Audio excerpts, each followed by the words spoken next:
Well, hello there and welcome back to the Web Monkey Show. My name is Alex and today I have another super duper mega tutorial, and strangely enough, this is going to be a tutorial for beginners who are new to WordPress. Now I say strangely enough because even though I've been on YouTube for quite a few years now and I have almost 90 tutorials here on YouTube, I've never actually made a tutorial meant for absolute beginners to WordPress. Now, if you've been following my channel for quite some time, you might think to yourself, well, I already know how to use WordPress. This is not going to be the most useful tutorial for me. But you would be wrong, because in this tutorial, I'm going to cover everything from hosting to themes, plugins, speed, security, SEO, performance, and even the Gutenberg page builder. So I guarantee you that you will find something useful in this video, no matter what your knowledge in WordPress is.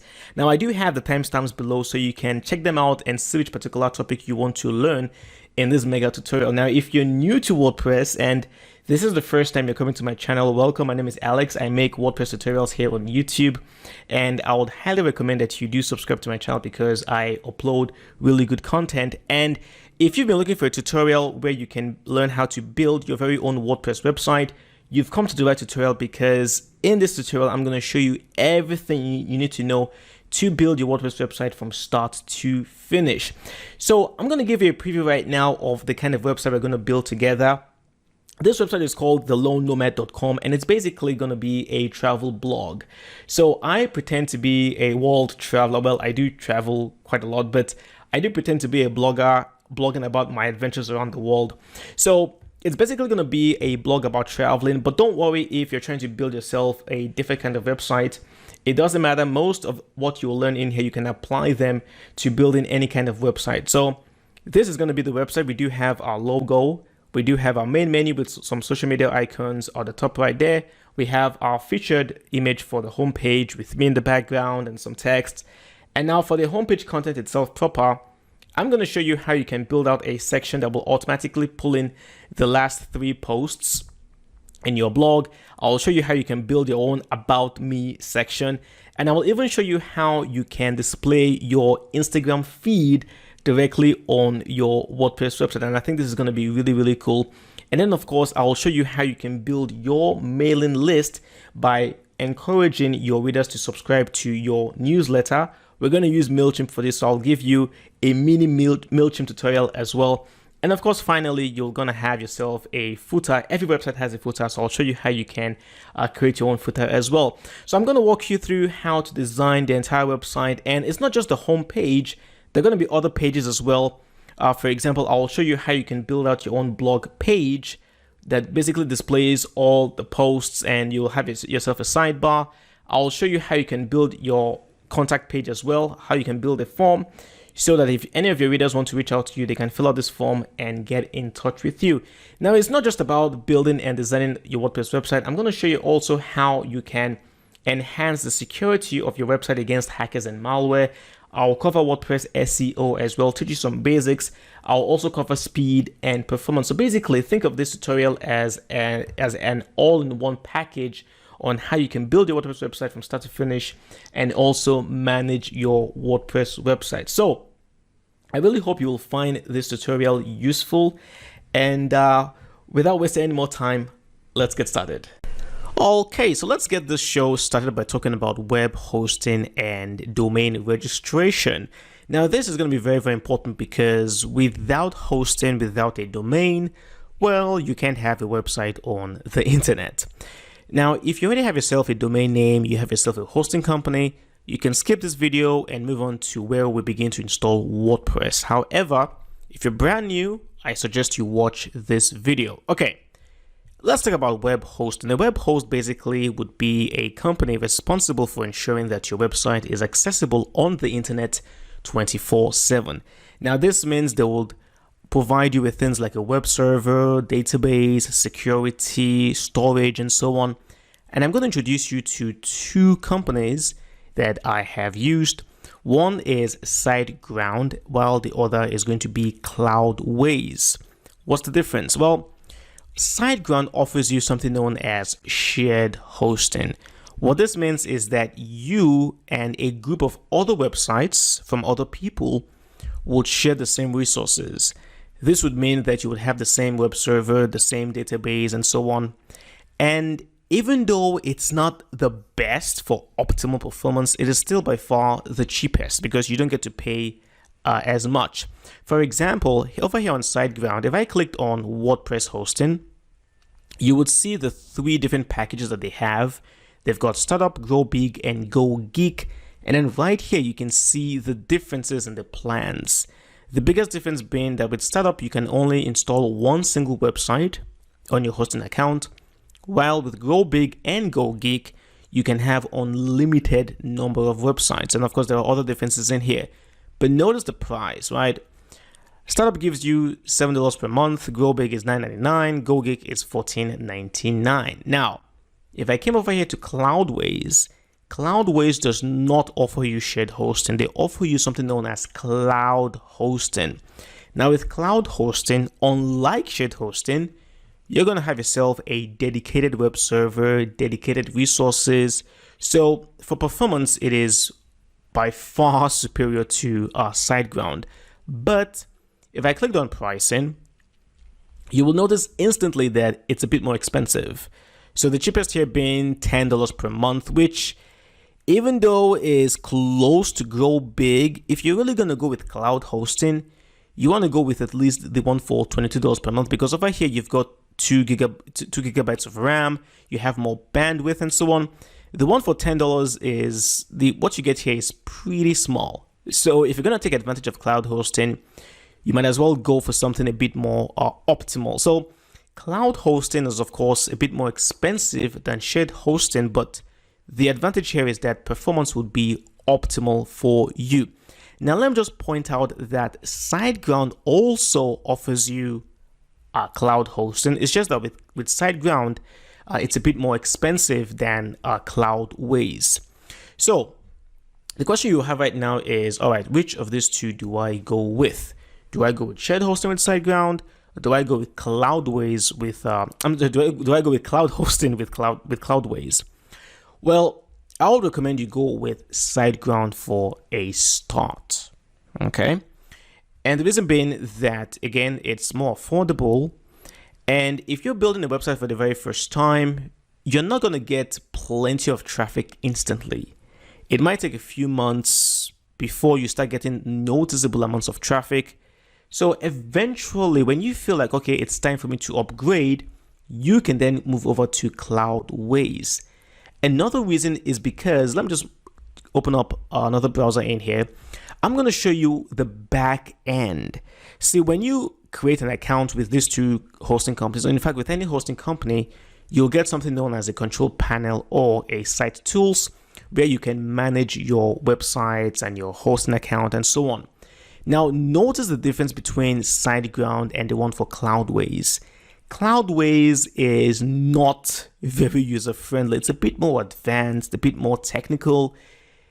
And if you're new to hosting, you might find it a little bit challenging to navigate your way around. But with SiteGround, the site tools is very easy. You can see right now, everything is laid out. You have security, speed, WordPress. You click on security, for example, and then right here, you have access to the tools under security. You click on backups as an example. Right here, you can come in here and create a backup name. So it's very, very straightforward working with the site tools with SiteGround. But with Cloudways, it's a little bit more complicated, just a little bit more complicated. So if you want my advice, I would recommend you go with SiteGround first of all. But then eventually, after maybe 5 months, once you start getting some good amounts of traffic and you feel it's time for you to upgrade, then you can move on to Cloudways. Unless, of course, the pricing for the cloud hosting isn't a problem for you. And if you feel like you need instant good performance on your website, then of course you can go with Cloudways. So it's entirely up to you to choose between these two. I just want to quickly mention that if you're interested in buying any of the hosting packages with SiteGround or Cloudways, please use my affiliate links in the description box below. What this means is that if you buy any of these packages using my links, I will get a small commission. So it's a great way to support me and support what I'm doing here on YouTube. And by the way, Cloudways has a special offer for my audience, which is you. they will offer you 20% off for the first 2 months if you use my link and you use the coupon code CloudMonk on the checkout page. So be sure to take advantage of that. Now with Cloudways, they do have different kinds of services from DigitalOcean to Amazon to Google Cloud. I would recommend you stick with DigitalOcean because it's the most affordable and the services are excellent. And then out of these 4 packages under DigitalOcean, I would recommend at least the one for $22 per month because you get 2 gigabytes of RAM as well as 50 gigabytes of storage. So you get some really good functionalities in here. If you need further proof as to why I recommend SiteGround and Cloudways, you can check out my articles on my review for both of them. I will have those articles, the links to these articles in the description box below. So once again, please use my affiliate links if you want to get any of these packages. Thank you so much for your support, and let's continue. Now, a very common question I get is, what about building your website locally on your computer so that this way you don't have to pay for hosting? Now, you can do that, and I do have a tutorial on YouTube on how to install WordPress locally with XAMPP on your PC. I do apologize if you're a Mac user. I don't own a Mac. I've never even actually used a Mac before, but I'm sure you can find tutorials out there that will help you. But if you're a PC user, I do have a tutorial for you on how to install WordPress locally using XAMPP. And if eventually you want to migrate from your local installation to a live website, live on the internet, I do have the tutorial on how you can transfer over to a live server as well on my YouTube channel, so you're well covered. However, with that being said, I would highly recommend that you go with the live hosting instead as opposed to building locally. The only 2 advantages of building locally is that you don't get to pay for hosting, and then second, you can build your website even when you're not connected to the internet. But the advantages of building live outweigh those of local, because with live you get real first-hand experience of what it's like to have a website live on the internet. You start handling real traffic, you get to work with web hosts, to use web hosting tools. You just learn so much more if you decide to go with a live hosting service as opposed to building your website locally. So again, it's another choice for you, but if you want my recommendation, I would suggest that you go with live hosting. So let's say, for example, you've decided to go with the SiteGround hosting. Let me walk you through the sign up process. So on the home page, it doesn't matter which of these 3 you click on. You can click on web hosting, WordPress hosting, WooCommerce hosting. It doesn't matter. I'm going to click on web hosting, and then I'll go with the Grow Big plan. So I'll click on Get Plan.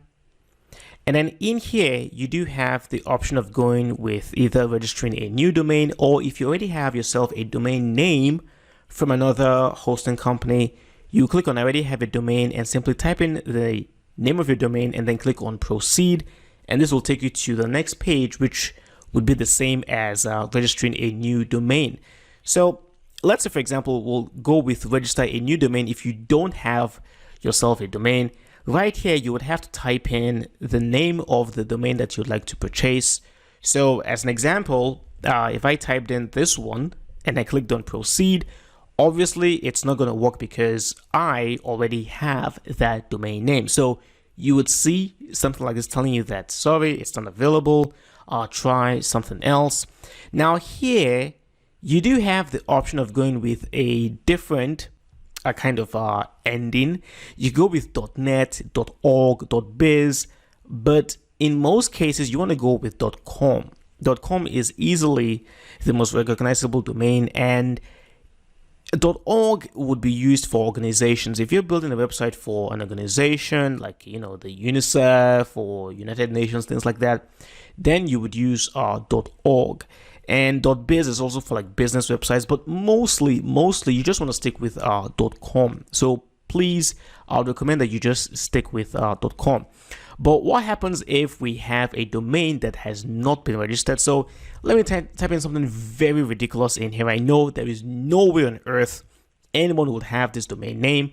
So let me click on Proceed. And of course, you will now get the message telling you that, hey, this domain is available for you to register. So all you need to do right now is to fill out your account information, your email, password, your client information, your payment information, and then over here, this is very, very, very important. Now, the plan, of course, we've chosen Grow Big already, which I would recommend, by the way, because Grow Big allows you to install unlimited number of websites and domains on your account. So please, I would recommend Grow Big.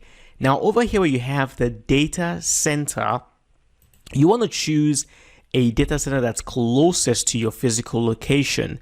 The closer the data center is, the faster you'll be able to access your website. So in my case right now, I am currently in Thailand, so it would make most sense for me to go with Asia, Singapore.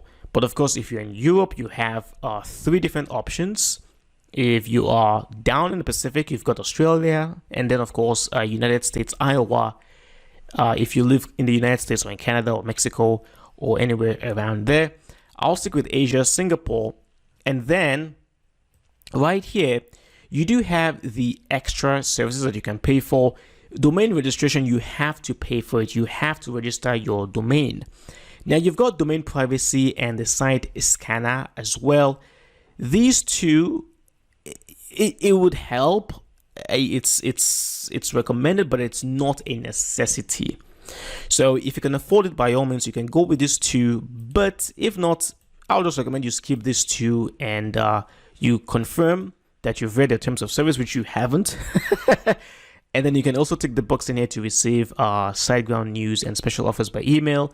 And then you simply click on Pay Now, and then you will get an email from SiteGround welcoming you to your hosting account. So that's pretty much it for signing up with a web hosting company. Join me in the next video where I will now walk you through on how to install WordPress. Alrighty, so I'm going to assume you've already purchased yourself a domain and hosting it with SiteGround, and you've received the email welcoming you, providing you with all the account details. Let's now go ahead and install WordPress on our website. And to do this, I'm going to log in to the backend of SiteGround, and I'm going to choose one of my accounts with them. And let me provide my password, log in. And okay, so the first thing you want to do here is once you've logged in, you click on the websites right here. And then what you want to do is click on new website to add the domain that you've purchased to your hosting plan. So I'm going to click on new website. I'm going to choose the hosting plan, which I've just purchased myself, and I'll click on continue. And then now you can add the domain that you've purchased to your hosting plan. So I'm going to click on existing domain. So I'll click on select, and then down here, I'm going to choose a domain I just bought a few weeks ago, costtyrant.com.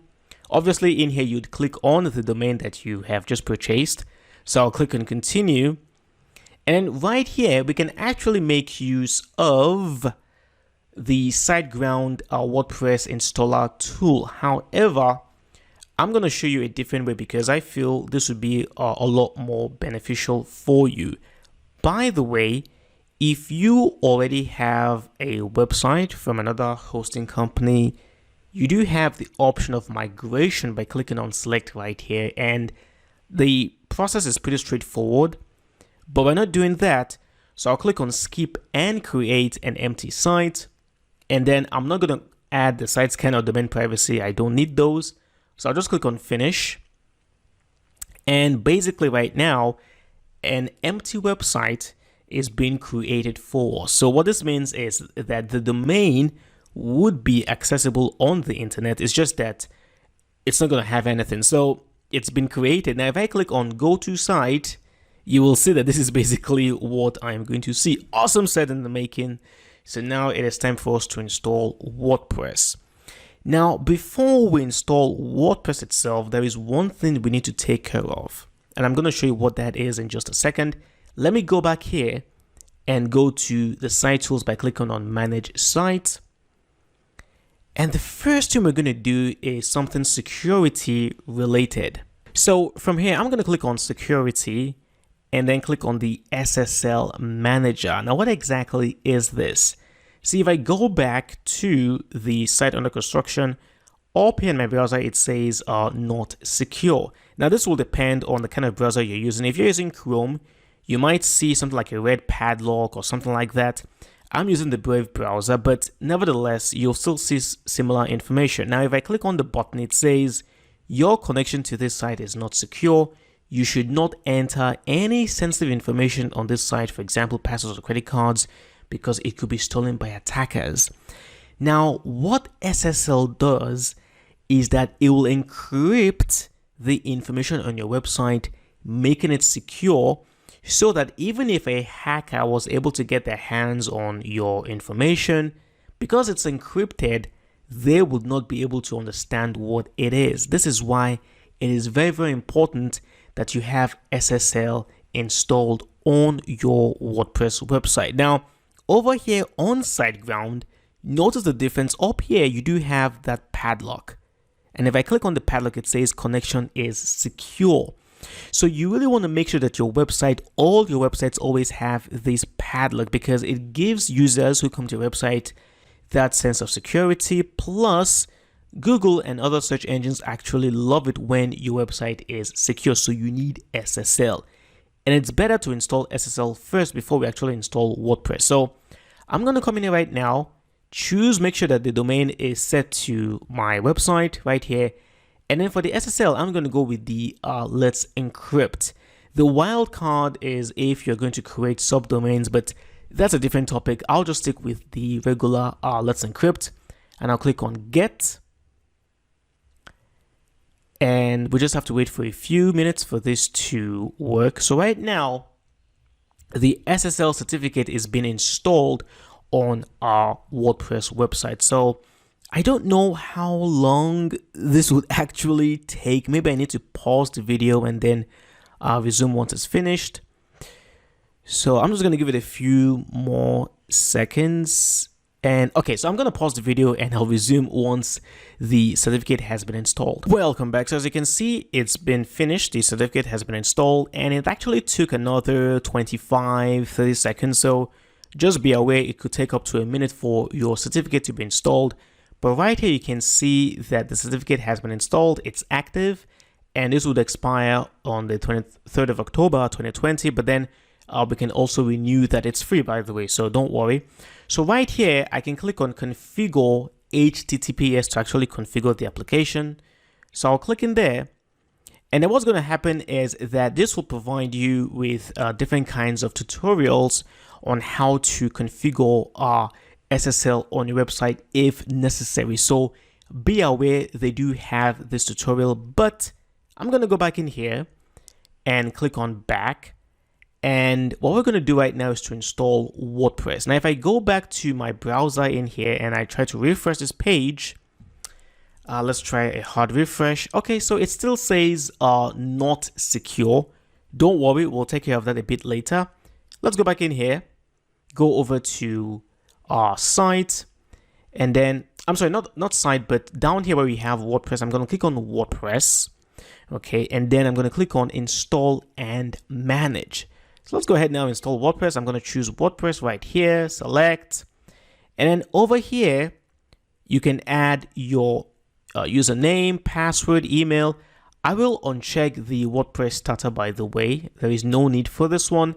So for username, I'll call my username Tyrant, and I'm going to provide my email address, and then I'll provide a password. Now, by the way, this would be the credentials that you would use to access the back end of your WordPress website. So very, very, very important.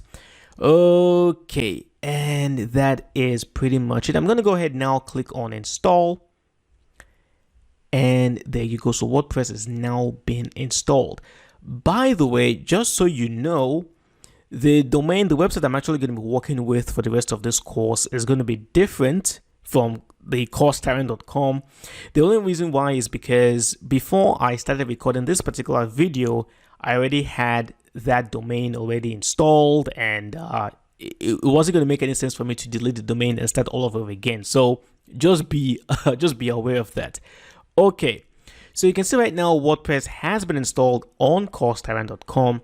So I can click on View Site right now, and you can see that unlike what we had initially, we now have something different. And because we've already installed SSL previously, you can now see we have the padlock right here telling us that connection to this site is secure. So just like that, we've gone from this to this. So that's pretty much it. Now, the reason why I opened up this particular page for you is just so that even though it's not likely, it is possible that you may still not see the padlock showing for you. You may want to wait for a few minutes. Sometimes it takes a while before your browsers actually recognize that, hey, this particular website has SSL installed. So you can wait for a few minutes, but if you don't see this padlock, then you do have this particular tutorial to help you through the process of getting SSL enforced on your website. By the way, as a SiteGround user, you do have access to their support team. Up here, just above your toolbar, you'll have the question mark. You can click on the question mark right there, and then you can click on the View Help Center. Okay, and then from here, you can come down here to Contact Us. You can choose the Technical Assistance, and then you'll have access to the chat team. I don't, because I'm on a different plan, and quite frankly, they're tired of responding to my questions, but you will be able to get access to the chat. And even if you don't have access to chat, you can always raise a ticket and they will help you solve the mystery of you not being able to get SSL active on your website. But that's it for installing WordPress and also installing SSL. Before I go, I do have a full tutorial on YouTube on how to make use of all the other features in the SiteGround site tools. You can check it out. It's called SiteGround Web Hosting, the complete review and cPanel tutorial. And you can use it to guide yourself or guide your way on how to use many of the other features that you'll have available for you. So that's it for installing WordPress. Join me in the very next video where we will now begin to access the backend of our WordPress website. Okay, so the time has come for us to explore the back end of our WordPress website. And to do that, I'm going to go ahead now and add a / right there. Oops, I didn't mean to do that. Sorry. This is what I meant to do. All right, a / and then wp-admin. So now we're trying to get access to our backend. And so right now, I'm simply going to provide the username and password that I used to install WordPress to gain access to the backend. And there you go. So you can see I have access to my dashboard and what we refer to as the back end. You can see we've got on the dashboard, we have home, we have updates, posts, media, pages, comments, and so on. Now, down here, I do have something called the SiteGround Optimizer. If you don't see SiteGround Optimizer in yours, it could be that maybe you're using a different web host. So don't worry if you don't see it. It's not important for now. In fact, I'm not going to use this particular tool, so don't worry about it at all, okay? But basically, the back end is where we can begin to make different kinds of changes to our website. We can change the way it looks. We can add some functionality. We can add new users. We can do basically anything we want to do. We can create content and so on. And I wanted to inform you that the back end will begin to change as you start adding new functionalities and so on. As an example, I'm going to show you the back end of my own personal blog, webmonkeyonline.com. And right now you can see that I do have additional items like Elementor, I have templates, I have my theme shop, I have rank math. So all these are additional functionality. So the point I'm trying to make here is that this right here is as simple as your backend is going to get. It's only going to get a bit more congested from this point on because we're going to be adding functionalities and so on. All right, let me just walk you through very quickly what these are. So basically, the home page in your dashboard is just what you see right here. Welcome to WordPress. You'll see WordPress events and news around you and so on. Nothing really important. The updates section is where you will find if there are new updates to your themes, plugins, which we'll talk about a bit later, or even to WordPress in general. You will find all the available updates in here, but we'll talk about that a bit later. Posts. This is where you can create new posts, articles. We'll talk about that, of course, later. Your media library. This is where you would add things like your images, your videos, documents, and so on. And then you have pages, which are similar to posts, but a bit different. We'll talk about that a bit later as well. Comments, you'll find them in here. Appearance. This is where, of course, you can change the design of your website. Plugins, we'll talk about them a bit later. And then users, this is where you can add new users to your site. Maybe you want to add a new admin or an editor and so on. You've got tools where you can perform some advanced functionalities like importing data, exporting data, and so on.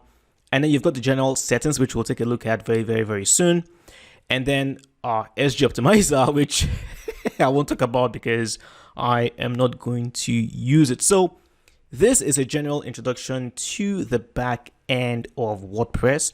Join me in the very next video where we'll now take a look at the general settings. I will see you then. Welcome back. So let's talk about the general settings for WordPress. And of course, to access them, I'm going to come down here to settings and then click on general. Who would have guessed? All right, so right here, I've got site title and then the tag line. These two are very important and they need to be changed because right now as it is, take a look at my tab. Basically, it's just saying my blog and then WordPress blog. These has nothing to do with what the website really is about, which is about traveling around the world and so on. So you really want to make sure that your site title is the name of your site. So I'm going to change this right now to Lone Nomad, and then the tagline basically would be a description of what the website is about. And this is actually a good opportunity to try some SEO, basically some keywords, some words that are custom to what your website is about. So in this case right now, I'm going to say a blog about nomadic traveling,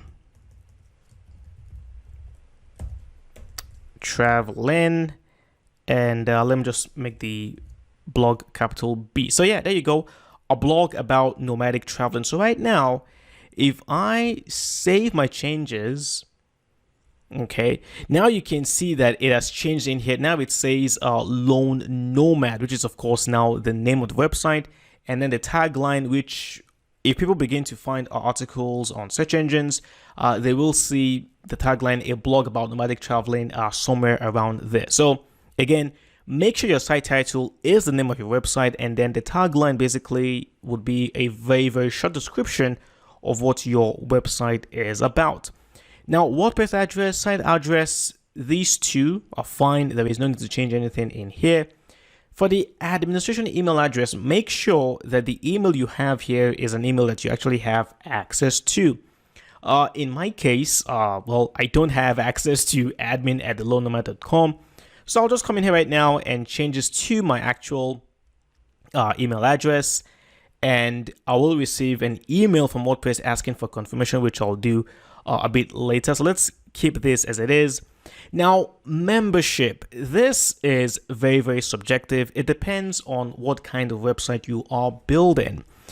In my case, it's a blog, and I'm not going to require people to be members before they can, write comments and so on. However, in your situation, if you want people to log in or have an account before they can make comments, then you can come in here and tick anyone can register. But in my case right now, I'm not going to make that compulsory, so I'll just leave this box blank. New user default role, there are several of them. We'll talk about this a bit later. Leave that as it is. And then, of course, the site language. English is my first language, but hey, if you speak Simreg or Bosanski or whatever these languages are, which I've never heard of, you can always come in here and change them. I think WordPress supports over 100 different languages, which is just amazing. So choose whatever language you want to work with. And then, of course, the time zone, the date format, time format, week stats, and all that stuff is right there. So I'm going to go ahead now and just simply hit Save Changes. And then right here, of course, because I've changed the admin email address, you can see I do have the notice saying there is a pending change of the admin email to this one. So I'll have to go to my email and then make the confirmation, which I'll do later. Let's jump down here to writing, which for now, there isn't anything that we need to address in here. We'll come back later and change the default post category when the time comes. So we'll leave that as it is. Now, reading, this is interesting because right here, you can decide how many blog pages you want to show on your pages, right? So the default here is 10 posts. You can come in here and make them smaller or increase them. For now, we'll leave that at 10.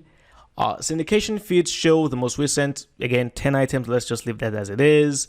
For each post in the feed, include full text, fine. Search engine visibility, you want to make sure that this box is never checked unless you don't want your website to ever appear on Google and other search engines. Basically, what this means is that if you say discourage search engines, then you're basically saying, hey, Google, go away. Don't you ever come in here and recommend my sites to people, right? So you don't want to do that. So make sure this box is never checked. Let's just ignore reading. Let's head on over to discussion.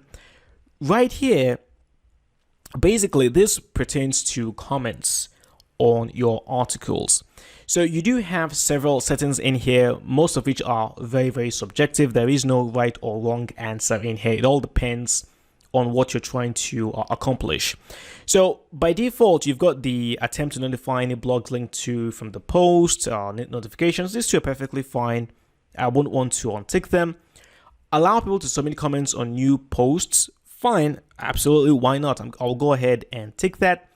And then right here, you've got the other comment settings. So right now, you can begin to restrict who actually has the ability to post comments on your articles.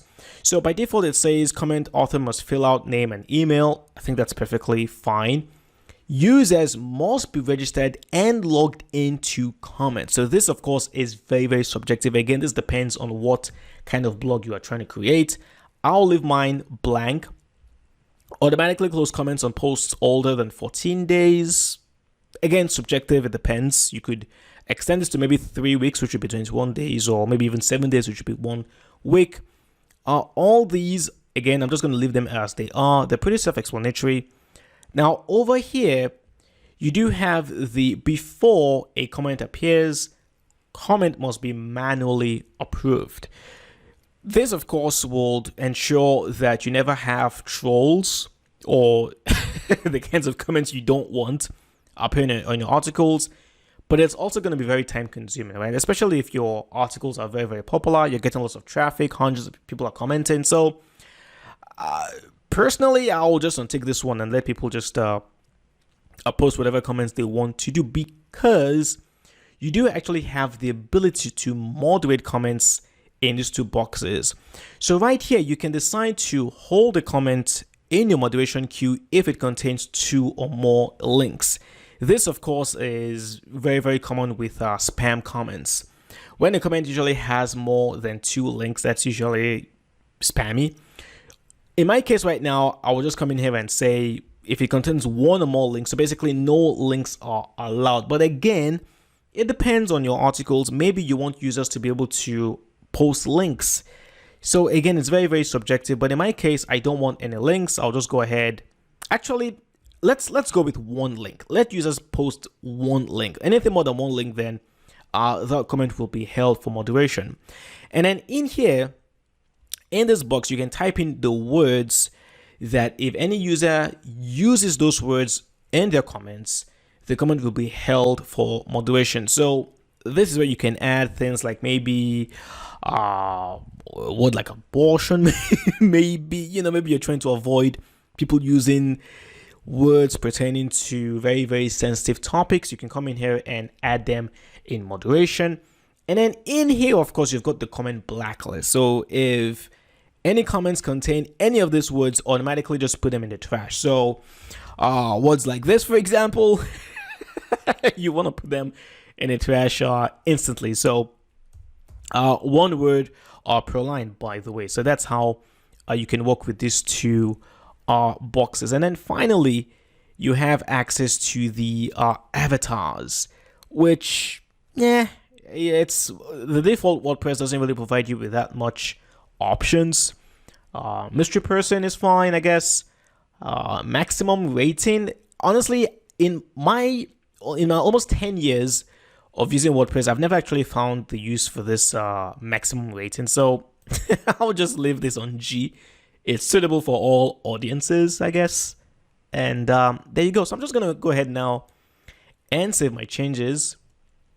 Let's head on over to media.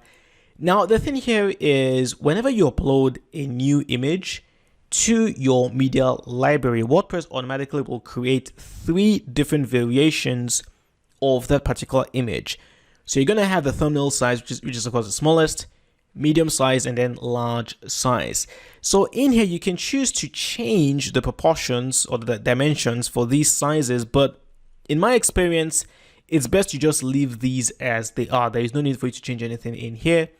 Permalinks, very, very, very, very important. This refers to how the URLs of your articles, your posts, your pages are constructed. Now, thankfully, in the good old days, it used to be that the default setting here would be plain. So basically, you will have your website's address and then / and then a very ugly representation of what your article is or what your post is. This used to be extremely bad for SEO, but thankfully right now, post name is the default.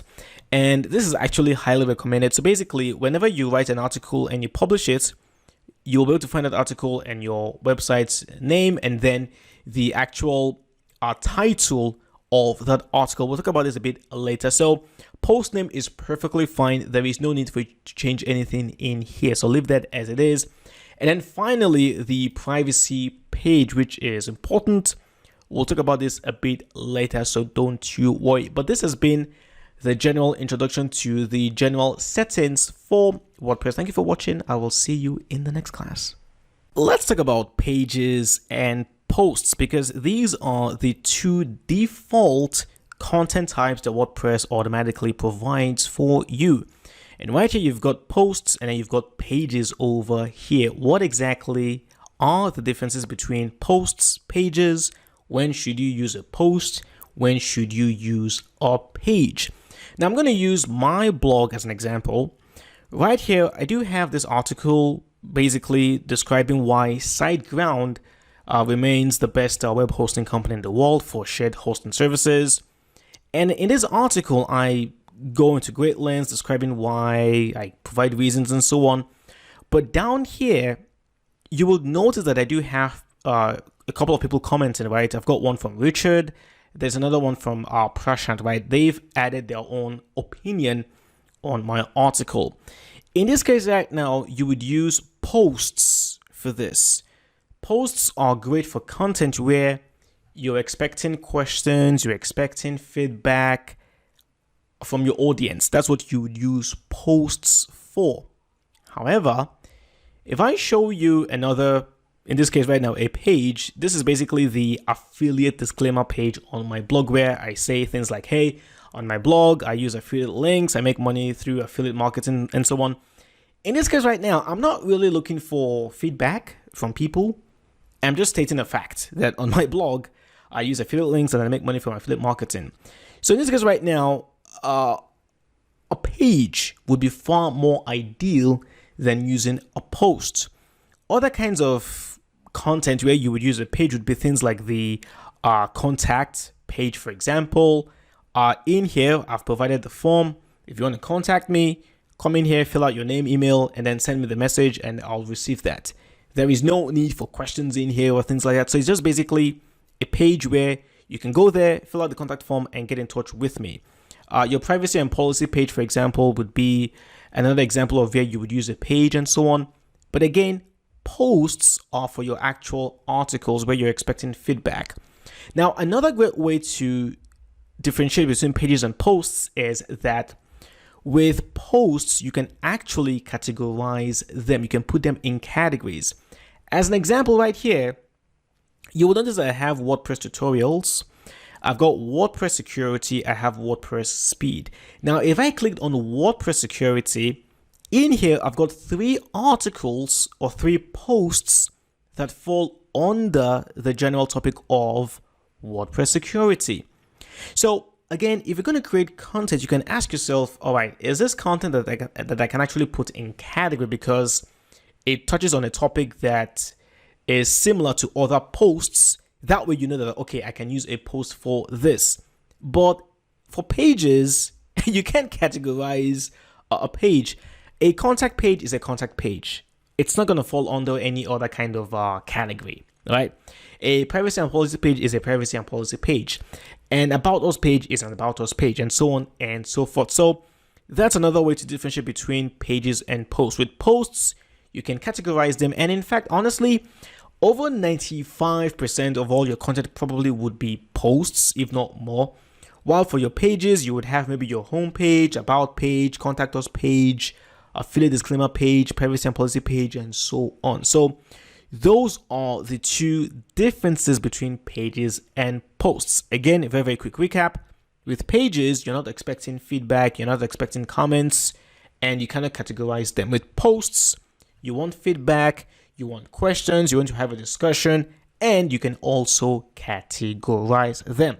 So that's it. Jump into the next video where we'll now take a look at how we can create a page. I'll see you then. Welcome back. So now that we know the difference between pages and posts, it is time for us to create our very first page. And to do that, I'm going to come down here to pages, click on add new, and let's add the about us page. So I'm just going to write about in here where you have the title, and that's it. You can write yours as about us, about me. It depends. I'm just going to write about, right? And then in here where you have the start writing or type, you can come in here right now and begin to type in the content for the page. So very briefly, I'll just say the Lone Nomad is a blog about traveling around the world. Welcome, my name is Alex. Okay. Very, very, very basic. Nothing much done so far. Now, you could decide to change the view for creating your pages. Basically right here, where you have the three buttons, if you click in there, by default, you have the full screen mode. But if I unchecked it and then go to top toolbar, now you will have access to your backend items again. But you'll also now have access to what we call the toolbar, where you can begin to make changes to the actual content, like make maybe the text bold, add your links, and so on. So it all comes down to your personal preference. I prefer the top toolbar, but you could check out the spotlight mode. You could check out the full screen mode if you're comfortable with those ones. I'll just stick with the top toolbar. All right, I'm gonna check outside. So this basically is all we have. We have the title, about, and then some text, right? I could decide to save this as a draft, come back later, make some more changes if I wanted to. I could click on preview and take a look at how the page would look like if it was published. And right now, as you can see, it's okay, nothing fanciful. I'll just go ahead and close this one. And then finally, you have publish. I can decide to publish the page right now and make it live on the internet if I wanted to.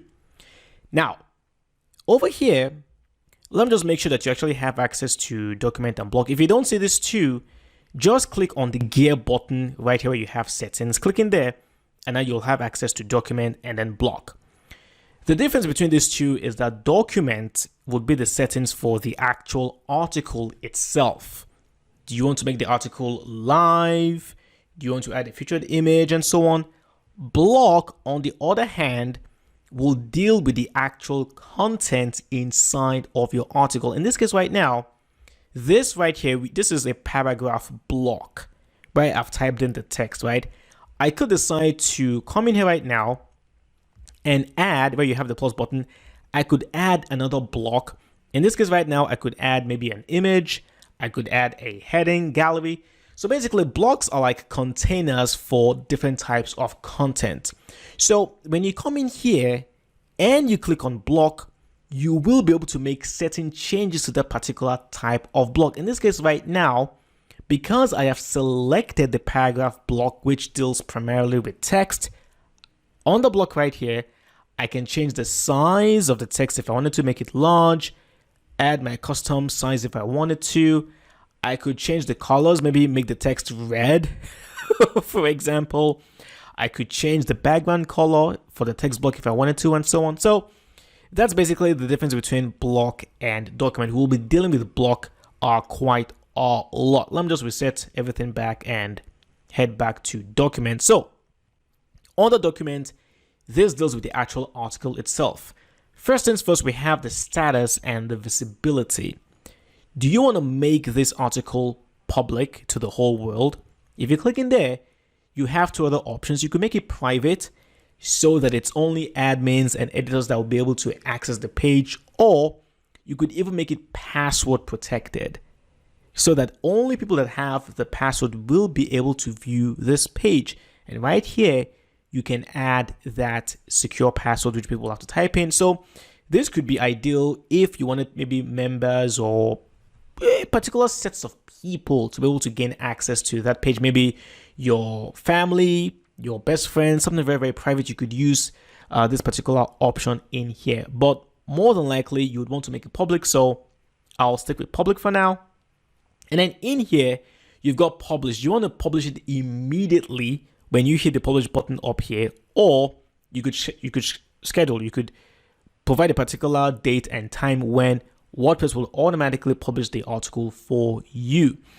Now you've got pending review. If you have an editor that you would like to review the article before it gets published, you can come in right now, tick the box, and then your editor will go into the backend, and then he will see the notification that, hey, this particular page has been set to pending review. Then he or she can go in there, review the page before it now gets published. All right, I'll uncheck that one. Permalink, again, this refers to the URL structure. There is no need to change anything in here. You can see right now, this would be the default URL. You have the name of my website and then / and then the name, the title of the page. So this is perfectly fine. No need to change anything in here. You've got the featured image. This would be the image associated with the page. Now, an example here would be on my blog. Right here, you can see I've got my featured articles. These are posts, by the way, not pages, but it's basically the same thing. All these images in here are the featured images for each respective post. So that's how our featured images work. To be honest, most of the time you will not be dealing with featured images with pages. You'll be dealing more with posts. But again, it's all subjective. It all depends. Discussion. Now, if for some reason you wanted people to make comments on your page, you could allow comments for that particular page. One thing I didn't mention previously when I talked about pages and posts is that one situation where you could, one scenario where you could use a page for an article where you want comments could be maybe an essay. So maybe if it's a standalone article, it's all on its own, you could technically use a page and then allow comments for that page if you wanted to. So you do have that option, but very rarely will you ever need to do this, in my humble opinion. And then finally, the page attributes, which we'll talk about a bit later because this is a bit technical, but we'll get there, don't worry. So that's it for the document. Block, again, we'll talk about this much later. But let's head back to those three buttons in here where you have access to more tools and options. So I've talked about these views. You now have the editor as well. By default, you have the visual editor, but you have the code editor, which is, of course, for the nerds. So, if you know how to code with HTML, CSS, things like that, this might be more ideal for you. But I'm just going to stick with visual editor because it's much cleaner. Block manager. If I clicked on block manager, I will now have access to all the default blocks that comes with WordPress. Again, think of blocks as ways of adding different types of content. So you've got paragraph blocks, image blocks, headings, galleries, lists, and so on. In here, you could decide to uncheck the blocks that you will never ever use. In my case right now, I am not going to use the verse block. I will not use preformatted. Let me come over here to common blocks and see. I think all those I might use. Layout elements, widgets. Okay, I'll just leave all these as they are. Okay, I'm not going to use SoundCloud. I will not use Spotify. I will not use Flickr. I might use Vimeo. I'm not going to use the WordPress blog. So I will uncheck that one. Twitter, I'm not going to use Twitter. Animoto, CloudUp, all these ones, I am not going to use them. So let me just go ahead now and uncheck them. Kickstarter, Meetup, Mixcloud. Man, there were a lot of blocks in here, which, Reddit, maybe. Reverb Nation, no. Screencast, no. Script, no. Oh, wow. TikTok, no. I don't use TikTok. Maybe you younger folks out there might be using TikTok. Tumblr, VideoPress, WordPress TV, Amazon Kindle. Jeez, that was a lot actually. I did not prepare for this. Anyway, the good news here is that these blocks will no longer be available for us to use, and will just make it easier for us to add content and manage our blocks in general. So I'll encourage you to untick any of these that you would not be using. Okay, so that's that. I'm going to go ahead now and simply close this. And back here, I still have access to manage all reusable blocks, which we'll talk about later. Keyboard shortcuts, guide, copy all content, help. We'll refer to this a bit later. Finally, we have options. So in here, again, you can choose to uncheck particular kinds of panels which you might not be using. Premier link, featured image, discussion. In my case, because I am never going to allow comments on my pages, I'm just going to go ahead and uncheck this particular panel because, like I said again, I'm never going to allow comments, so I might as well just disable the discussion tab completely. And I'll also go ahead and remove the instructor help panel. I don't need that one. And that is that. Okay, so finally I'm going to go ahead now and simply hit publish. And of course, confirmation, do you want to make it public? And would you like to publish it immediately? Yes, I'm going to go ahead now, hit publish. And there you go. I can now go ahead, view the page, and voila. Congratulations, we have successfully created your very first page on WordPress. Now that I've shown you how to create a page with WordPress, it is time to take a look at how we can create a post. Now, creating a post is very, very similar. You come down here to posts and then you click on add new. Now, on the back end for creating a post, it's very, very similar to that of a page, except for the fact that you now have access to being able to stick the particular post to the top of the blog, which I'll show you exactly what this means a bit later. And then over here, you can also write an excerpt, which is basically a short summary or a description of what the post is about. But then you also now have access to categories and tags. And if you remember when I said the differences between pages and posts, one of the differences is that with posts, you can categorize them while you cannot categorize pages. But what exactly is a category? What does it do? And what exactly are tags and how are they different from categories? I'm going to use my blog as an example once again. Now over here, you will notice that for the main menu, or even over here on the main page, I have access to WordPress guides, right? This is like a major headline or a category in this case. And then right here, I have access to WordPress speed. These basically are categories. I also have WordPress security. So all these articles you see under these headlines, they fall under the same topic, which would be, in this case, WordPress speed, in this case, WordPress security, and so on. So basically, a category is a way to group posts that have similar content discussing a very similar topic together. That's basically what categories do. So in my case right now, I could decide to, let me go over here and just add categories. So I've clicked on categories. So right here, I'm going to click on a category called South America. Okay, I'm going to go ahead now and add that category. Let me add another one, Asia. Let's add that one. And let me add one more, which is going to be Europe. Okay, so because my blog is all about traveling, I have now created 3 categories for travels around Europe, travels around Asia, and then South America. Now, you will notice that by default, WordPress has this uncategorized category. That's because a post on WordPress must belong to a category. If you don't choose a category for a post, WordPress would automatically assign it to the uncategorized category.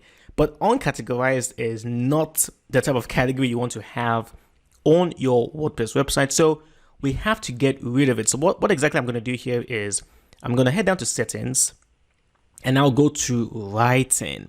And then right here where you have default post category, let me change this to Asia instead, okay? Save changes. And now if I go back to posts, categories, now I can go ahead and delete this uncategorized category. You can delete a category when it's the default. That's why we had to switch from uncategorized to Asia as the default. And now we can come in here and delete uncategorized.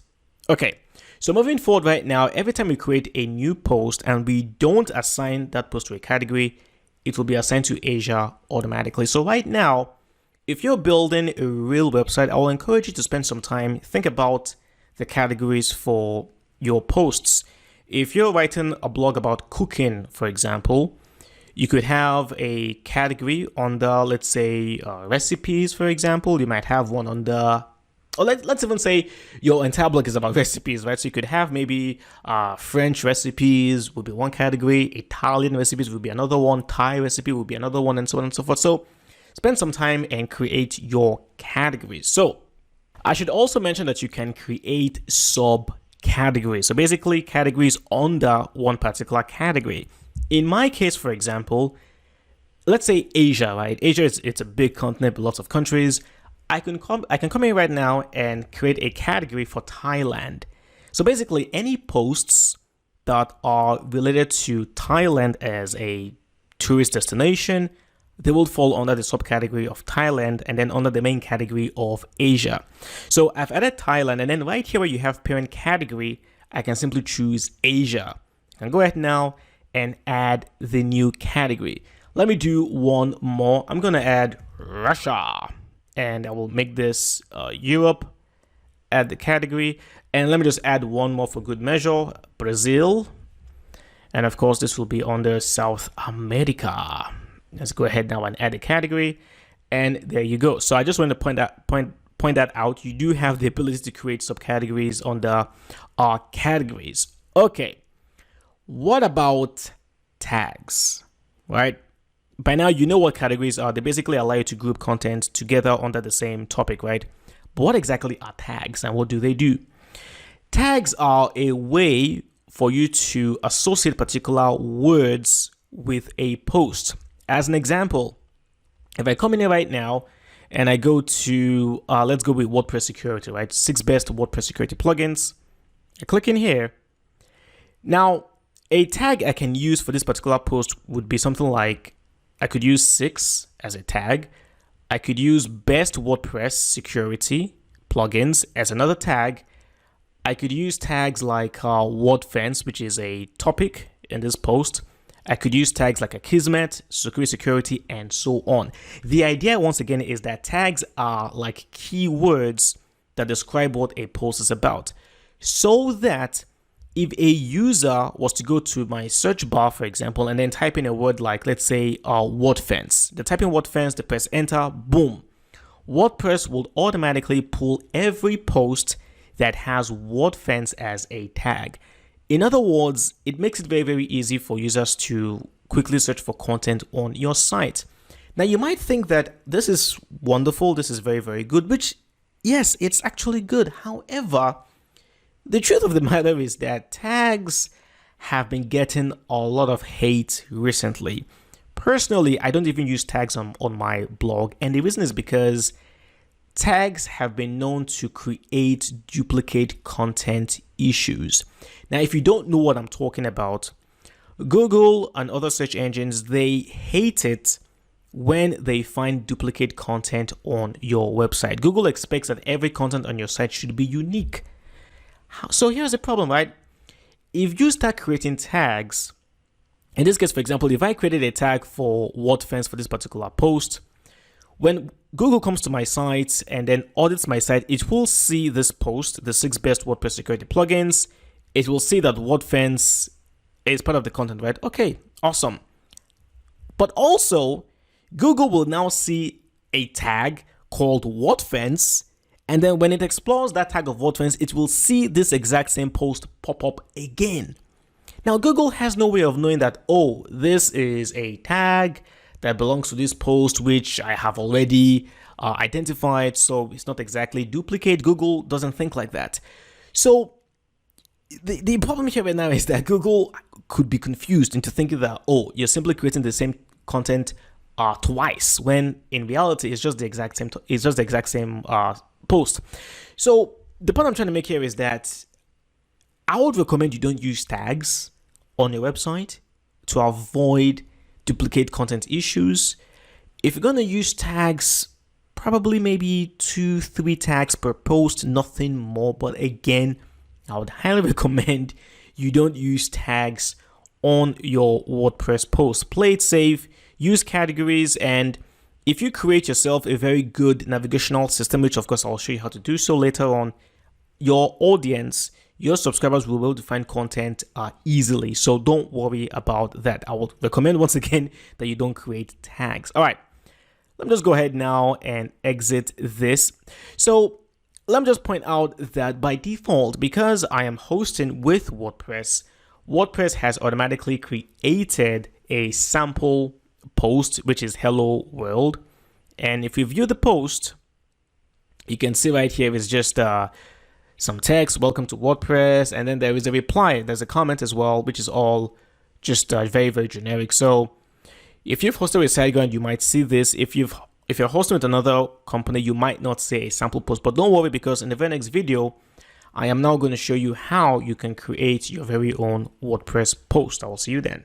Now, previously I said we were going to create our very first post, but since we're going to be working with images, I think it's best I introduce you to the media library first before we create our post. So right here, you have access to the media library where you can upload your videos, images, files, documents, and so on.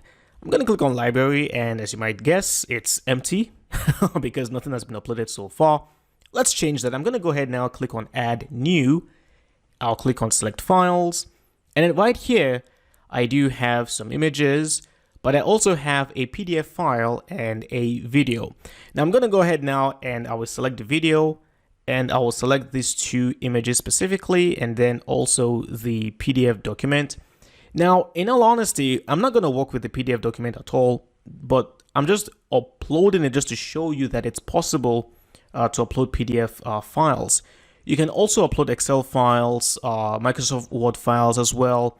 You can pretty much upload most types of files, MP4s, MP3s, and so on, but there are other types of files that you cannot upload. So WordPress will notify you if the particular file you're trying to upload isn't compatible with WordPress. But for most kinds of files, JPEGs, PNGs, MP4, MP3, and so on, you'll be fine. So you can see right now that it is taking some time for the images, the document, and the video to upload because the video is a bit heavy. It's almost 100 megabytes. And speaking specifically about videos, I would very strongly recommend that you don't upload videos to your media library. I know I am uploading mine, but again, this is just to show you that it's possible. Ideally, you want to upload your videos to external sites like maybe YouTube or Vimeo, and then attach the link or provide the link to that video in your post. It's much better that way. All right. And there we go. So we've got two images and we have a PDF file and then we have a video. Now, if you're uploading real images to your site as you're taking this lesson, please don't upload more than two, because when it comes to uploading images and working with images, there are several things that you need to be aware of, which I'm going to discuss later. But for now, just upload two videos to work with when it comes to creating the post. And there it is. All right, so in here, you do have access to the list view where you can see all the documents you've uploaded. And then right here, you've got the grid view where you see them in this particular style. And of course, you can sort by audio, video, documents. You can sort by the date you uploaded them. And you can also do like a bulk select where you choose more than one particular kind of file, and then you can choose to delete them permanently if you wanted to do so. We will be working with the media library as we progress, but this was just a very small general introduction to the media library and how to upload files. So join me in the very next video where we will now use our 2 images to create our very first WordPress post. I'll see you then. Alrighty, it is now time for us to create our very first WordPress post, and to do that, I'm going to employ the use of the lorem ipsum generator. Basically, this is a way of generating sample text that we can use to build our site. So you can go to lorem ipsum generator, and this will bring you to this particular page. What I'm going to do is I'll simply go ahead now and generate 2 paragraphs. So I'll click on generate and then click copy. Okay, and then from here I'm going to head back in here. Let's go over to posts, click on add new, and now for the title, this is where we now need to begin to apply some SEO techniques, some search engine optimization techniques. Whenever you're choosing the title for your post, try to include the keywords or the key phrase that you're targeting. In this case, I am going to say hiking to Mount Fitzroy. All right. Now, the 2 images I had in my media library, those are images of Mount Fitzroy. It's actually in El Calafate in Argentina. I was fortunate enough to go there last year, 2019, and it was amazing. It was really, really awesome. If you love hiking, I would highly recommend that you go there. It's simply beautiful. So the reason why I very specifically said hike to Mount Fitzroy is because if people go to Google and are looking for content about hiking to Mount Fitzroy, it's very likely they will say hiking to Mount Fitzroy or something like that.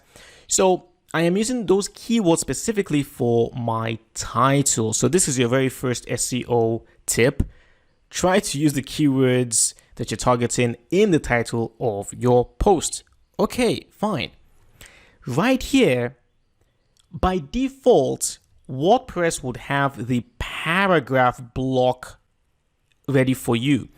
So you don't have to click on the plus button right here and then choose our paragraph right here. You don't have to. You can just simply come in here and begin typing, or in my case right now, simply paste the 2 paragraphs I've copied from the lorem ipsum generator, right? So right now, if I click on the first paragraph, notice that over here to the right on the block, it says paragraph. If I scroll down here and then I click on the second paragraph, you can see again right here, it says paragraph, right? Now, how do we add an image?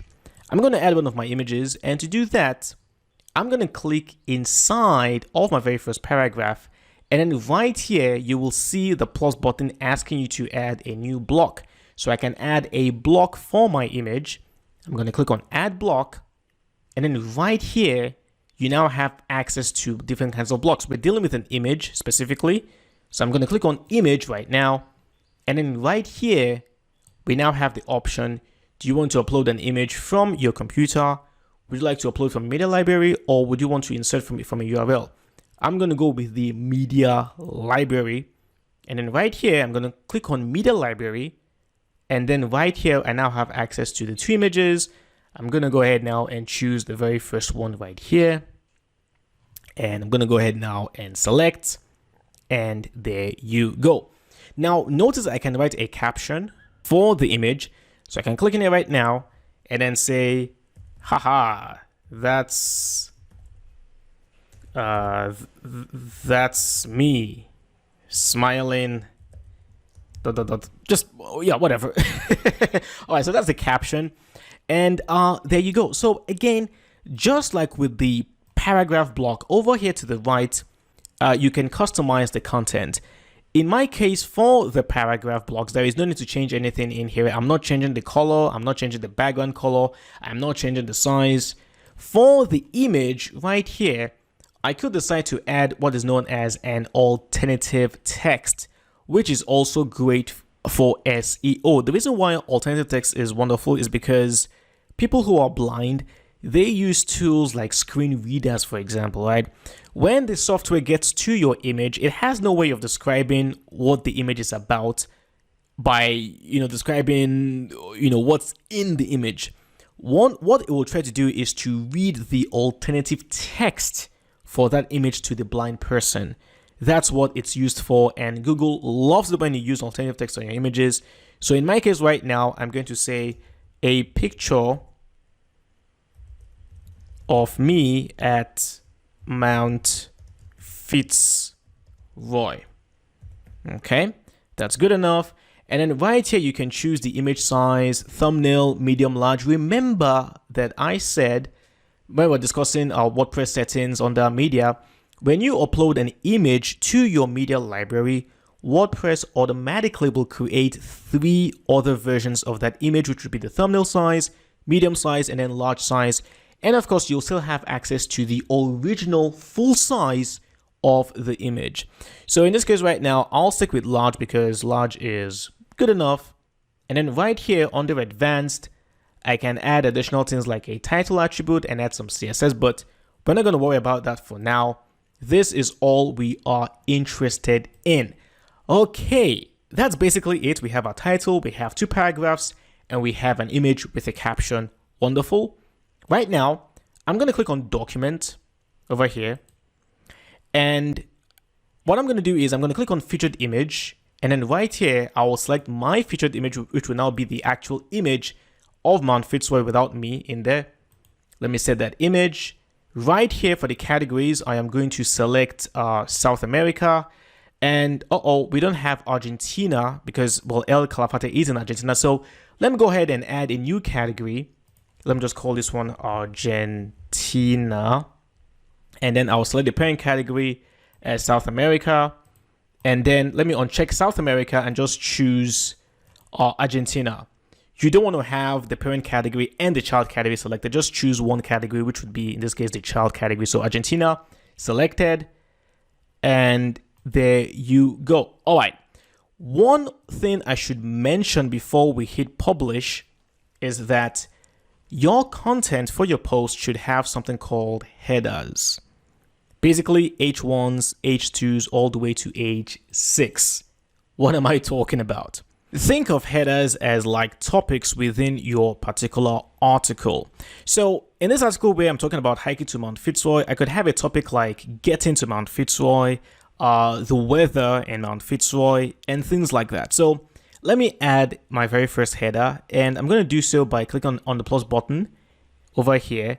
And now I have access to the heading block. I'll click in there, and let me add the very first topic, getting to Mount Fitzroy.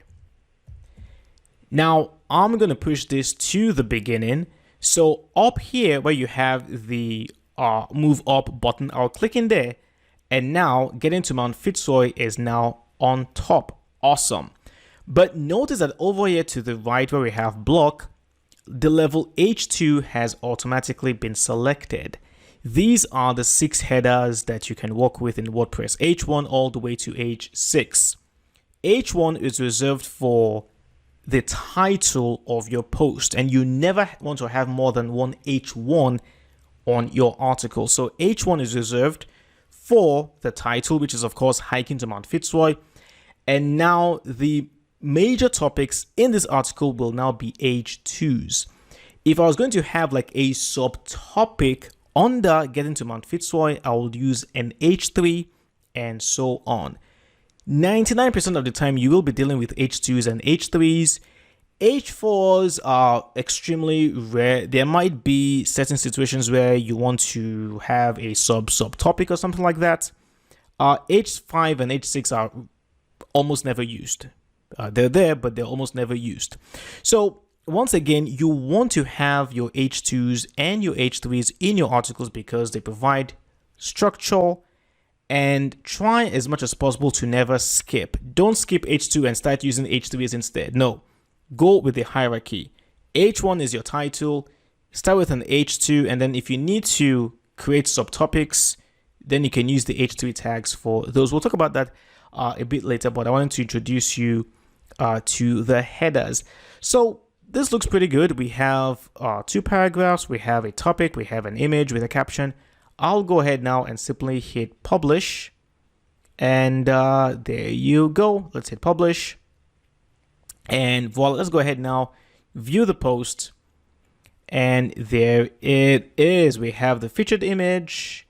We've got the topic right here, getting to Mount Fitzroy, the paragraph.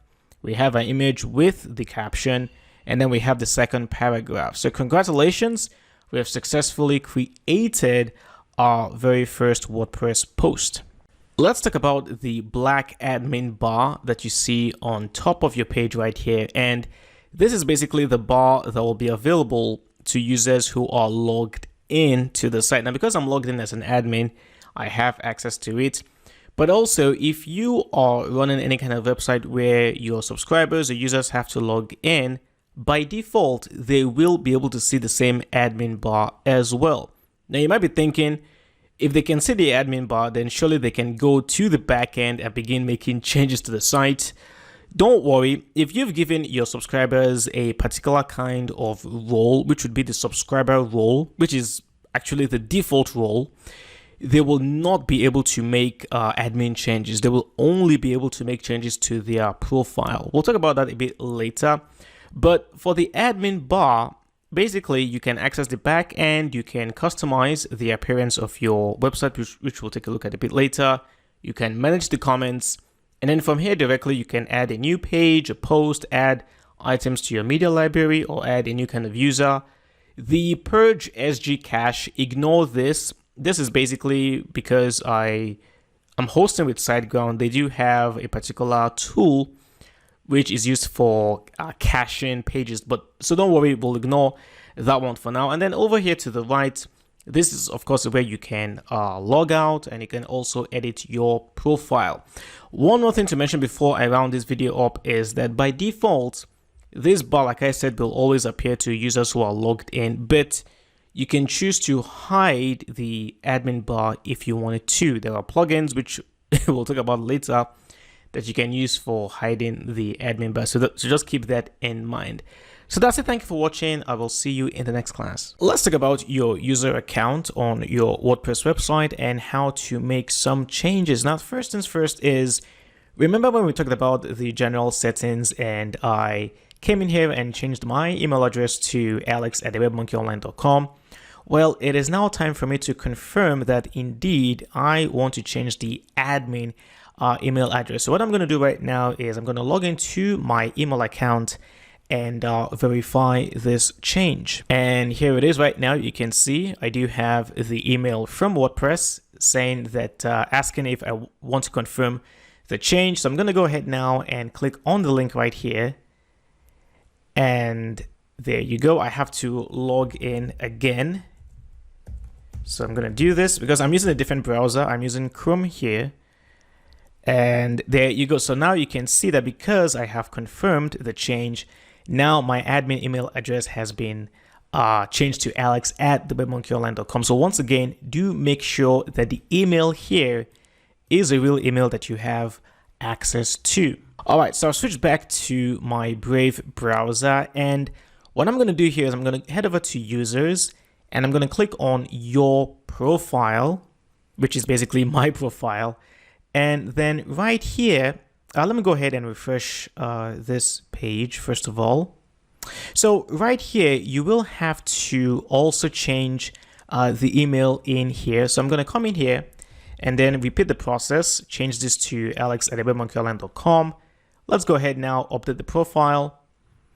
And then again, I will have to go to my email account and then verify that I want to change my profile email address to alex@thewebmonkeyonline.com. Alrighty, so as you can see, I have already gone ahead to verify the email. So now my email once again is alex@thewebmonkeyonline.com. So you do have to change your email twice, the general settings and then over here where you have your profile.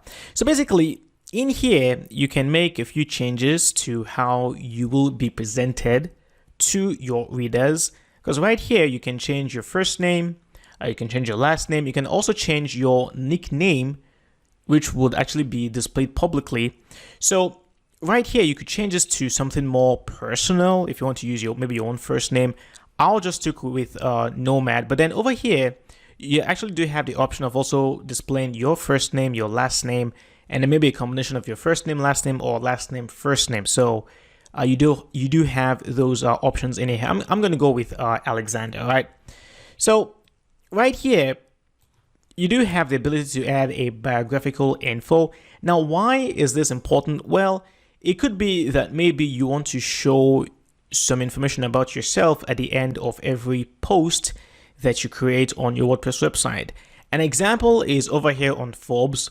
You can see at the end of this article, you can see the author Anthony Katz, that's his profile picture, and then here is a short bio about him. So it could be that you want something like this to appear at the end of every post that you write. So this is where WordPress would pull that kind of information from. So I'm going to come in here right now and paste some text I've already written before. So basically, my name is Alex, I love traveling, blah, blah, blah, blah, blah. So we'll keep that one. And then right here, I can add my profile picture. Now to do this, we could click on the link right here that says you can change your profile picture on Gravatar, but I'm not going to recommend this because it's very inconvenient and you'll have to go to an external site, and it's not the best way to add your profile picture. I'll show you later how you can add your profile picture in a much better and cleaner way. And then, of course, finally, you can generate yourself a new password if you wanted to, or, well, if you have logged in on different places, maybe on your phone, or on other computers out there, you can log out everywhere else. I'm going to go ahead now and simply update the profile. And there you go. So jump into the very next video where I will now show you how you can add a new user as well as the different kinds of roles that WordPress provides you by default. I will see you then. Welcome back. So now let's talk about how you can add a new user to your WordPress website. It's very simple. You come down here to users, you click on add new, and of course you will fill out the username, which is required, the email address for them, which is required, and then right here you can either create your own custom password for them if you want to, or you can let WordPress generate a password for them. Now they would be able to change the password as well once they log in, so it's not compulsory that this password it will be the one that they will use. They can always change it. And then right here you can choose to send the user a notification that, hey, I've created this account for you on the website, here are the details, and then they can log in and do whatever they need to do. And then finally, which is the most important, you can choose 1 out of 5 default user roles for the user. It is extremely important that you select the right role for them. And to give you a better understanding of what these roles are, let me now give you a presentation about the WordPress user roles. So let's talk about the 5 default roles that comes with WordPress. And the very first one is going to be that of the administrator. And as the name suggests, this is the most powerful role in WordPress, and this role grants supreme power. And what I mean here is that the admin has complete control over all content. They can create new content, publish, delete, edit. They can do whatever they like with content. Plus, they can also perform all technical tasks. What this means is they can install new plugins, they can change themes, they can create new user accounts, they can do just about anything on the WordPress website. So be very careful before you grant anyone the role of an admin, because that role is extremely powerful. The second most powerful role is that of the editor, and the editor has complete control over all content and comments. The difference between the editor and the admin is that the editor cannot perform technical tasks, which means they cannot change themes, they can't install new plugins, they only have control over content and comments. The third role is that of the author, and the author can create, delete, publish, and modify their own content. They cannot modify or delete other people's content on the WordPress website. They can only manage their own particular content. So that's the difference between an author and an editor. Next is the contributor, and the major difference between the contributor and the author is that unlike the author that can publish their own content, a contributor cannot publish their own content. They can create content, they can delete it, they can modify it, but they cannot publish their own content. So this kind of role is typically assigned to first-time content creators on the website, when basically the admin or the owner of the website just wants to try them out and see how well they can write content.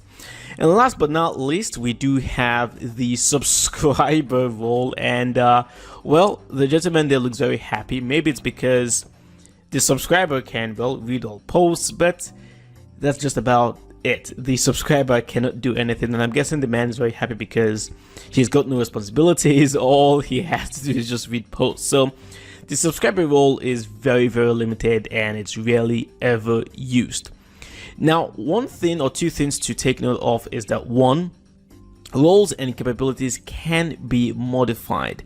So just because WordPress by default makes it so that an editor cannot perform technical tasks, you can actually change these default options and give technical abilities to your editors. And second, custom roles can be created. You can decide to create your own custom roles like king or queen or developer or something like that. So you're not restricted to the 5 default roles that comes with WordPress. So that's it for the 5 default WordPress roles. Thank you for watching, and I will see you in the next class. Alright, so we're about set to begin adding some more content to our website, but before we do that, I want to talk about images and how you should manage them, because images are very, very important. They constitute plenty of the content you will have on your website. Well, of course, that depends. If you want to use purely text, you could do that, but most websites rely heavily on images, and it's important that you understand how to work with images on your WordPress website. Now, I'm going to come down here to media, and let's explore the Mount Fitzroy image I have in here. You've got some information, right? You can see right now that the file name is Mount Fitz, but then take a look at the file type. It is a JPEG, not a PNG, not PNG. This is very, very important because typically you want about 98% of all the images on your site be JPEGs and not PNGs. The reason is because JPEGs are smaller in terms of the file size. They're smaller and as such will load faster than PNGs. PNGs are heavier. They're of better quality, yes, but they are heavier and as such will take just a little bit longer to load. So for 1 or 2 images, that might not make much of a difference, but then if you start adding images to your website, your content begins to grow, those extra milliseconds it takes to load each PNG image will eventually add up. So as good practice, make sure that whenever you're uploading images to your WordPress website, they are JPEGs and not PNGs. The one situation where you might want to use a PNG would be for your logo. And the reason is because PNGs also have the transparent background. So typically you'd want your logo to be on your navigational bar at the very, very top, like what I have over here. So if you use a JPEG, there is a possibility that the logo will not blend into its background. Right now, I'm using a PNG for my monkey logo right here. And to prove this, let me try to change the background very, very, very quickly for the header. So right here, it's black. If I went with red, for example, you can see that the image still blends in. If I go with gray, you can see it still blends in. If I go with blue, as an example, you can see it still blends in. If this was a JPEG, it will have its own background, which would be either white or black, and it would not look quite as nice. So for your logos, you can use PNGs, but for any other kind of image on your website, it's highly advisable that you use JPEGs. Okay, that's the first thing. Second here is the file size. Now notice that my file size here is 570 kilobytes, and this is not good. This is quite big.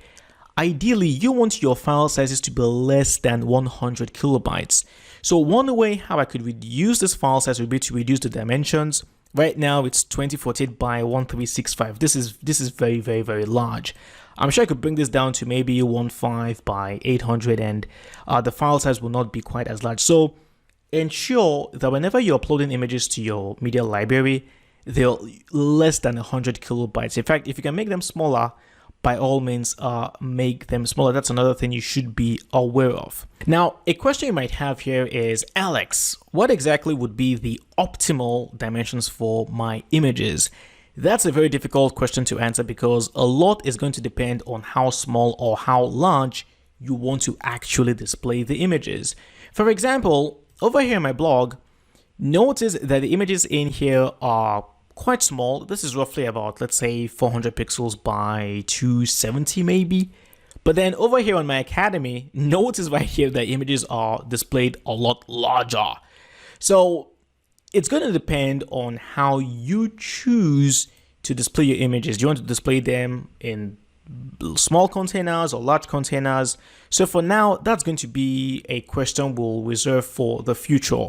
Once we've chosen the design for the website, we have our content, then we can decide on the optimal dimension. So we'll worry about that later. But again, good practice, try to ensure that the file size is less than 100 kilobytes and that you're using JPEGs.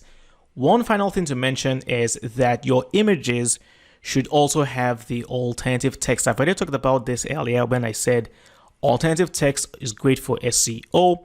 So make sure that all your images have a description of what that image actually is by adding the alternative text. And then also for good practice, ensure that your images have good titles as well. So rather than using generic names like K9, QV, 9, 10, whatever, just make sure that your images have real titles that give some context where the image is, and of course, the images have alternative text. Okay, one final thing to mention is that you can also edit images directly on your WordPress backend. So when you choose an image, over here you will have the edit image button.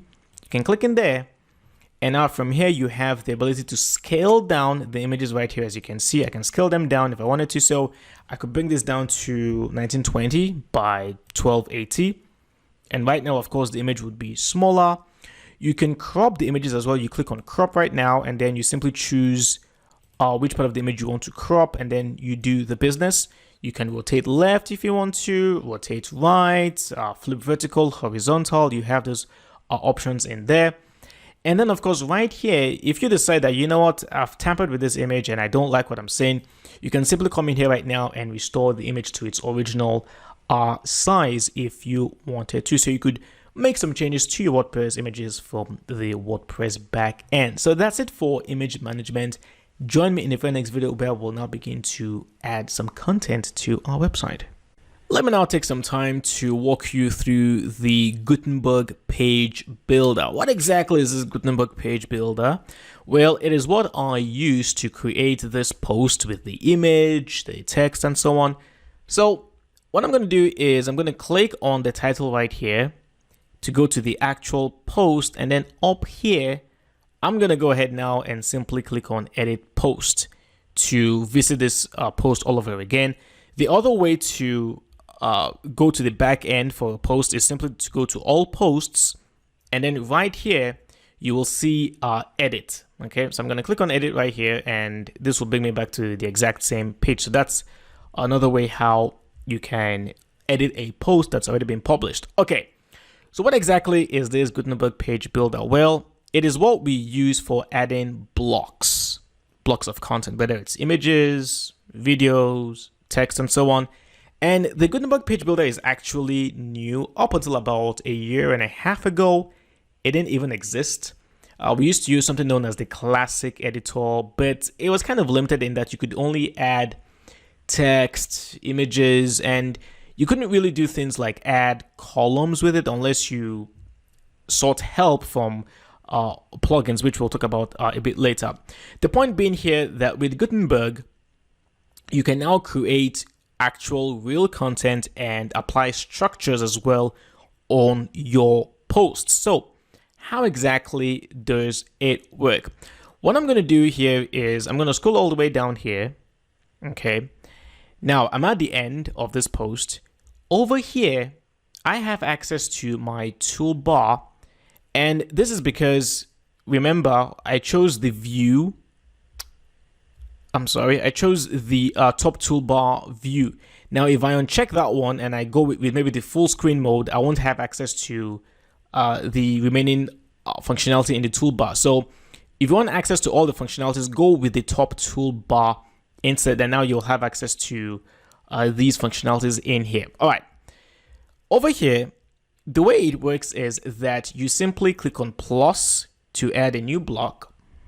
And then when you do that, you now have access to a wide variety of different blocks. Under most used, you'll have your paragraph blocks, your headers, gallery, audio, and so on. And then under common blocks, you will have pretty much the exact same thing, but with lists, you will have file, video, and so on. Let me close that one. Under formatting, you can now format your content as maybe code or quote, add them into a table and so on. You've got layout elements where you can add columns, buttons, and so on. And then you've got widgets, which we'll talk about a bit later. And then you've got embeds where you can embed videos from YouTube, Facebook, Vimeo, Instagram, and so on. So the idea is that you simply go there to plus, choose whatever content you want to add, and then add it. So in this case, let's go with gallery, for example, right? I've clicked on gallery, and now I'm being prompted to upload images to the gallery. I'm going to go to the media library, and let me just choose this two as an example, okay? Create a new gallery, insert the gallery, and now there we go. So over here to the right, remember that whenever you're working with a block, you will have access to modify the content inside of that block. And depending on the kind of block you're working with, you will have access to specific kinds of functionality. So because we're working with a gallery, in here, we could change the columns in this gallery. Now, it's 2 because we've chosen 2 images, but I could go with 1. And now you can see we have one column where an image takes up an entire row. We could make it even smaller by going all the way. Actually, we can't go more than 2 columns because we only have 2 images. So we'll stick with that. You can crop your images if you wanted to. You could link the images to the media file itself or to a particular page if you wanted to. And then, of course, the image sizes, you have access to all of these. If I chose the paragraph block, you can see the settings here have now changed. In here, I can deal with font size, color, and so on. So again, it all depends on what block you choose and the content within that block. All right. Up here, I've talked about adding new kinds of blocks. I could choose to undo an edit that I've made if I wanted to, or I could redo that edit. That's what these two do. In here, you have the content structure information. So if I click in there, it will tell me everything about the post. How many words are included, how many headings, how many blocks, how many paragraphs, and so on. So this is useful if you want to just have at a glance how much content is within your post. And then in here, you can navigate to blocks within your content very, very easily. You have the edit button chosen by default in here, or you can go with the select navigation and just simply select particular blocks that you want to work with. But in most cases, you will be working with the edit tool anyway, so you might not need to change this all that much.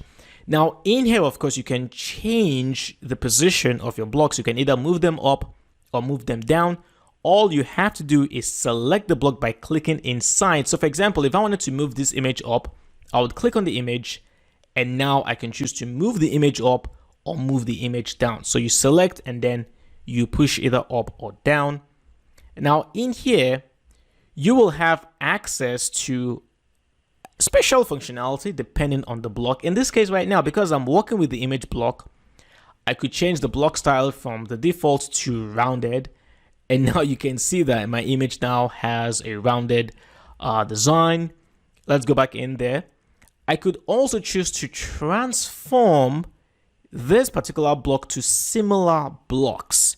Notice that I could transform it to a gallery because gallery deals with images. Cover also deals with images. I could convert it to a file because an image could be a file. I could convert it to a group or even media and text. So again, it's going to depend on the kind of block that you choose. Let me give you another example. Okay, if I clicked on the first paragraph block in here, and then If I came in here right now, notice the kinds of blocks I could transform the paragraph block to. I could transform it to a header, to a list, to a quote, or even group it, because these three also deal with text. You will not see the option to transform text to an image now, because text and image are not the same thing.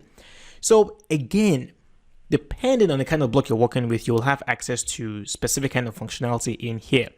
While I am within the paragraph block, I have access to aligning the text either to the left, the center, the right if I wanted to.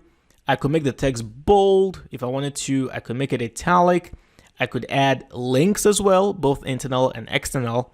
And then for the drop-down arrow, I have access to adding inline code. I could change text color as well if I wanted to. So let's say, for example, I wanted to change the color for Mount Fritz specifically.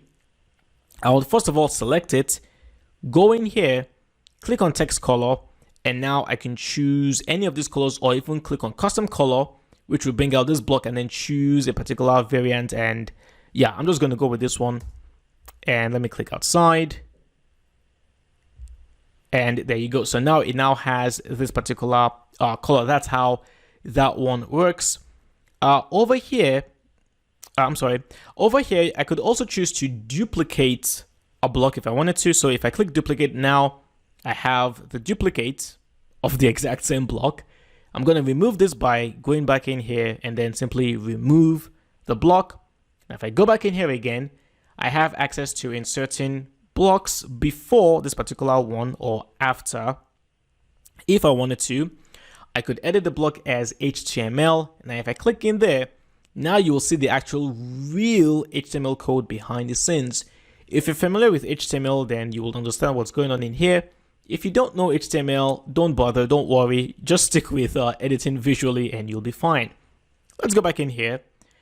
I could choose to add particular blocks to what we call reusable blocks.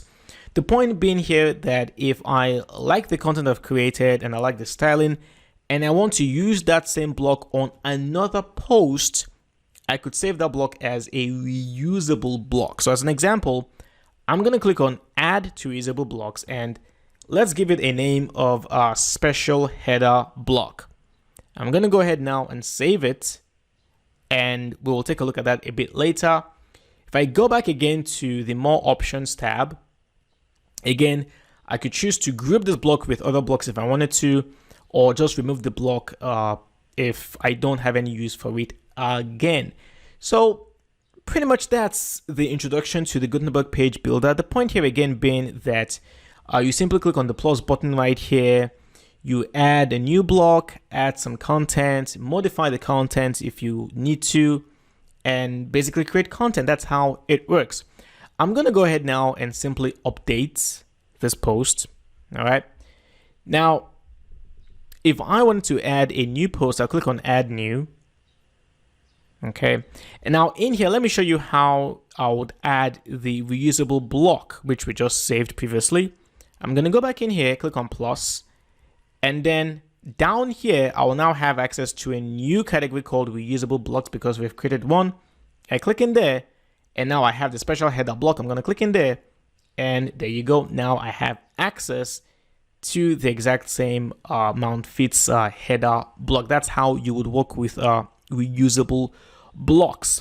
So that is it as an introduction to the Gutenberg page builder. Don't worry.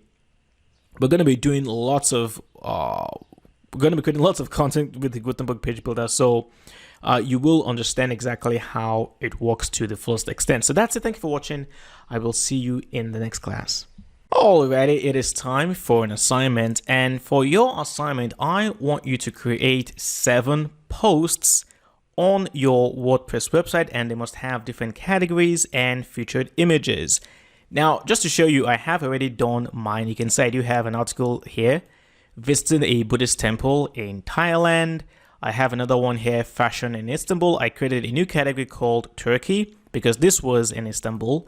And then over here, I've got one, Mystery of Easter Island for South America. I have one here, Rainbow Mountain. I chose Brazil. This is actually in Peru, but I just didn't want to go ahead and create another category. So there's that. I created one 4 days in St. Petersburg in Russia as well.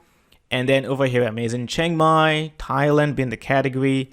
And then of course, the hiking to Mount Fitzroy, which I created initially. So if I head over to the back end and I come down here to posts, I click on all posts. Now you can see all of them. Now I'm going to go ahead and delete the hello world, which is the default post created when you install WordPress. So I'll simply click on trash and there you go. Now, while I am on this page, let me just show you very, very quickly a few things you can do. When you publish a post and you hover on the title, you will have access to the quick edit button. And when you click on the quick edit button right here, you can change the category, add tags. You can choose to disable comments if you want to, and then of course change the status as well. So these are a few things that you can do in here. Let me just cancel that, and there you go. So these are my 7 posts. So I want you to go ahead now and create 7 posts on your WordPress website because we're going to be working with them.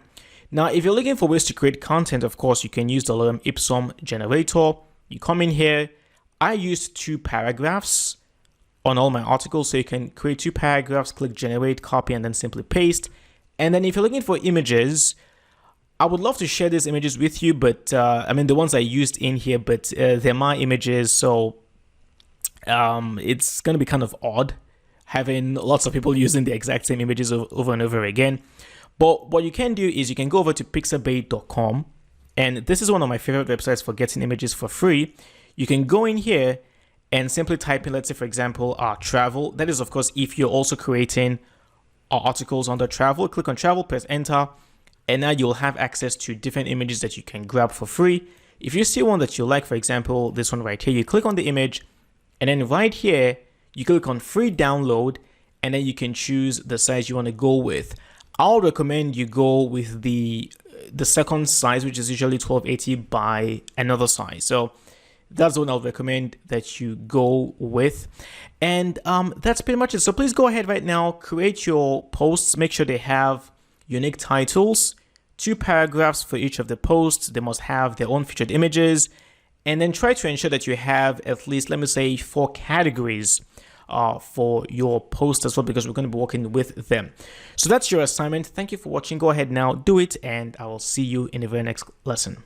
Welcome back. Hope you're enjoying this WordPress for Beginners course thus far. And we've come to a very, very important point where we're going to talk about WordPress themes. Now, when it comes to WordPress websites, there are 2 fundamental blocks. You have plugins, which we'll talk about later.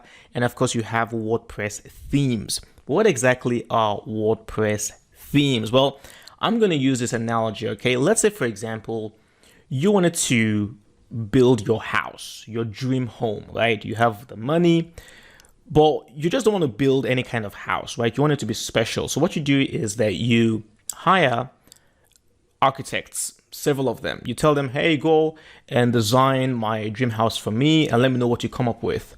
So now these architects, they go out there and they begin to design, the house, and eventually they all come to you and they present their own unique designs. And then you decide, okay, I like this design the best.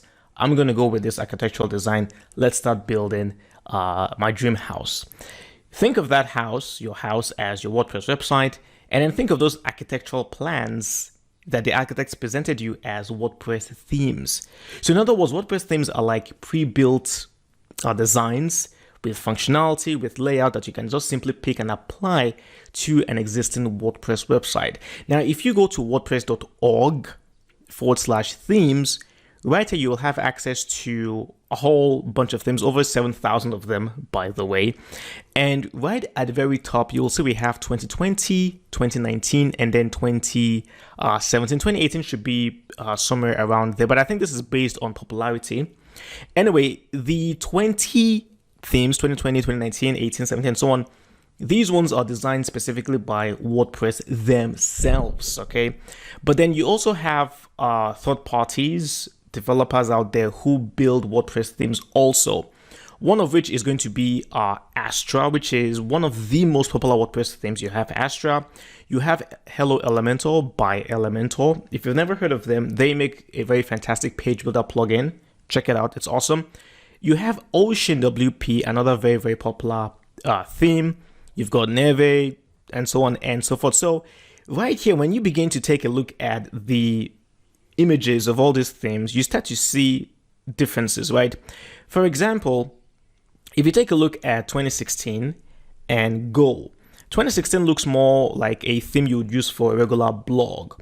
But then Go looks like a theme that you would use for like a personal branding, because right there you can see it says, "Hi, I'm Amelia, business coach and strategy consultant for small businesses." So basically you have themes that have been designed for different types of websites. Now on this page, if I go to feature filter, right here, you can filter based on the subject. So what kind of website do you want to build, right? Do you want to build a website for photography, for example? Let's go ahead, tick photography, and then I'll apply the filter. And now right here, you can see we now have themes that have been designed specifically for photography websites. You have shop entertainment, grid view, travel joy, and so on and so forth. So you can filter WordPress themes based on the subject. You can filter based on the features, the kinds of functionality that the theme provides you. Maybe the theme has inbuilt social media integration. Maybe it has the ability to do translations for you, and so on. And then of course, layout as well. Do you have the ability to add 2 columns for your content, maybe 3 columns, 4 columns, and so on? So these are the various ways how you can select your dream theme, basically. Now, just to give you an idea of what themes can really do, I'm going to head over to my website. Now, the theme we're currently using right now is the default 2020 WordPress theme. If I go to the back end and I come down here to appearance, just a second, and then you'll see themes as the very first option. If I clicked on themes, right now you see I have 2020 and then I have 2019. Let's take a look again at the current site as it is. So this is the front page, and you can see the way it's designed. You have the category appearing at the very top. You will have the title of the post, and then the meta information, the author, the date it was published, number of comments. Then you have the featured image, and then you have basically the entire text showing up, right? If I go back in here and I switch from 2020 to 2019 by clicking on activate, you can see right now it says new theme activated, visit site. If I go back in here and I refresh the page, do you now see the massive difference? Right now the background has changed. It's now white. And right now you can see that the featured image is now projected a lot bigger. And you can even see that the images now have like a blue overlay, right? You can see all the images now have this blue overlay, and that's basically the design of the 2019 theme. So the themes you choose will determine to a very large extent how your content will be presented. But not just that. See, if I head over to the back end and from themes, I go to customize. If I click on customize, this is where you can now make use of certain functionalities. This right here is the customize panel specifically for the 2019 theme. You don't really have that many options. You have something called the site identity where you can change the title, the tagline, which you could also do on general settings, but you can add your logo right here. Okay, you can add your logo. Colors, you can choose a primary color if you want to, or you can choose a custom color. So for example, we could go with maybe something like green, and now you can see that the green becomes the overlay applied to the featured images. Not many options in here, right? So let's go ahead and let me close this. And I'm going to switch back to the 2020 theme. And let's see if the 2020 theme is any better. All right, I'm going to click on activate, go back to customize. So now for the 2020 theme, you begin to see we have a few more options. We actually have a new panel called the theme options, where you can decide to now show search in the header, which is the search bar right here. You can decide to not show it, and now it's gone. You can show the author bio if you want to, or you can also decide to show maybe the full text or maybe a summary of all the posts. So right now you can see, for example, on the front page, we're no longer seeing the 2 paragraphs, which is basically the entire content of each post, but now you're seeing a summary, which is usually the better option, right? So you can see right now that 2020 provides you with a bit more options. You have a cover template, you have the ability to add a background image as well, and so on. And even with the colors, you actually have a bit more options of being able to choose a header color. So right now the default is white, but if you go with black, for example, or maybe even orange, so basically you have access to a bit more options with the 2020 theme. Now in comparison, let me show you 2 other websites. This one right here is using the Ocean WP theme, which you can see right here, active theme Ocean WP. And right here, you can see this guy has a whole lot more options available, a lot more. There's another one here, which is the Astra theme, which also has a lot more options than the 2019 or 2020 themes. Not quite as much as the Ocean WP, but you still have access to a lot of options for customizing the look, the feel, and so on and so forth. Now, let me also just mention very, very briefly so that I don't take anything for granted. In the instance of the Ocean WP theme, where I have access to the typography panel, if I click in here, I have the options of customizing my H1 tags. Remember we talked about H1 tags, H2, H3. I can customize, for example, my H1 tag. I can give it a font family. So maybe I want it to be Arial, Times New Roman, whatever. I can change the font size, the color, and so on, and then simply apply those changes, right? What this does is that it basically will affect every H1 on my website. The changes you apply on your theme options, your customized options in here are universal. They will cut across your entire website. However, keep in mind that with the Gutenberg page builder, I've already shown you, you can also customize how your H1 would look like, how your H2s would look like, but those changes you make with the Gutenberg will be specifically for that particular post. It's not going to cut across the entire website. So if you've, or maybe one of your posts, you've designed the H2 to be red color, 34 pixels in size, and you like that design, you will have to apply those changes again on another post where you want to have the exact same design. That's the difference. With the Gutenberg page builder, the changes, the styling you make isn't universal. It's for that specific post. But with your theme options, when you come in here and you customize H1s, H2s, whatever, it cuts across your entire website. That is the difference. So one more thing I should mention before I round this up, I'm going to have another video about themes coming up. But one more thing I should mention is that when it comes to WordPress themes, you do have the option of going with free themes or going with paid themes. Now, paid themes obviously usually have more functionality, they have more features. You'd also have support from the developers of the theme. So if you have the money, I would always recommend that you go with the paid version of the theme.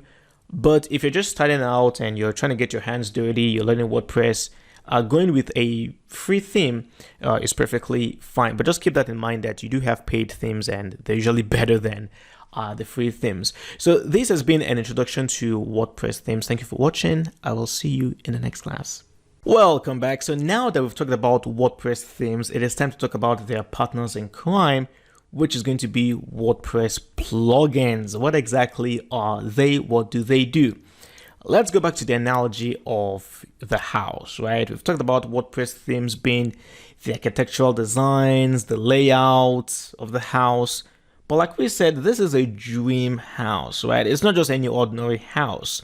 We want to have a swimming pool, the latest security system. We want to have a tennis court, a mini theater, a bar, and so on and so forth. Now think of all these luxurious add-ons as plugins, because basically plugins extend and enhance the functionality and design of your WordPress website.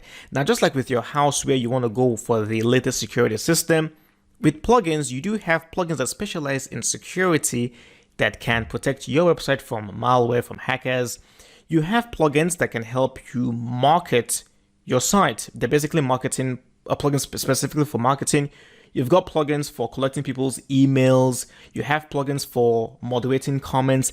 Basically, almost any kind of functionality you can think of on a website, there is a plugin for it. And with over 57,000 plugins available, I can guarantee you that you will find a plugin for whatever it is that you're trying to accomplish.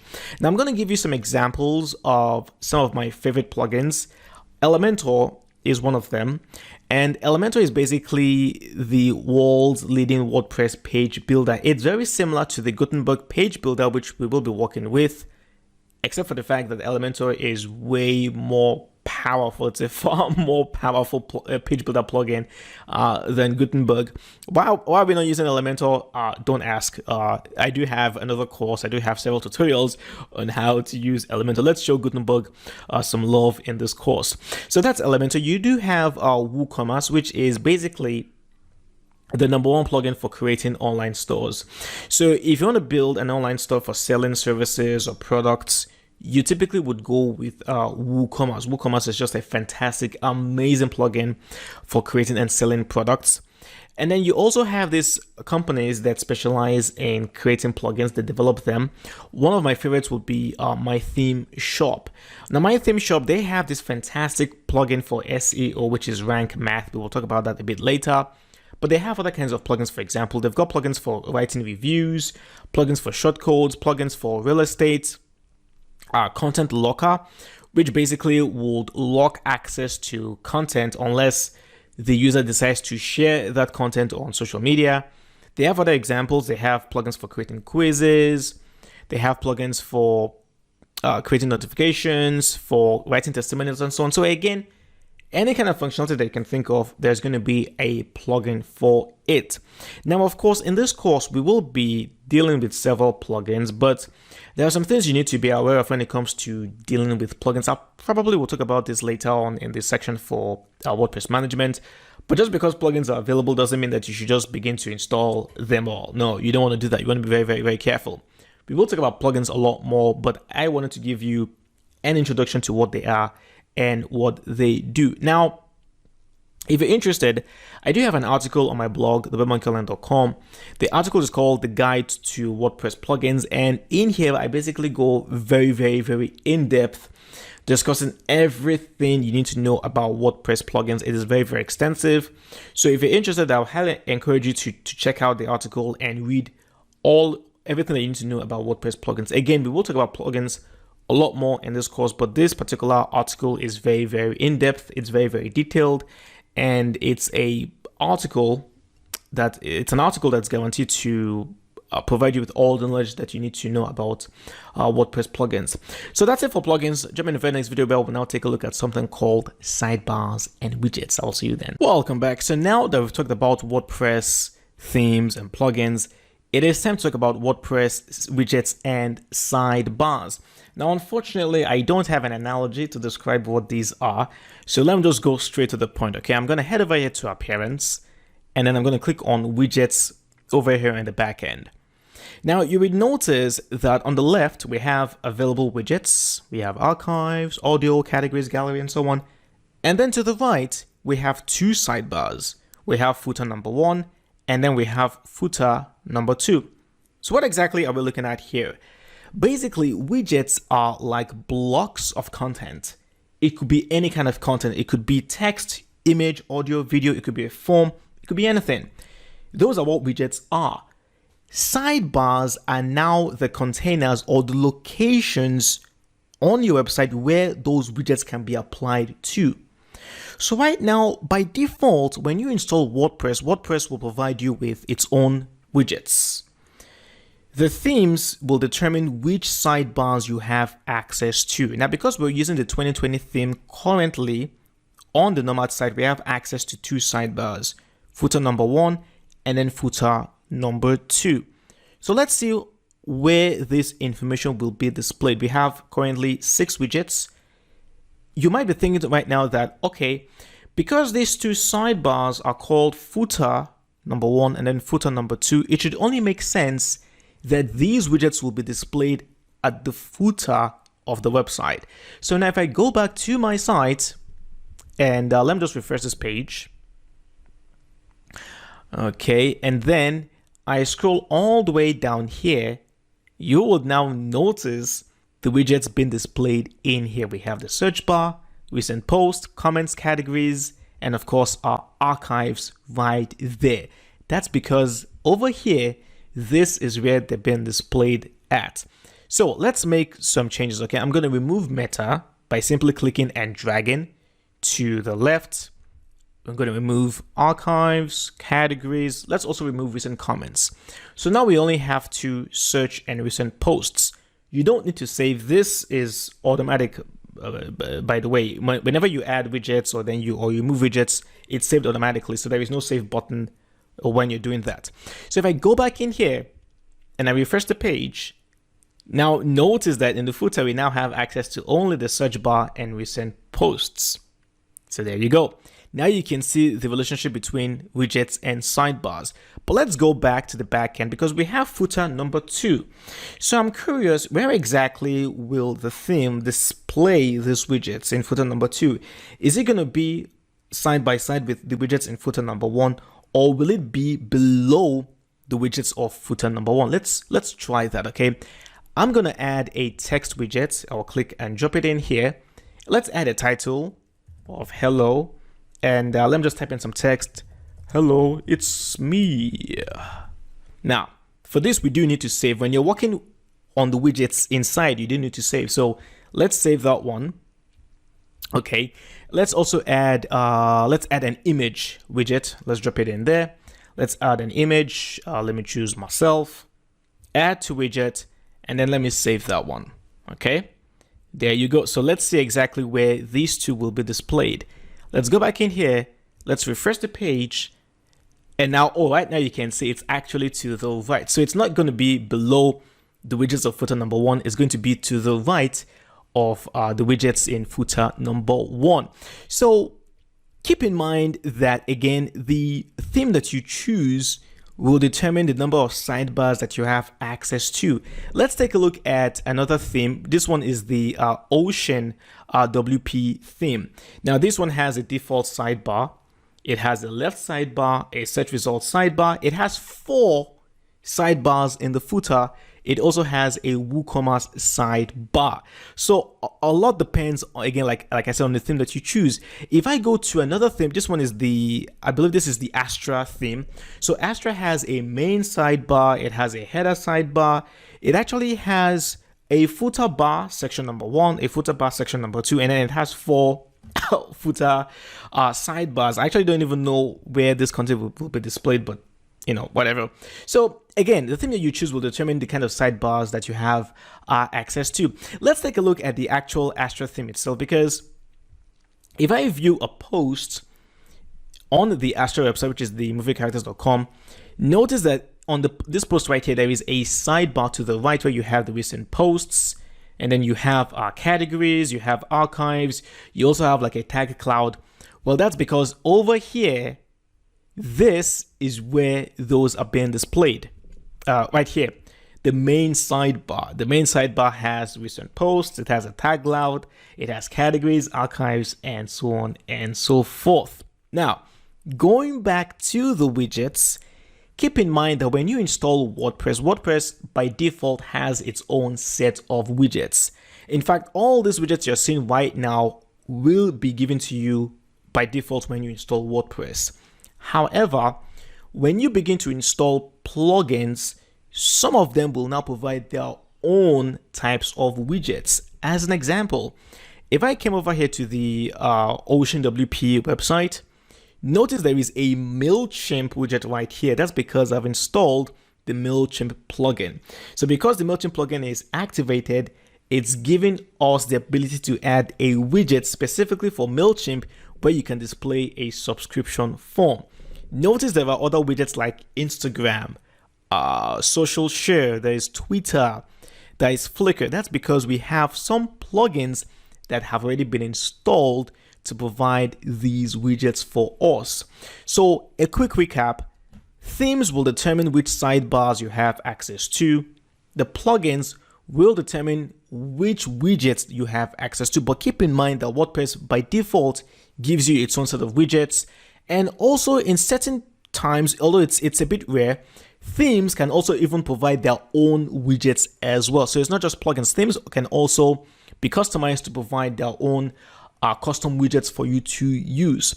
So that's basically it for widgets and sidebars. We will, of course, be working with them a lot more as we progress in this course. Thank you for watching.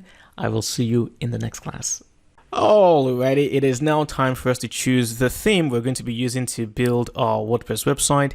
And I have decided to go with the Ocean WP theme for several reasons. One is the fact that it's been around for quite some time. It is very, very, very popular, and it's also very well maintained by the developers. So you don't run the risk of installing this theme, using it, and then a year from now, you suddenly hear that the developers no longer update the theme, they've abandoned it. That's not going to happen with Ocean WP theme. I have made this mistake in the past with some other themes where I will use the theme, build a website, and then 6 months later, the developers have abandoned the theme. It's really, really annoying. And with Ocean WP, I believe that's not going to happen. Plus, it's nearly 3 million downloads at this point. So this is a very well maintained theme. It's very, very popular, and plus it's free. There is a free version, there is a paid version of the theme, but the free version is fantastic. There's a lot of inbuilt functionality which we will be able to use. So overall, this is a very, very safe and a very, very, very good choice for working with the WordPress theme. So let's go ahead now and install the theme. And to do this, I'm going to head over to the back end and quite simply come down here to Appearance, click on Themes. And then right here, I'm going to click on Add New Theme. And then very simply, right here where you have this search box, I'm going to come in here and type in Ocean. And we should see the theme right now. And okay, here it is. So it's Ocean WP. Okay, keep that in mind. It's not Ocean Cream. Ocean SEO, but Ocean WP. All right, let's go ahead now and install the theme. And I'm just going to go ahead now and simply activate the theme. And there you go. All right, so let's now head over to the front end and see the change now in our website. And okay, so there you go. This is the very, very first start to building our WordPress website. Now, let me just go back and give you some very quick pointers. All right, now that we've installed the theme, you might see this notice saying that this theme recommends the following plugins: Elementor, Ocean Extra, and then WP Forms. Elementor is the page builder plugin I talked about that you can use to build content, but we're not going to use Elementor in this course. We'll be using the Gutenberg page builder plugin because I've already created courses and several tutorials on how to use Elementor. Ocean Extra, we will install this plugin because it adds even more functionality to the theme. And then there is WP Forms, which is used for creating our contact forms. So let's do this, all right? I'm going to go ahead now and simply click on Begin Installing Plugins. And then right here, I will check Ocean Extra, and then I'll also check WP Forms. We'll ignore Elementor. And then right here, where you have the drop down, click in there, and then I'll click on Install, and then click on Apply. And let's wait. Okay, so right here, we do have a rather unexpected error. Wow, wow, wow. All right, so it says plugin activation failed. An error occurred while installing Ocean Extra. Ooh, okay. We'll see what this is. Let's go back to return to required plugins installed. This is something I didn't prepare for, but this is what happens when you install plugins and themes. You might run into issues like this. So it's actually not too bad. They've actually seen this occur. Now you actually have a real experience of what it might look like when you work with themes and plugins. All right, I'm going to go ahead and simply click Skip Setup right here. And let's head down here to Plugins. I'm going to click on Install Plugins, and let's take a look at what's actually going on. All right, okay, so for some reason, I don't understand what happened, but you can see Ocean Extra is actually active.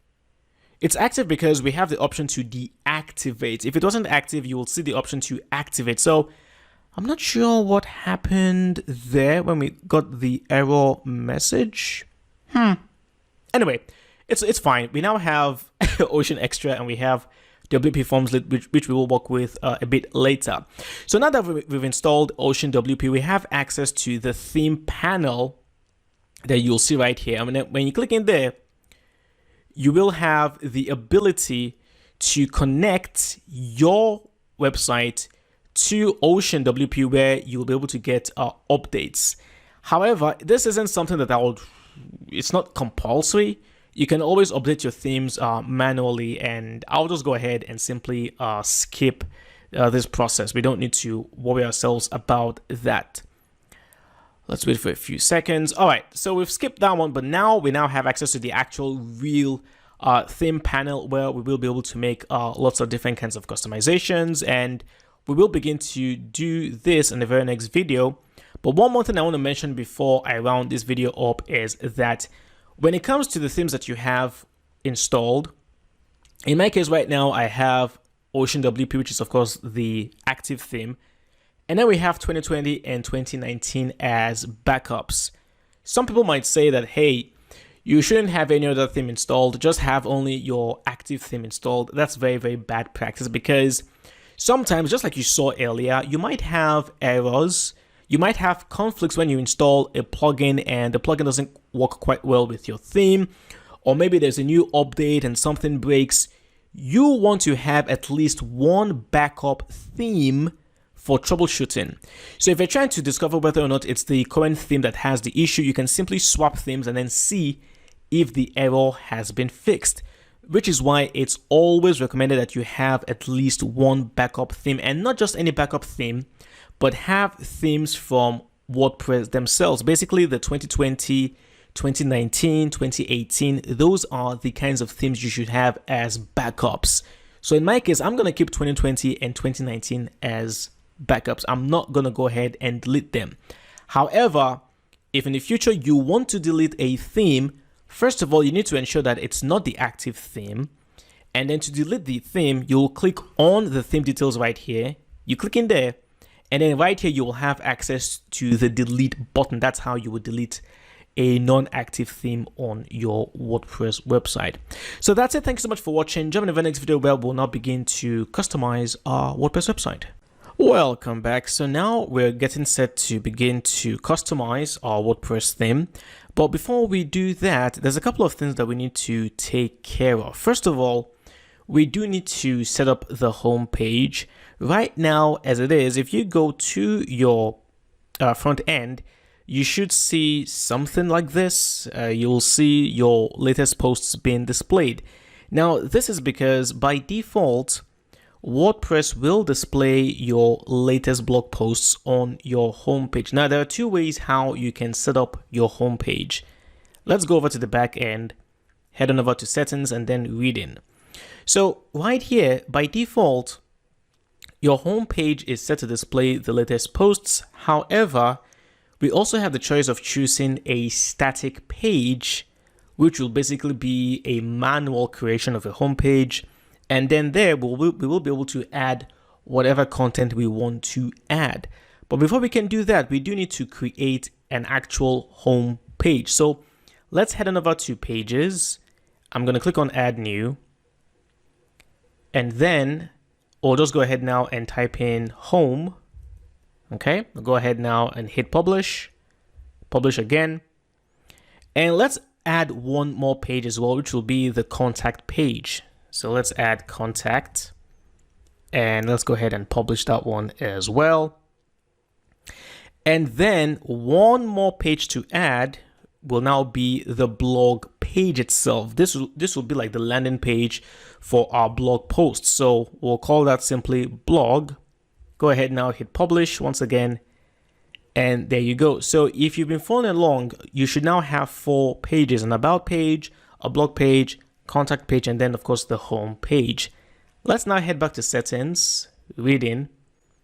And now here, I'm going to set up my static page to be home. That'll be for the home page. And then the posts page, otherwise known as the landing page for the blog posts, will now simply be blog. And then from here, I'll just come down here and then save my changes. And there you go. So now if I head on to the home page, you will now see that it looks completely different because of course we've changed the layout of the home page from displaying the recent posts to it now being a manual creation of content basically.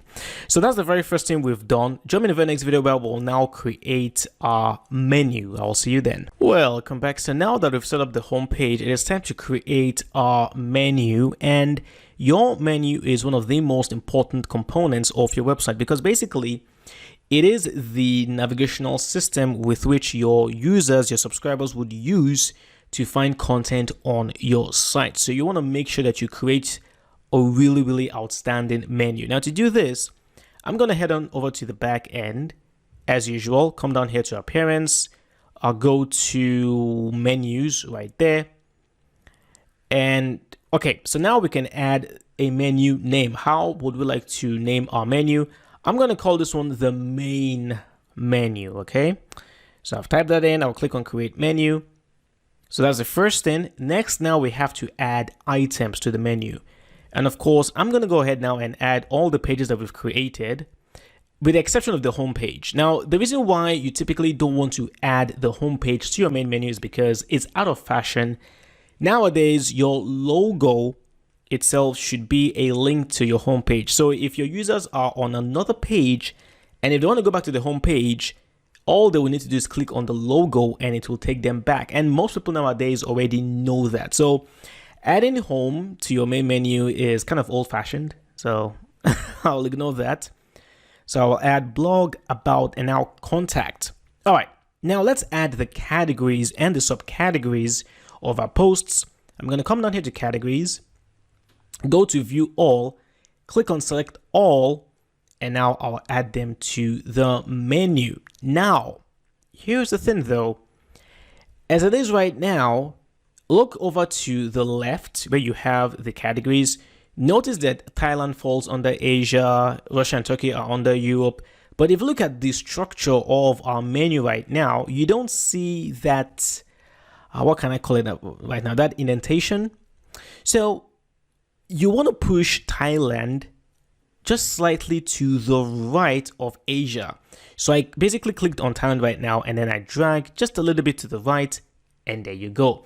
So now you can see that Thailand has now been called a sub-item or a subcategory under Asia. I'm going to do the exact same thing for Russia and then Turkey and then Argentina and then Brazil. Okay, so this is exactly how you will create the category subcategory structure in your main menu. One more thing I'm going to do is to drag contact all the way down here because ideally contact should be the last link in your main menu. Okay, 2 out of 3. The last step right now will be to tell our theme where this menu should be displayed. Now this depends on the theme that you're using. Some themes will not give you more than one option. Usually most themes will just say, hey, this menu you're going to display is going to be in your header. However, with Ocean WP, we have 4 different places where we can decide to display this menu. We could display it in a place called the top bar, main, footer, or even as the mobile menu. What I'm going to do right now is click on main, because this will be the main menu, and then hit save. And voila. All right, what I'm going to do right now is I'm going to view the home page and let's see what it looks like. And there you go. So now we have our main menu, but let me just show you very quickly where the other display locations are. Let me just call this one a test menu. Okay, you don't need to create this. I'm not going to use this. I'm just going to use this to experiment. So I'll click on create menu. Let's add contact and about to the menu. And then now I'll choose top bar and also footer. Okay, so let's see the exact locations of this menu. I'm going to hit save menu right now. And then if I head back to the home page, let's refresh. And there you go. So right now you can see that top bar will basically, the menu for top bar will basically be displayed above the area for the logo, and then the main menu. And then down here, this is where the footer menu will be displayed. So I'm already thinking ahead. We might create a footer menu and display other links like the privacy and policy, things like that. We might, let's wait and see what happens. But now you can see that you have the option of displaying up to 3 different menus on your website if you wanted to. But again, this depends on the theme that you choose. Some themes will not give you the option to display a footer menu or a top bar menu. You'll just have main as the menu. I'm going to go ahead now and simply click on delete menu.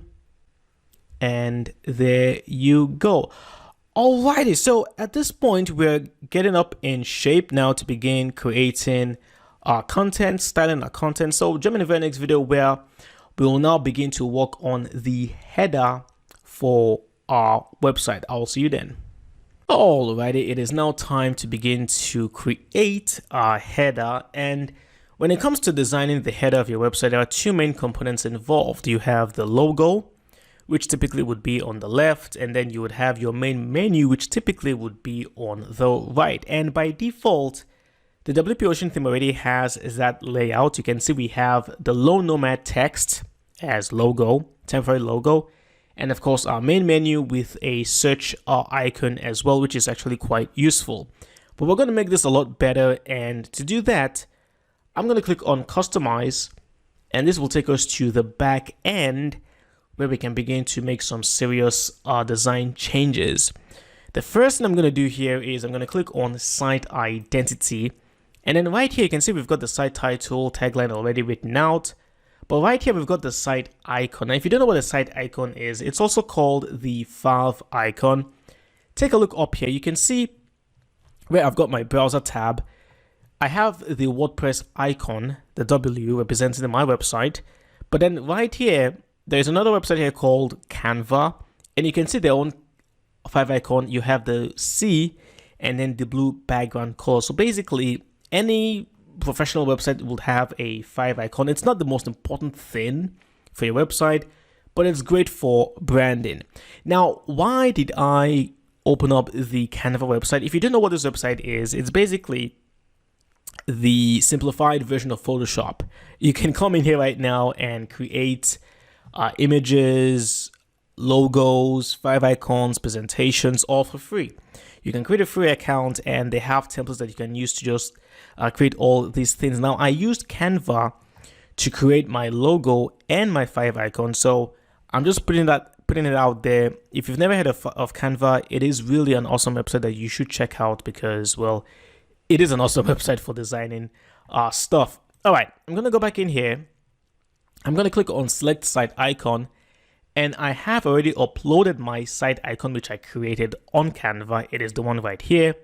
I'm going to click on select, and I'll click on skip cropping because I don't want to crop anything in here. Skip cropping. And now you can see I now have my fav icon already being used. By the way, if you follow this step and you don't see your fav icon appearing, it could be that it's going to take a while for your browser to recognize the fact that you now have a fav icon. So relax, check back in a few hours, and I'm pretty sure your browser will begin to exhibit the fav icon that you have chosen. All right, I'm going to click on the back arrow in here. And what we're going to do here is we're going to jump down, first of all, to general options. Let's make a few changes in here before we get to the header itself. Now, right here, you've got general styling. And let me just tell you right now that in here, you can make different kinds of changes in terms of coloring. You can add a background color for your page if you want to, but I'm going to stick with the default, which is white. There's really no need to change anything in there. You can add your background image. You can also change your links color. The default here is black, and when you hover on the links, like for example right now, take a look at the recent posts. The titles are links themselves, but they're black. But then when you hover on the link, you can see right now it turns to blue.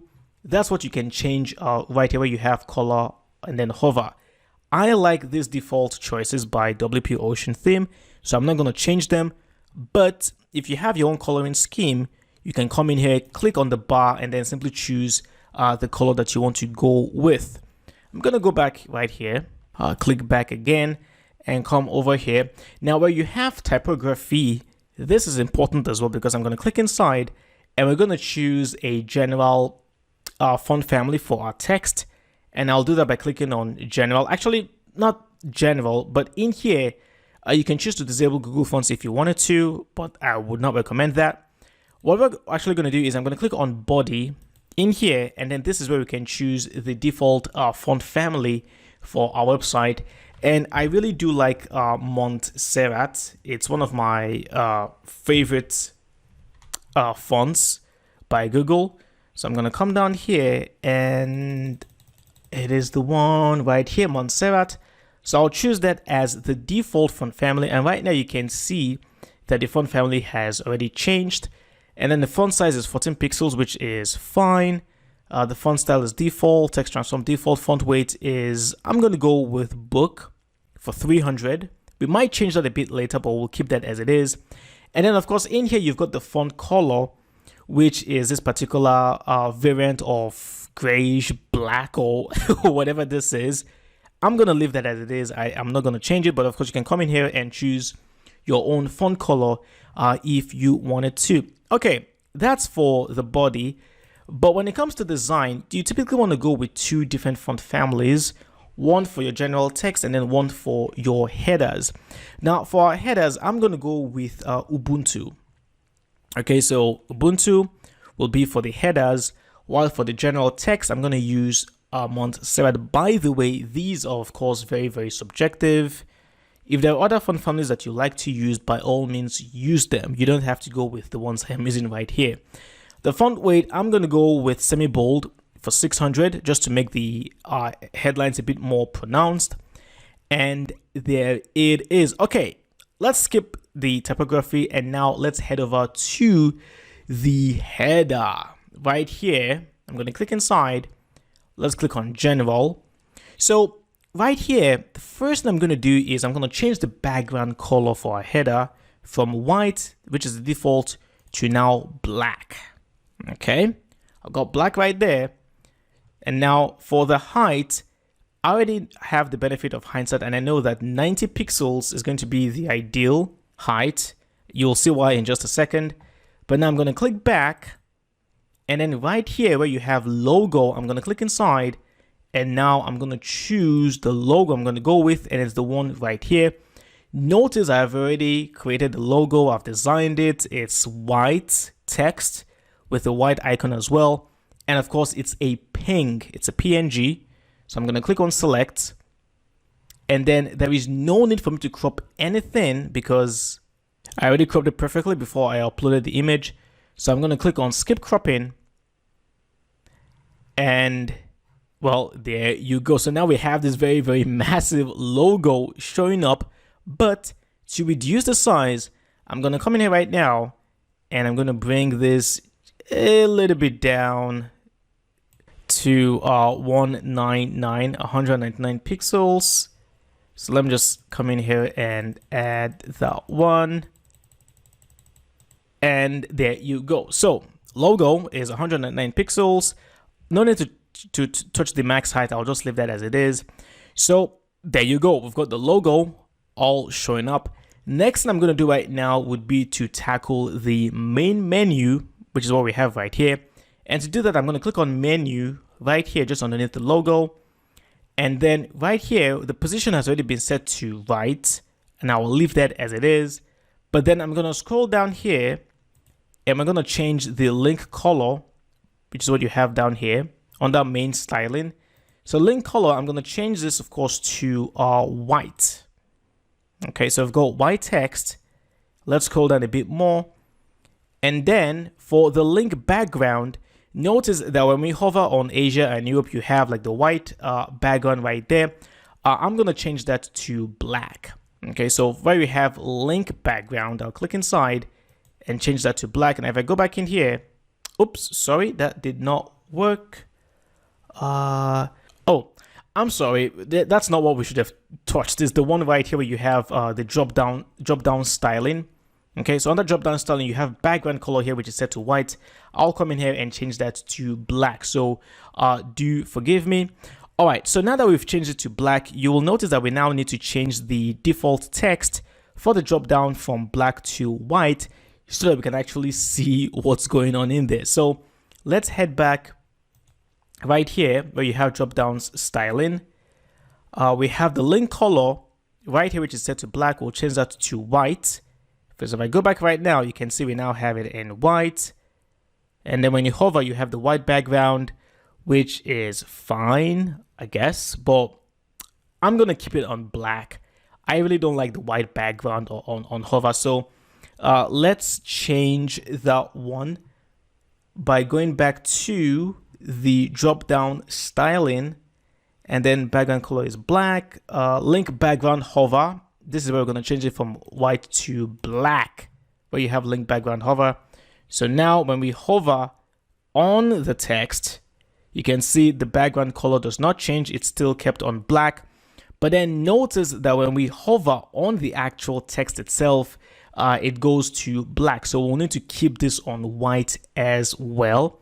So it's going to be the one right here where you have link color hover. I'm going to click in there, and of course, keep this on white. So now if you go back in here, you can see it no longer changes. So I know this might have been a bit confusing, but there are several things we did in here. First of all, we changed the background color for the menu to black, and then we also changed the color of the text to white, and then we also tackled the hover effects. When you hover on a drop down, the background should be black, and even when you hover on the subcategories, the background color remains black, and then the text should remain white all the time. So right in here, just keep in mind that you've got main styling, which is the default, and then you've got the drop downs styling.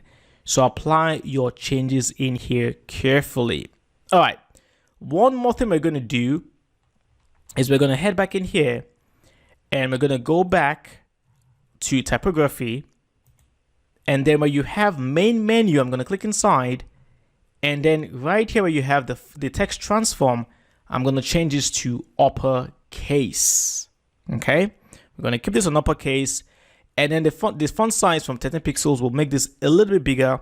We'll make it 14 pixels. And there you go. Maybe one more thing, maybe the font weight. We could make this a bit bold, maybe 600. There you go. I think 600 is perfect as it is. So that's it for part 1 for creating our header. Join me in part 2, where we will continue to design the header. Welcome back to part 2 of creating our header, and I hope you are not too overwhelmed with part 1 because we covered quite a lot over there. So far so good. We've gotten our 5-icon created, we have our logo, and then we have our main menu as well. Now let me point out that by default, your logo right here, when you click on the logo on another page, it will take you to your home page. So I just want to put that out there in case you're wondering why we don't have a link on our main menu pointing to the home page. That's because the logo takes care of that, and nowadays people already know to do that. When they go on the website, they're on a different page, and then when they go back to the home page, they already know, okay, all I have to do is click on the logo and it will take me back to the home page. Okay, now what's next for the header? Well, right here under the general settings, you have your top bar just above the header. Now this is very subjective. You could easily come in here right now under general and just simply disable the top bar, and you will not have any top bar at all. Okay, you could go about it this way, but an advantage of the top bar is that you can actually add social media icons just above your main menu. So to do this, I'm going to head back where you have social.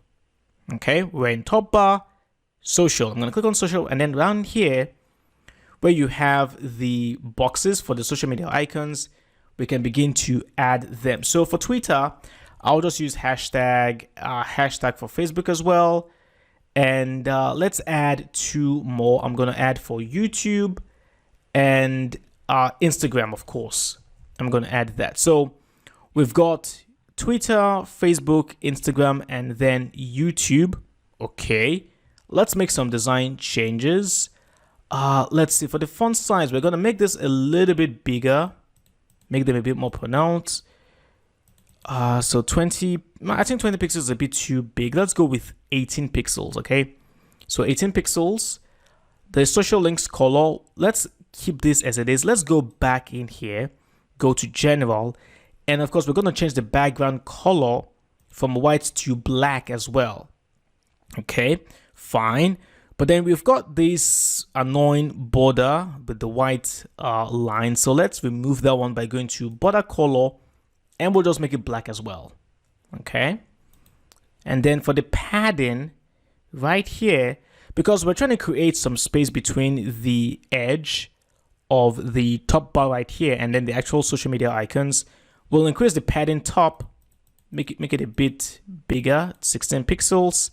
And let's reduce the padding from the bottom, so there isn't that much space between the main menu and then the social media icon. So we'll keep that on 0 actually, and I think this is fine. One thing I'd like to do though is when we hover on the social media icons, let's also add the same blue color that appears when you hover on the items in our main menu. So let us do that. And to do this, I'm going to head in here to social, and then social links color, when you hover, it's going to be this blue color right there. So 1E73BE, that's the value. So if I go back in here, you can now see that we have that going on. So again, this is subjective. You don't have to, because in truth, we're going to add the same social media icons in our footer as well. And on our about page, we're also going to have the social media icons being displayed there as well. So it's very, very subjective, and it's not something that you have to do if you don't want to. A few more things we're going to change before we round this up. Where you have your place your content here, that's actually inside where you have our content. I'm going to click inside, and I'm simply going to remove the text because we don't need it. So let's remove that text so we don't have any annoying text in there. And then just like that, notice that all of a sudden the social media icons are now again very close to the the edge of the bar. So let's go back in here and try to add maybe a bit more padding under general. So rather than 16 pixels, we might have to go a bit bigger, 25 pixels. And yeah, I think 25 pixels should be fine. So these are some of the things that you might face when you're designing your website. You make one change, you delete some content, and then all of a sudden you realize that the change you made earlier needs to be edited. So it is what it is. I'm going to keep this on 25 pixels. So far, so good. I do like what we've done thus far. The only thing we should change though might be maybe to change the hover effect for the text from white to blue for the drop downs, maybe. Okay, let's do that. Let's actually do that. So I'm going to head back in here. Let's go to header, head on over to menu, and then let's come down here to the drop downs styling, and then link color on hover, we'll change that one to blue as well. So if I come back in here, you can see it's now in blue, and I think that's fine. Again, this is all very, very, very subjective. I'll just keep that as it is. Okay, so that's it for the header. Don't forget to, of course, hit the publish button up here to publish your changes. So that's a German of the next video, where we'll now take a look at coming up with our footer. I will see you then. Welcome back. So it is now time for us to build out the footer. We have the header all sorted out, but now it is time for the footer. Now, before we go about building out the footer, I need to make a few changes, or we need to make a few changes on the back end. So I'm going to head over in here, and what we need to do first of all is to add a few more pages. The wonderful thing about the footer is that it is a great place to add additional links to other pages on your website that you might not want to add in your main menu. So an example of such a page would be something like the affiliate disclaimer page. Now, this of course is very, very subjective. You may not be running affiliate links on your website. So in this case, if you have other kinds of pages that you want to create, maybe your terms and conditions, privacy and policy, maybe a page for your forum or something like that, you can simply go ahead and create them. I've already created the affiliate disclaimer. I will create one for privacy and policy as well. Empty content, yes, but I'll just go ahead and publish that. Let's add one more, and this would be for terms and conditions.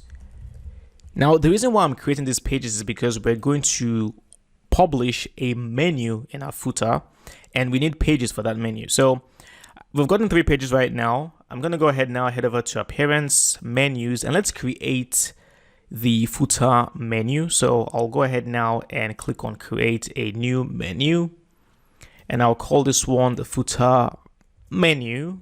Let's create the menu, and then I'll just add these pages to them. I think I'll drag affiliate disclaimer on top right here, and there you go. Now over here we do have the option of displaying it in a widget location for the footer, but we'll ignore this and we'll simply use an actual widget to display the footer. So I'm not going to tick anything in here. Let me go ahead now and save the menu. Oh, by the way, since I'm over here on the menu page, if you were wondering how you can create external links and add them to your menu, you would come over here where you have custom links. And then in here, you simply add the URL and then the link text, and then you add to the menu. That's how you can add external links to your menus. Okay, so we've got our pages, we have our footer menu. Let's now head over to the widgets. Now, one thing about your footer is that it is where widgets are heavily used, widgets and sidebars. So with Ocean WP, we do have 4 sidebars in our footer. You can see we have got footer 1, 2, 3, and 4. So let's add some extra information in here. Starting off with footer 1, I'm going to drag the contact information widget. Let me try that one again. I'll dump that in here. Let me just make sure that it didn't fall into any of these sidebars. Okay, so we've got the contact info widget with some text, and I'm going to go ahead and simply remove the address information, phone as well. I think I will keep phone, or maybe not. No, we don't need the phone. No, I'm going to remove that one. Let's remove mobile. Let's remove fax as well. I will keep the email as it is. Let me just change the email text to alex@thelonenomad.com. This is not a real website, a real email address, so please don't don't send me any emails there, please. Okay, I'm gonna remove Skype because we don't need that one. So we have email and then we have website. Let me go ahead now and save this, and let's take a peek at how this looks like. And there you go. So contact information, email, and then website. Actually, website doesn't make any sense since people are already on the website. So let's remove the website. Let's remove that one. Let's save that again. Let's head back in here, refresh. And okay, that looks fine. I like this. Let's head back now and let's add the menu. So to do this, I'm going to head over to footer 2, and then let's look over here on the left where we have a custom menu widget, which is the one right here. I'm going to click and drag again and then drop it in there. And for the title, I'll just say links. That will be the title, all right? Links, and then I'll choose the footer menu, and that is it. Let's go ahead now, save this. Let's head back in here, let's refresh, and there you go. Okay, looking good, looking good. Now for the next 2, what I'm going to do is I am going to add, for footer number 3, let's add the categories. By the way, all of this is entirely subjective. You're more than welcome to display other types of content that you want to display in your footer. You don't have to do exactly what I'm doing. So for footer number 3, we're going to go with the categories, and it's right here, categories. I'll drop that in there. And for the title, let's call it categories. Categories. Let's save that one. And then finally, for the last sidebar, footer number 4, let's add the social icon. So we have it right here, social icons. I'll drop that in here, and I'll change followers to follow me because I am one person. And of course, the social links will add Twitter, Facebook, Instagram, and let's add YouTube to keep it consistent with what we have in the header. Let's save that, and let's refresh. And there you go. So not bad. We already have the content all laid out, but join in the very next video where we will now actually style the footer. I will see you then. Welcome back. So previously we were able to add the content for our footer, but now it is time to do some styling. Now, the first thing I want us to tackle would be the background color. It is black by default, and we already have the black background color for the header. And this normally would not be an issue if the website's content, if the tone of the website was meant to be, you know, dark and mysterious. But this is a travel blog, and we do need a bit more sunshine, as I might call it, on the website. We need to make the website a bit more friendly in tone. And as such, we'll have to use lighter colors. I'm not talking about using yellow, pink, or stuff like that. No, I'm talking about lighter colors like maybe light blue, maybe some green, something like that. So let's change the background color first of all for the footer. And to do that, let's head on over to the customize page as usual. And we are going to change the background color. All right, let's wait for a few more seconds for this to load. It has loaded. All right, I'm going to head down over here to the footer widgets, as you can see. And let's look for background color. It is right here, black. We don't like that one. Now, I do have a color in mind, which I do like, and that is the code right there. It is 3A93B2. I do like this shade of blue. I think it's awesome. So let's do that, background color. And then for the text color, we'll keep it on white, okay, so that people can actually read what they see. And then we'll also set the borders color to be white, so they're all consistent. And then for the links color, they're all white, which is fine.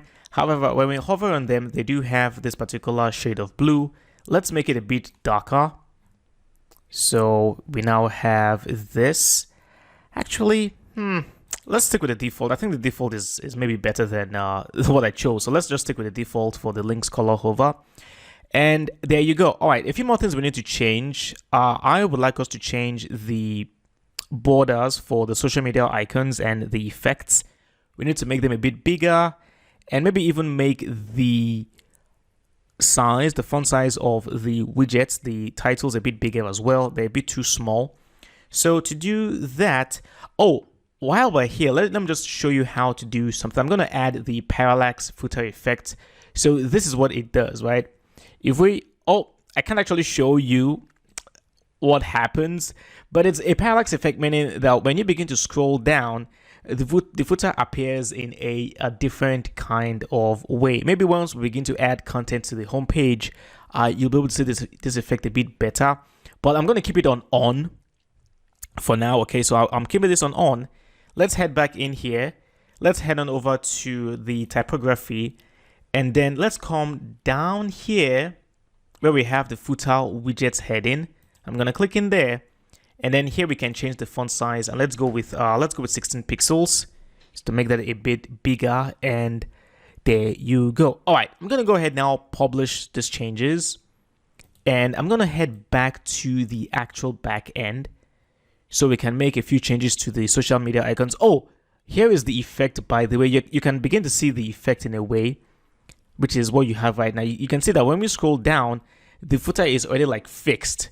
Basically, it doesn't actually shift. Anyway, you'll see this effect a bit better once we add some more content to the home page. All right, let's head on over to the back end.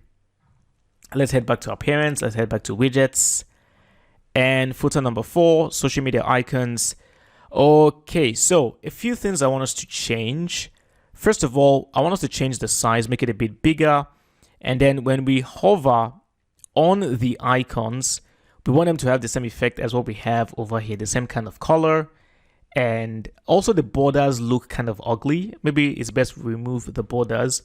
So let's do this. The border color, let's go with the, where is it? Border color right here. I'm going to add the same background color for the footer so it blends in. And let's do this for the dimensions. Let's go with 35 pixels. And then for the font size, let's go with 40 pixels. And let's see how this would look like. And then the color, when we hover, let's stick with this color right here. Color and hover, this one. Okay, there you go. Let's go ahead now and save these options. Let's head back in here. Let's refresh the page. And there you go. Okay, the social media icons are looking better right now, but they're a bit too close, as you can see. So we need to make a few more changes in here. Let's see what could be wrong. Actually, let's swap out the font size, which would be 35 pixels, with the dimensions. So now dimensions would be 40 pixels. I think this is what controls the spacing. Let's save this and let's see. Let's refresh. There you go. So that's actually what controls the spacing, as you can see. Okay, looking much better right now. But then when we hover on the social media icons, they still have this border, which I really don't like. So let's change that one as well. Let's head back in here. So border color on hover, let's stick with the same color as the background so it just blends in, so we don't actually even see any border. And let's just increase the dimensions a little bit more to 45 pixels, just to add a bit more space. Let's save this. Let's head back in here. Let's refresh. And now when we hover, we now have that effect. No more borders. Spacing looks good. And everything so far looks good. I think I like exactly what we have done in here. The final thing we need to change would be the copyright text down here. We don't need Ocean WP theme by Nick. So let's change that one. I'm going to click on customize. And let's head down over here where you have footer bottom. I'm going to click in there. And let's change this guy. Let's go with the copyright, blah, blah. And I'll just change this one to 2020. The Lone Nomad. Okay, background color is black, which is fine. The text color, I think it's perfectly fine. We don't need to change anything in here. I'll just leave everything as it is. Let's go ahead now, publish. And there you go. So that's it. We've successfully been able to style our footer. And that's it. So we have a header, we have a footer. Jump in the very next video where we'll now begin to build out the homepage. I will see you then. Before we begin building out the homepage for our website, I wanted to introduce to you a plugin that we're going to be using extensively. And that plugin is the Getwid WordPress blocks plugin. So what exactly does this plugin do? Well, it complements the Gutenberg page builder, which comes with WordPress by default. And I've already shown you a brief introduction to Gutenberg. It's okay. I mean, with Gutenberg, you can add different kinds of blocks. You know, you've got paragraphs, headings, and so on. But it's not enough. It's not enough. And Gutenberg needs help. If you really want to build a nice website, you're going to have to complement the Gutenberg page builder. And one of the plugins we'll use is the Getwid WordPress blocks. Now, if I scroll down in here, you will see the additional kinds of blocks that it provides the Gutenberg page builder. You've got advanced heading, you've got sections, social links. We've got blocks specifically for Instagram as well, which is great for a blog. We've got one for MailChimp as well, which we'll be using to build out our subscribers list.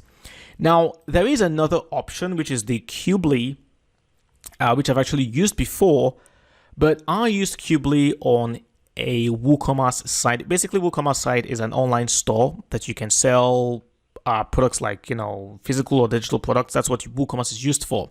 Cubely, I feel, complements WooCommerce a bit better than the kind of website we're building. We're building out a blog. So comparing Getwid and Cubely, I discovered that Getwid is slightly better because Getwid provides, again, blogs for Instagram and MailChimp, which Cubely does not. So that's why I have decided to go with Getwid. Just to give you a sneak peek as to what we're going to be building, this is what we're heading for on the home page. We'll have the background image, some text, a button right here. We'll have latest blog posts, an about section, and so on and so forth. So to really build out something like this, we need to complement, or we need to help out the Gutenberg page builder. So Getwid is free. You don't have to pay for it. So you can go to multipress.com /products/Getwid, and you'll have this button right here. So I'm going to go ahead now and download the plugin, and I'll go ahead now and install it. Additionally, you could also just come down here to plugins, click on add new, and you could just search for Getwid where you have the search box right here alternatively. But I'll go ahead now, click on upload, and then drag the Getwid folder inside choose file, and then go ahead now and install. And there you go. I'm gonna go ahead now and activate the plugin, and it's active. All right. Now, one thing you should know is that whenever you install plugins that have settings, you will be able to access those settings either directly from the plugin page. In this case right now, I can access the Getwid settings directly right here if I wanted to, or you would find the link to the plugin settings in your back end. Now with Getwid, you don't see a tab here called Getwid, right? It's not like with WP Forms. This tab right here is specifically for the WP Forms lead plugin we installed earlier, which is used for creating contact forms. But for Getwid, Getwid is buried inside of settings and then writing. This is where we can access the settings for Getwid alternatively. So I'm going to go over to writing, and then right here you will see Getwid settings. So this is where we can add some information. We can add our Instagram access token, and we can add a Google Maps API key, reCAPTCHA site key, and so on, a MailChimp API key. And then over here, this is where we now have access to all the different kinds of blocks that come with the Getwid plugin. It will be a good idea if eventually, once we've built out the website, we come in here and we disable some of this. In fact, I'm going to go ahead now and disable some, because we're not going to use some of these blocks. I don't think so. So I'm going to go ahead now and disable the circular progress bar. We don't need that one. I will go ahead and disable the custom post type. I will go ahead and disable the image slider as well, media and text slider, post carousel, price box, price list, progress bar. Let's scroll down here, and I will also disable the video pop-up. I'll disable the testimonial as well. I will disable tabs. I will disable table. I'm disabling quite a lot of stuff, right? But don't worry, we're not going to use any of these. So there's no point in us having the plugin display them for us to use when we're not going to use them. So it's better this way. I'll go ahead now, save my changes, and there you go. So now, if I head on back to the home page and I clicked on edit page, I will now have access to the Getwid blocks. So if I click on plus right here, then just close this.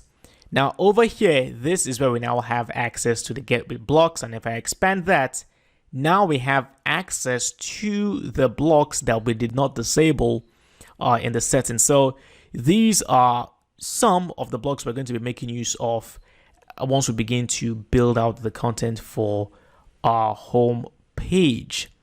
So that's it for Getwid. Please go ahead now and install the plugin and jump into the next video where we'll now begin to build out our homepage. I'll see you then.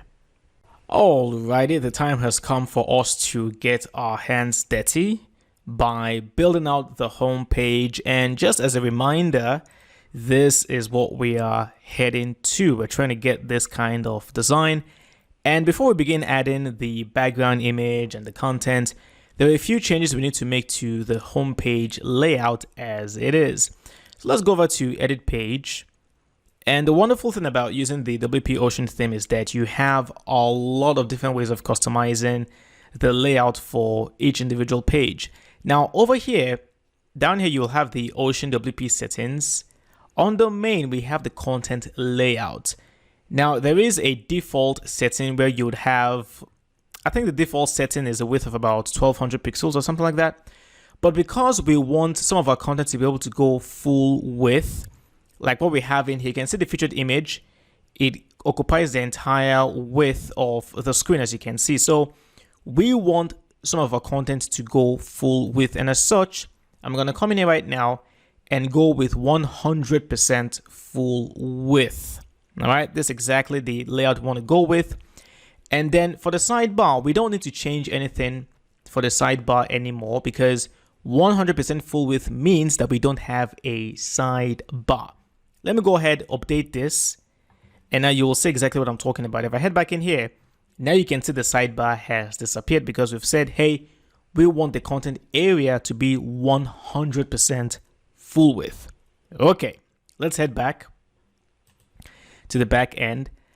And where we have the title over here, title, I'm going to go ahead and disable displaying the page title because it doesn't make any sense on your home page to display the title as home. Everybody knows that's your home page, so it's irrelevant. I'm going to go ahead now and simply click disable, and that is it. Let's go ahead now, update. Let me just head back in here and see what it looks like. And there you go. Okay, so now it's time to begin adding the content, starting off with the background image, as you can see. All right, so how do we achieve this? Let's head back to the back end. The first thing we're going to do is we're going to add a section. And to add a section, I'm going to click on the plus button right here. And then let's head on over to the Getwid blocks. And then you'll see section right here. I'm going to select section. And then in here, we can choose the layout for this particular kind of section. You have one where you have the white screen, but then the content is fixed. And then you have another one where you have the full width, content goes full width normally, which is what we need. And then the last one, which is the full screen section, full screen content fixed. Don't worry about that. What we're looking for is the one here in the middle where you have the full width, no content is fixed. We just want our content to go full width. So I'm going to choose that one right there. And then from here, check this out. I'm going to head it over to style. Okay. Style. And then for the background, we're going to go with a background image. The default here is set to color, but we're going to go with an image instead. So I'll click on image right here. I'm going to click on media library. And of course, I already have my image. I'm going to choose this one right here. Click on select. And there you go. So now we have the featured image shown in the background, but it's too short, as you can see. So if I head back to general right here, we've got the section height where we can choose a height for our section, and I'm going to go with 685 pixels. Okay. All right. So 685 pixels for the area right here. Make sure your content area width is set to full width in here as well. Although the default is already full width, but just make sure that's what you find. And now, since we have the featured image, we can now go ahead and add the text. Hi there, I'm Alex, blah, blah, blah.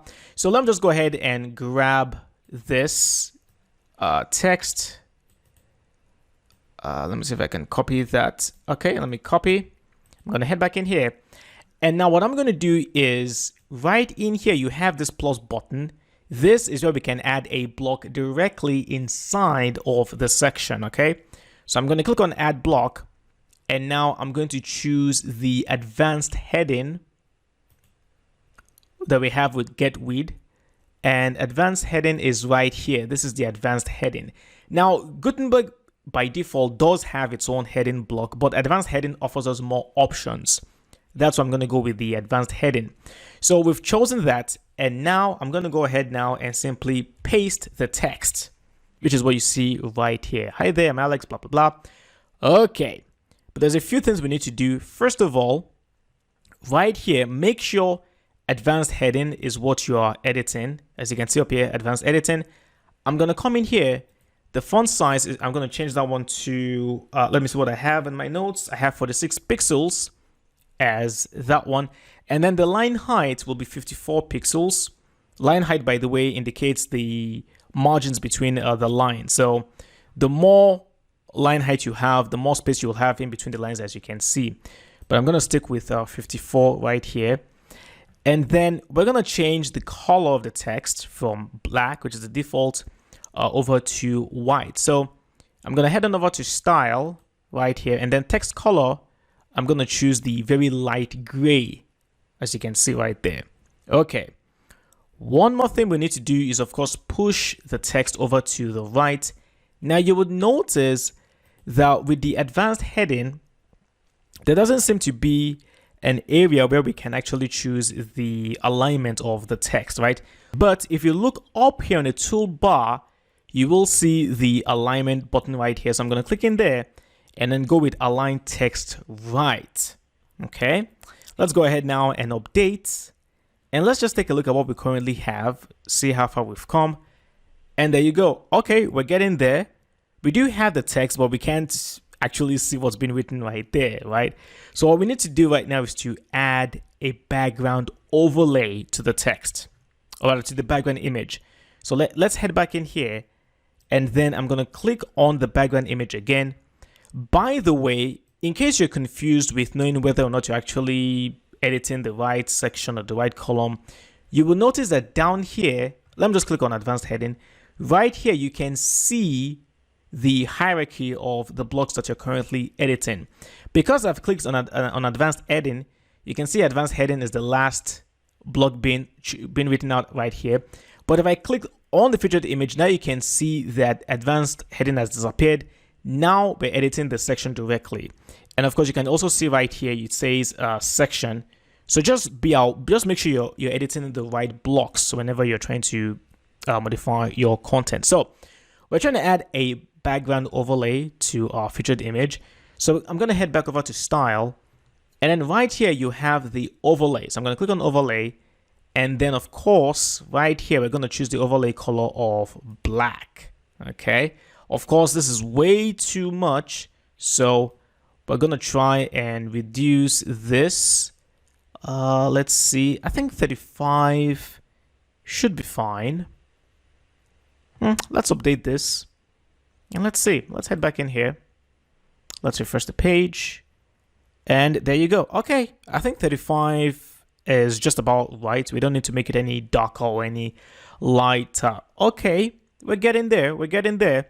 What I need to do right now is to add the button, view my travel guides. So how do we do this? I'm going to head back in here. And then where we have the plus button, I'm going to click in there once again. And we're going to go once again with the Getwid blocks. And Getwid blocks has the button group. It's the one right here. And again, the default Gutenberg page builder does have a button block, but the button group offers us more options as usual. So I'm going to go with the button group. And because it's a group, we actually have access to 2 buttons, but we only need 1. So we need to get rid of one of them. I'm going to get rid of the second one. So I'll click inside of the second button. And then up here where I have these 3 buttons, I'll click in there and then remove the block. Okay. So we're editing the first block right now. So I'll just highlight the text and then in capital letters, just say view my guides. And we'll also change the background color right here where you have background. I'm going to go with this shade of blue, which I really like. So we'll choose that one. And now to align this text over to the right, I'm going to click just over here to the right of the button. Again, notice that in here, we're currently editing the actual individual button itself. But we want to edit the button group block because that's the one that will give us access to be able to push the button over to the right. So I'm going to click on button group right here. And now over here where I have horizontal alignment, I'll just simply choose right. And there you go. Let's go ahead now, update this. Let's take a look at what we have. And that is it. Okay, so we're nearly getting there. Just a few more changes. We need to create some space between the text and the button. And notice the text is also a bit bolder. There is also no white space between the header and the featured image. So those are three things that we need to fix. So let's do that. Let's take care of the spacing first of all. Now, when it comes to spacing, whenever you're developing websites, you have access to two different types of spacing. You've got margins and you have paddings. Now, to create that space between the text, the headline, and the button, we can either apply a margin to the text or even some padding. So check this out. Okay, I'm going to select the text to work with, and then I'm going to head over to Style, and then over here where you have paddings, I'm going to click in there. So we're trying to add padding to the bottom because we're trying to push the button a bit further down, right? So I'm going to come in here right now, and then padding bottom, I'll just add 20 pixels. So now you can see there's more space between the button and the text. And since we're editing the text itself, let's head back to General. And then for the font weight, we're going to go with 600. Okay, let's go ahead now and update that one. Let's head back in here. Let's refresh the page. And there you go. Okay, one more spacing we need to add will be for the entire content, and then the add some spacing between the content and then the borders of the featured image. As you can see right here, there's a lot more space. So here is where you have to be a bit smart. We could come in here right now and decide to add paddings to the headline and then also add padding to the button as well. But instead of doing that, we can just add one padding to the entire section because the entire section contains the headline text and the button. So rather than us applying padding twice to the headline and the button, we can just apply padding once and for all to the section itself. So let's do this. I'm going to head back in here, and then down here, I'll choose section. And then right here where we have padding, I'll click in there, and then we're adding padding to the right. I'm going to click inside, choose custom, and now 35 pixels. I've already done this before, that's why 35 appeared automatically. But I'm going to go with 35 pixels, okay? So we'll go ahead now, update that one. Let's head back, let's refresh, and there you go, looking much nicer. Okay, last thing we need to fix is the space between the featured image and the header.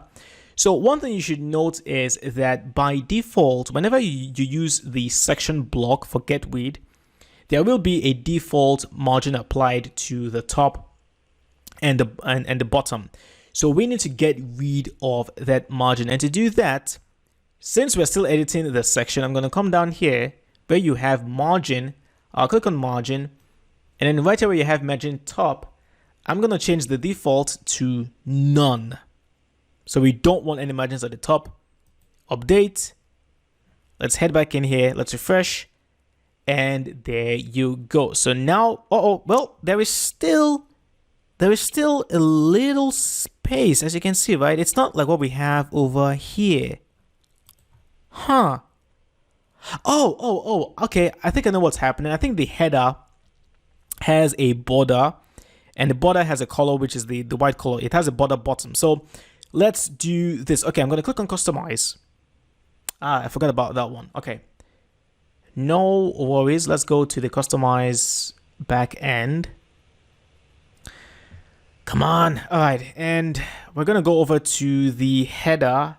Let's head on to general. And okay, yeah, here it is. So border bottom color, I'll just go with our black. And there you go. So now the white dash has disappeared. Let's go ahead now and hit publish. And let's head back. I'm going to close this.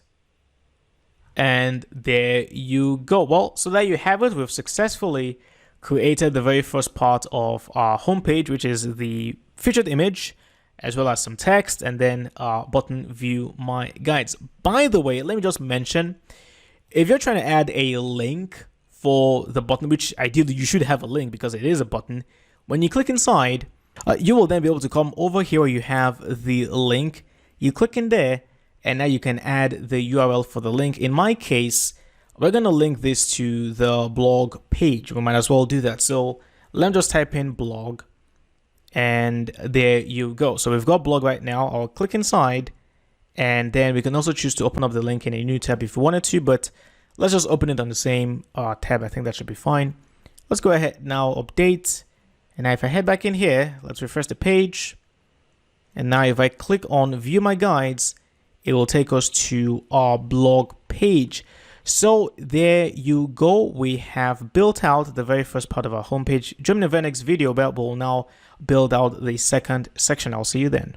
Welcome back. So the next section we're going to build out will be the blog section. As you can see right here, we do have a section that says latest blog posts, and then we've got 3 of them, along with some other information like the title of the post, the date the post was published, and so on, and also a button right here for view the blog. So let's go about and create this one.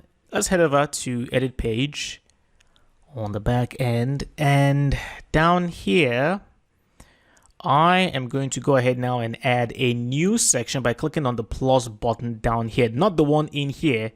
This plus button here means you want to add some more blocks inside of the first section, but we're dealing with a second section now. So I'm going to go ahead now and click inside, add section once again, and then we'll do the exact same thing, full width. But now over here, we're going to go with the default content area width because we don't want the blog post to go full width. We want to keep them inside of a box. So our Getwid has a default width of about 1200 pixels.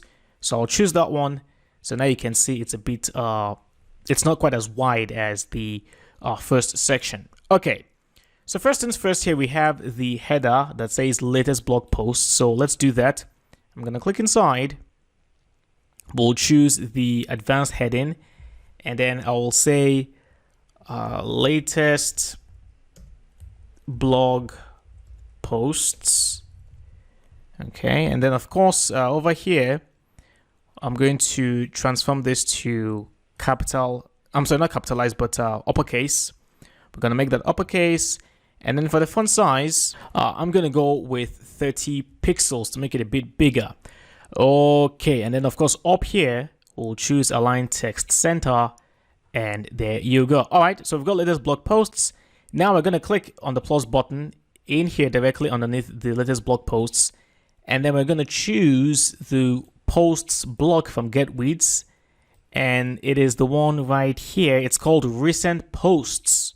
So I'm going to choose recent posts, and then right here we'll change the layout from list to a grid. We'll keep it on 3 columns. Display title, yes. Heading set to 3, that's fine. Display featured image, yes.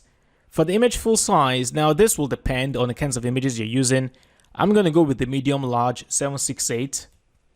And then crop images, yes. Display excerpt, yes.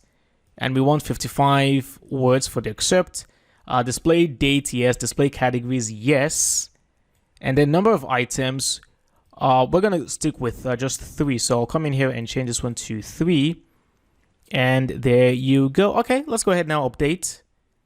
And let's view the page and see what we have. Latest blog posts. Okay, we are getting there. We're getting there. We need to change the color for the latest blog post to pure black. And then also add the button, the view the blog button. So let's make those changes. I'm going to click on latest blog posts. And then let's head on over to style. Text color, we'll choose that one as black. So make sure it's very, very explicit. And then now let's add the button. So I'm going to click in here once again, add block. And then I'll choose button group once again. Click inside the second one. Come up here, remove the block. And then for this one button, I'll just say view the blog. Again, we'll choose the same background color like we did. And now let's choose the button group settings. And then for the horizontal alignment, I'm going to go with center.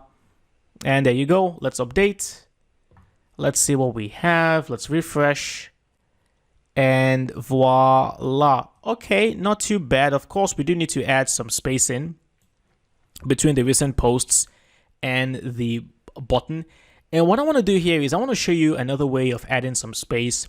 So rather than using paddings and margins, we could actually use a new block called the spacer.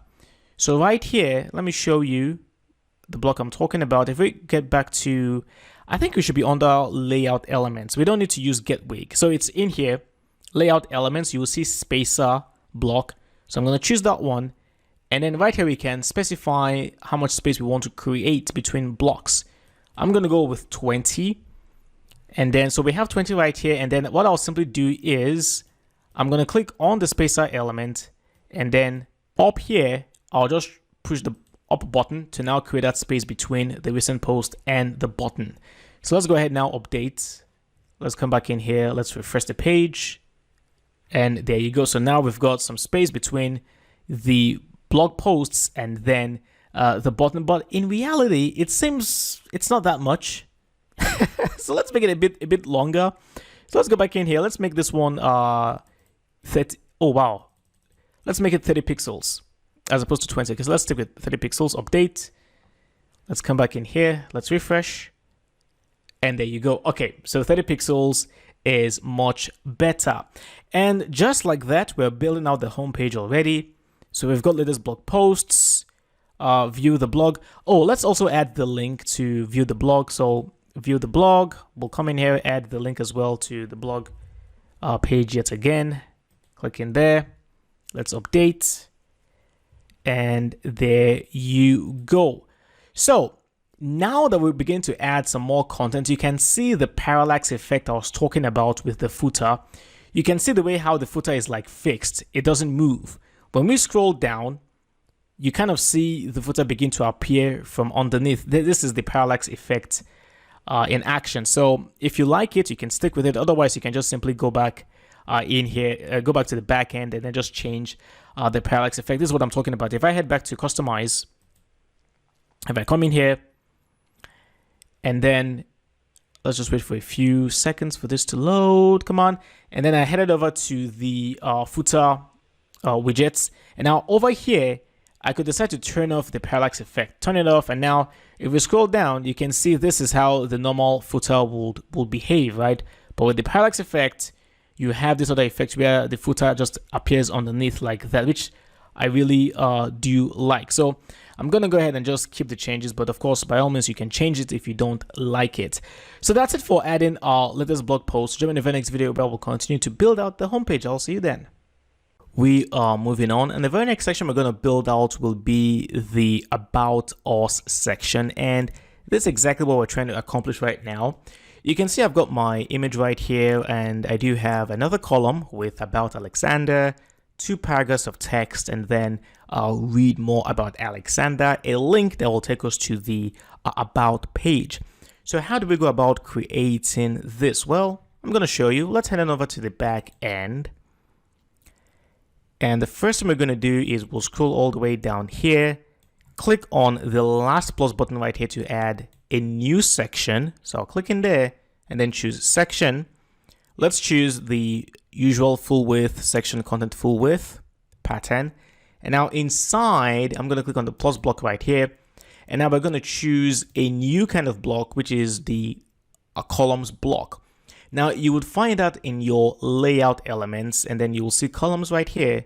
So let's choose that one. So the thing with columns is that you can choose a variation to begin with. Now the default, the standard is the 2 columns have equal widths of 50%. However, the one we're going to go for would be the second variation, where one column is a third of the entire width of the section, while the other one is 2/3. We're going to choose that one. And there you go. So now you can see the first column is highlighted. The percentage width right here is set to 33.33. Now, if I click just above, just slightly above the second column, you can see the percentage width here is 66.66. So you could always come in here and readjust the widths of the individual columns by just dragging this circle right here. But we're not going to do that. We're happy with the layout as it is. Let's head on over to back to the first column. I'll click on add block. I'm going to choose image block, click on media library, and I'm going to choose this image where I pretended to be a shake. I actually thought this image was going to help me get some more likes and swipes on Tinder, my dating profile online. Unfortunately, well, it didn't work. I still don't get any swipes on my Tinder profile. If you know the secret to getting more likes and swipes on Tinder, please do hit me up. I'll be very, very, very grateful. Just joking, by the way. Let's go ahead now and add the second column. content for the second column. And as you can see, we basically have two blocks. We have one that we have a title, so we can use the advanced heading for this one. And then we'll just use the paragraph block to add the remaining text. Let me just go ahead now and quickly just grab this text. Let me just copy that one. Let's head back in here. So the first block we'll add would be the advanced heading. And I'm going to type out about Alexander. And let's make a few changes in here. I'm going to change the text transform to uppercase. Now down here where you have HTML attributes, I'm going to change the title tag here from span to heading 2. We'll take a look at this in more detail very soon, but just make sure your title tag here is set to heading 2. And now I'm going to click on the plus button just below the header, add a paragraph, and now I will go ahead and paste the 2 paragraphs I have, and there you go. And then finally, at the end of the second paragraph, I'm going to press enter to create a new line, and then in capital letters I'll type out read more about Alexander.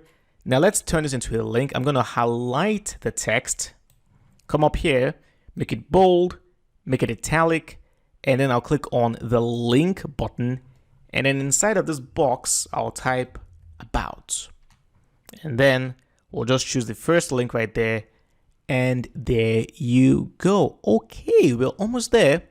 We need to make a few changes. Let's go ahead and edit the section. So I'll come down here, click on section.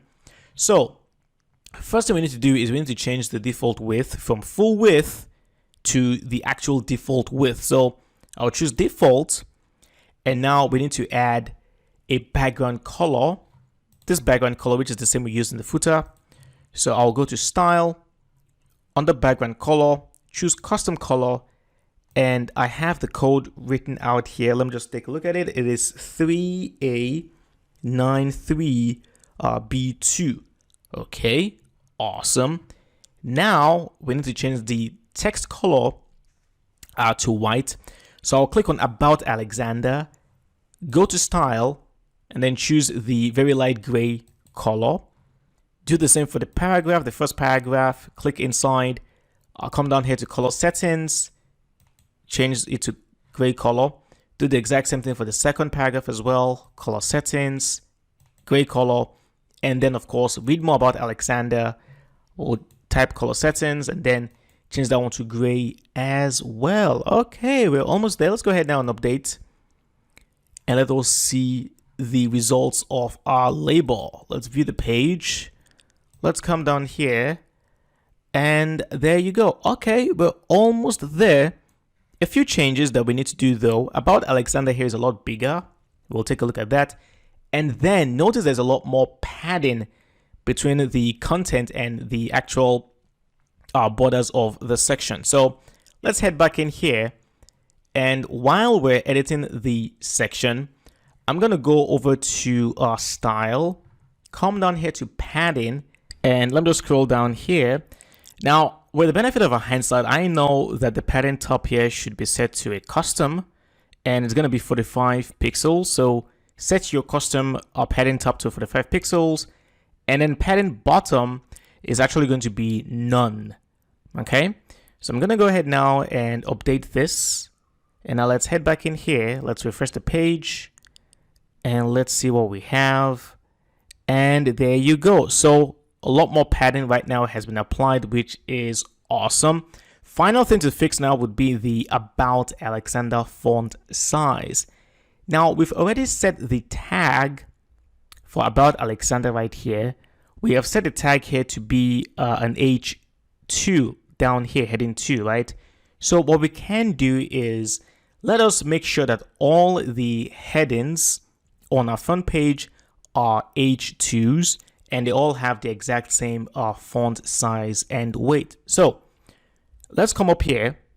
Let's do the same for the latest blog posts. I'm going to click on latest blog posts, come down here as well, change the title tag over to heading 2. Okay, let's go ahead and update that one. And now let's head back to appearance. Let's go to customize. And we're going to apply a change, which is going to be very beneficial for us. And okay, so now I'm gonna head down to typography. Okay, and now where you have your headings, I'm gonna choose heading 2, and then right here we are going to set a font weight and font size for our H2s. So the font weight right here, we're gonna make this one 600, and then for the font size, we're gonna make all our H2s 34 pixels. Okay. Let's go ahead now, click back, and then for heading 3s as well, which is going to be very, very important. For our heading 3s, we'll make them 600 as well for the font weight. And then for the font size, we're going to make them 26 pixels. Let's go ahead now and hit publish. And there you go. Let's go back in here. Let's refresh the page. And now you can see the new H2 for latest blog posts and the new font size for About Alexander. However, you may notice that the size is a little bit different. About Alexander is still bigger than latest blog post. So let's take a look at what might be happening. Oh, I think we set a custom font size for latest blog post. So if I click on latest blog posts, okay, so it's right here. We did set a font size of 30 pixels. So I'll just go ahead and remove that one. Okay, so apply no font size. The H2 will get the font size directly from our settings that we made in here. So let's go ahead now, update once again. Now, if we view the page, the font size should now be consistent, and there you go. So latest blog post is now 34 pixels. About Alexander is now 34 pixels as well. And that is it. So join me in the next video where we'll now go ahead and add Instagram on our homepage. I'll see you then. Welcome back. So now let's continue with building out the homepage by adding an optional Instagram section. And of course, here's exactly what we're trying to accomplish. This is the feed of my Instagram profile right here. And Instagram is important, especially if you have a blog that covers a very exciting topic like travel. It is highly recommended that you have an Instagram account, and you can grow your popularity on Instagram and also help with sales and other things like that. So how can we display the live feed of our Instagram profile? This is live, by the way. If I go over to my Instagram account, you can see these are the last 6 pictures I've uploaded, and you can see that's exactly what is showing up in here.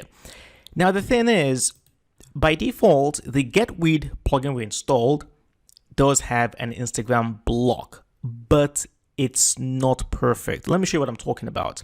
See, if I scroll down here, and let me add the plus button, and let me just go over to Getwid blocks, and let's look for Instagram. It should be around here. Okay, so here is Instagram under Getwid, right? If I click on Instagram, it will ask to connect an Instagram account. So let's do that one. I'll click in there, and now make sure, of course, that you're signed into Instagram. So you're going to get this message. I'll click on continue. And basically, the plugin needs permission to access our Instagram account. So this will take us to the page for the settings. And here is my Instagram token. Now, the thing is, this isn't going to be important because we're not going to use this method anyways. But let me just show you why the Getwid Instagram add-on for doesn't work. Now, if I go back in here and let's refresh, I'm sorry, not refresh, but let's come in here and update. Just click on update. And there you go. Okay, so now let me update the page. Let me close this one. Let me view the page. Now you will see there is a problem. So it's pulling out 5 images, but the 6th one, or rather the first one in this case, it's not pulling it. And the reason is because this first image is actually 2. If I click in here, notice that it's actually 2 images in this particular post. So this plugin, the add-on, the Getwid Instagram blog, has a problem with pulling images, or pulling images from a post that has more than one singular image. These other ones are perfectly fine because these were single images, but this one was 2 images, and as such, the plugin was unable to pull that image. As such, we need a better method, and there is a plugin that we can use, and that plugin is called the Smash Balloon Social Photo Feed plugin by Smash Balloon. So let's go ahead and install this plugin first of all. So let's head over to the backend, go to plugins, click on add new, and then search plugins. I'm going to click on Smash Balloon Social Photo. And let's see what we get. Oh, it says no plugins found. That is so annoying. Okay, let me just go ahead and copy this text. Let's come back in here. Paste that one, press enter. And there you go. So sometimes you have to type in the actual full name of the plugin, which is a little bit annoying. But here it is, the Smash Balloon Social Photo Feed by Smash Balloon. So I'm going to go ahead now, click on install now. And let's activate the plugin. And there you go. Okay, so now you will see Instagram feed down here for the plugin. So I'm going to click on settings. And now we'll also have to connect our Instagram account to the plugin. So right here, you will see this button that says connect an Instagram account. I'm going to click in there. And then of course, my own is personal. So I'll click connect. And now again, Instagram will tell you, hey, would you like to give access to this plugin to, access your photo feed? Yes, we'll click continue. And there you go. Okay, so it's picked up my account. I will now click on connect this account. And there you go. So now the plugin has successfully connected to our Instagram account. And then over here where you have configure under the Instagram feed, there is something you can do, which is the when the page loads, check for new posts every 1 hour. This will depend on how frequently you post on Instagram. In my case, I don't post like super often. So in this case, I'm going to go with, let's say 4 days.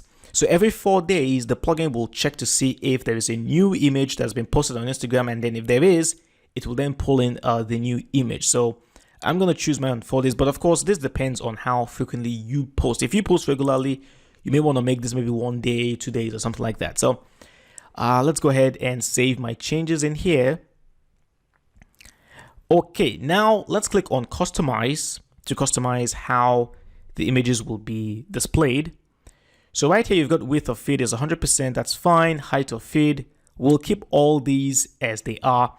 But then over here, number of photos, I'm going to go with 6 because we don't want to display too much. And then number of columns, we'll set that one to 3. A pattern around the images is 5 pixels. That's fine. We'll keep that one as it is.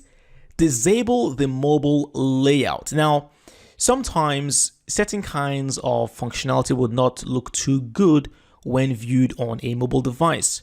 We will take a look at mobile a bit later in the course, but for now, we'll just keep this one unchecked. So let's just leave that as it is. And then let's scroll down in here. Let me save my changes. First of all, let's come back down here. And okay, so photos, sort photos by newest to oldest, image resolution, all of these, we don't need to change anything in here. I'll just leave everything as they are. Okay, let's head on over to display your feed. Now, we've got this thing called shortcodes.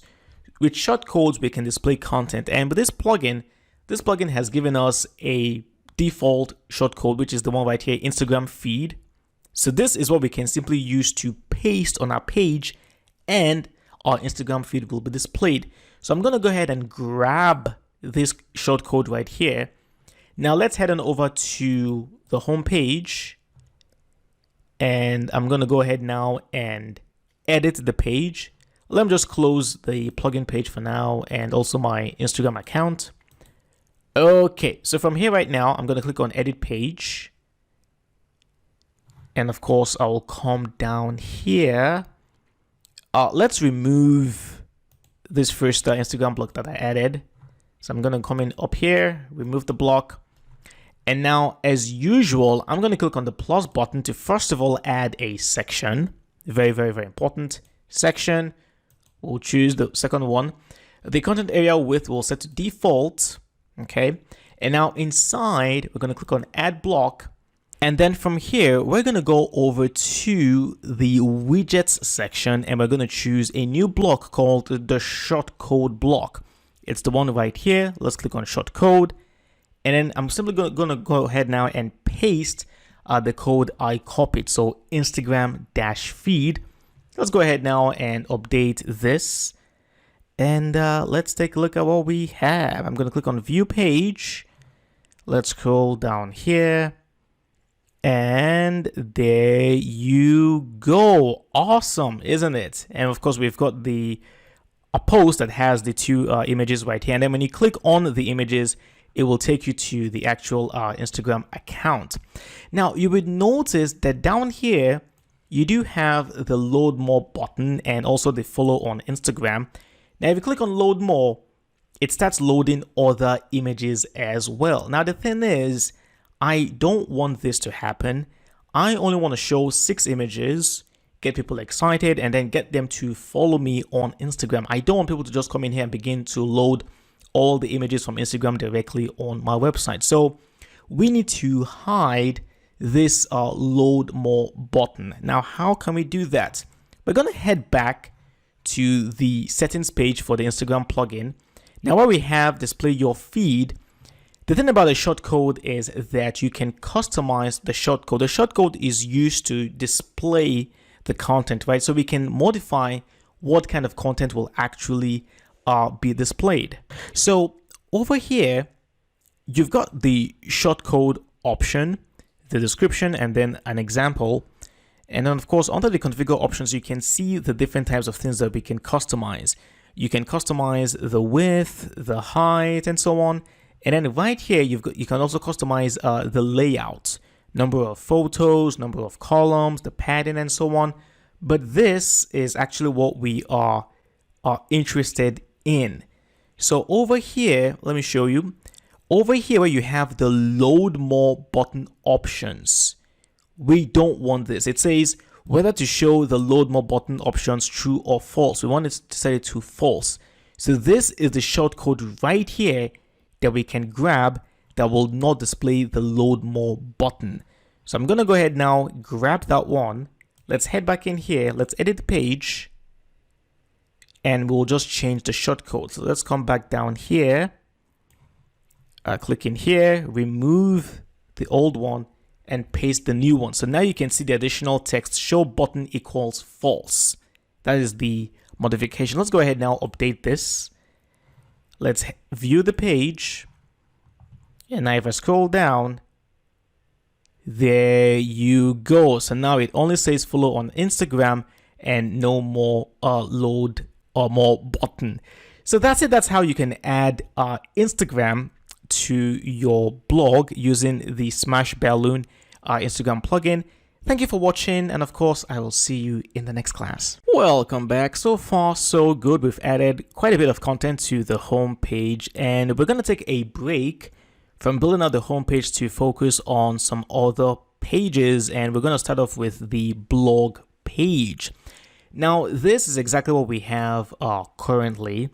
When people click on the blog page, it will show the blog post that we have, and we also have a sidebar here where we have a recent posts widget. We have a search bar, which is okay, but this can be improved.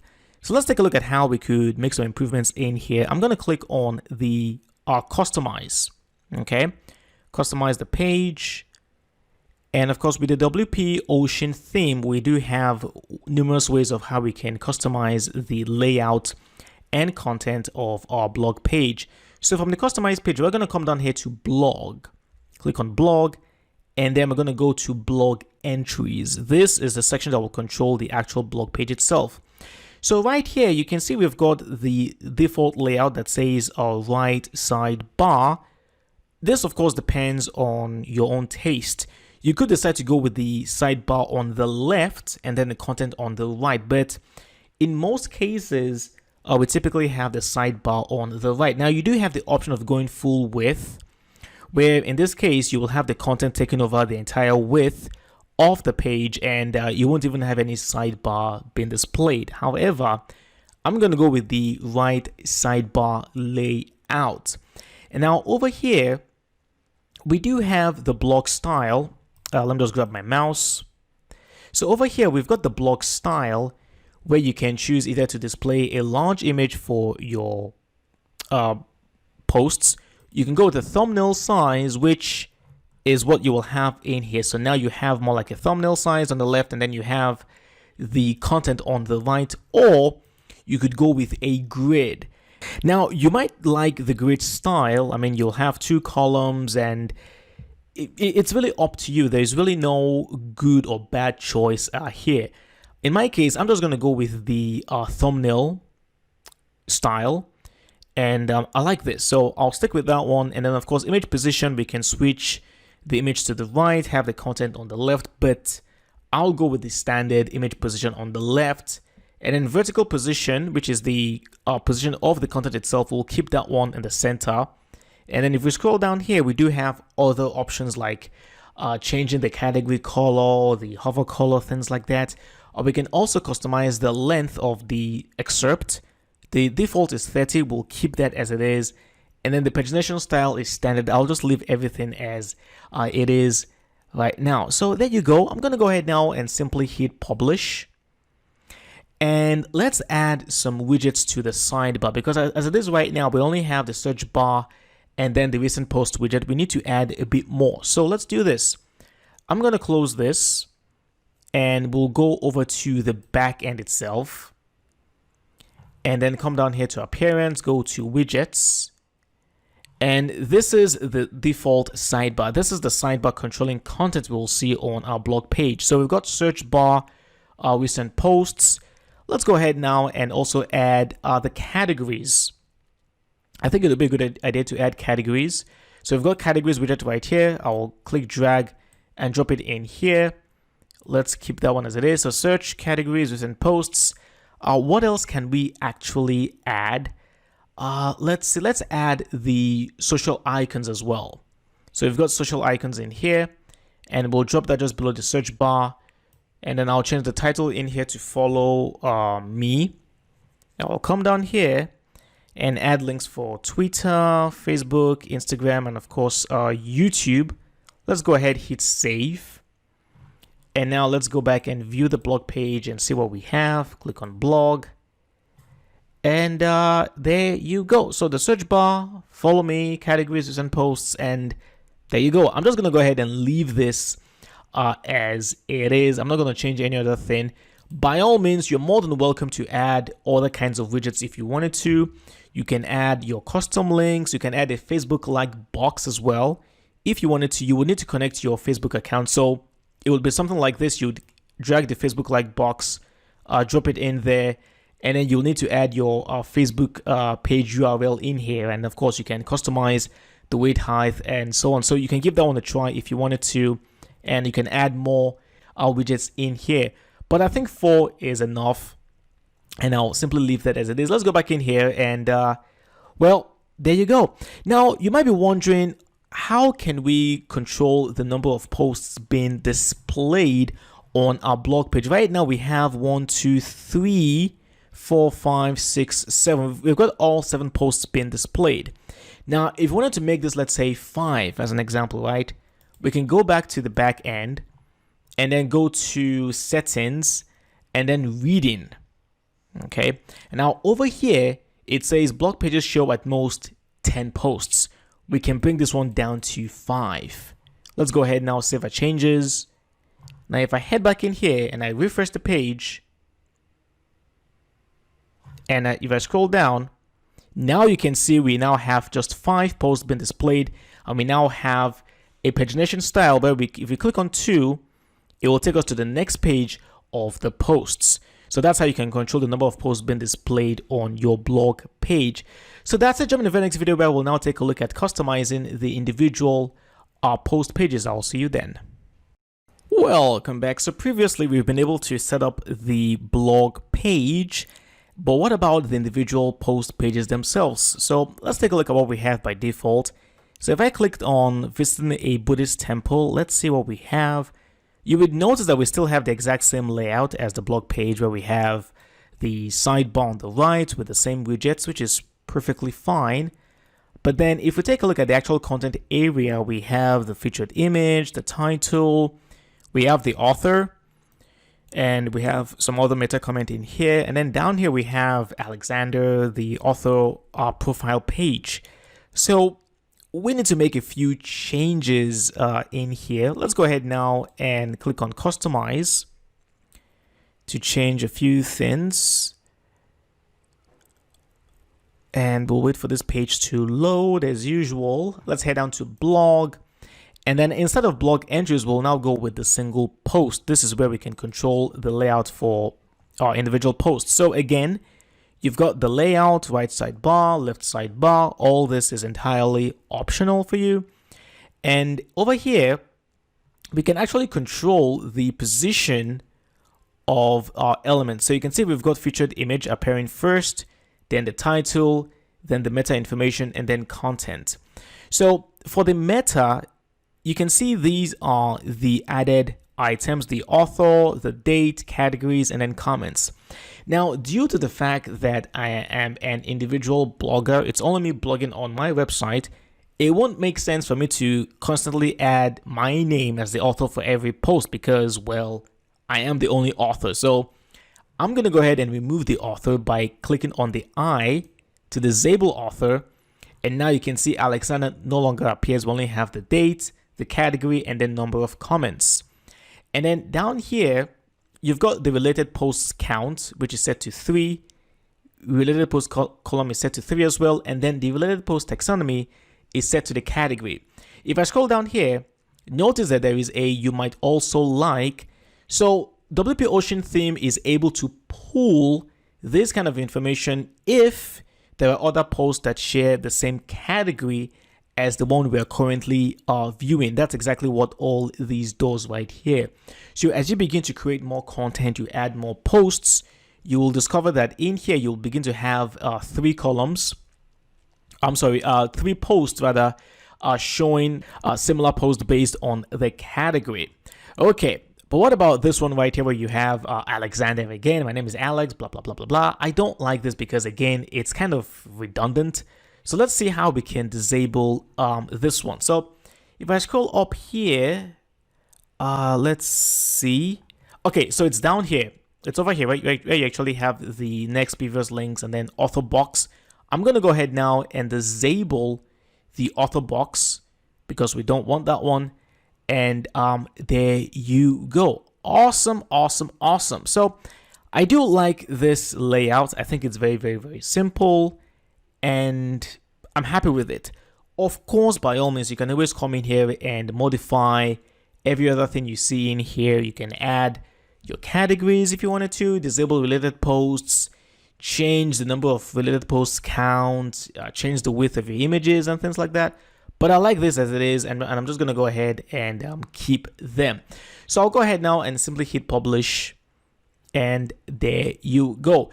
There is one more thing we do need to fix though, and that is we need to add the capability for users to share our post on their own social media platform. So join me in the next video where I'll show you how we can add that capability. I'll see you then. Now that we've gotten the blog pages all sorted out, let's take a look at how we can create our contact page. And as it is right now, well, there is nothing in there, but of course this is going to change. But before we begin adding content to our contact page, we do need to build out a contact form. Now, if you remember at the beginning of this course, we installed the plugin called WP Forms. Let me quickly show you. It is this plugin right here, WP Forms Lit by WP Forms.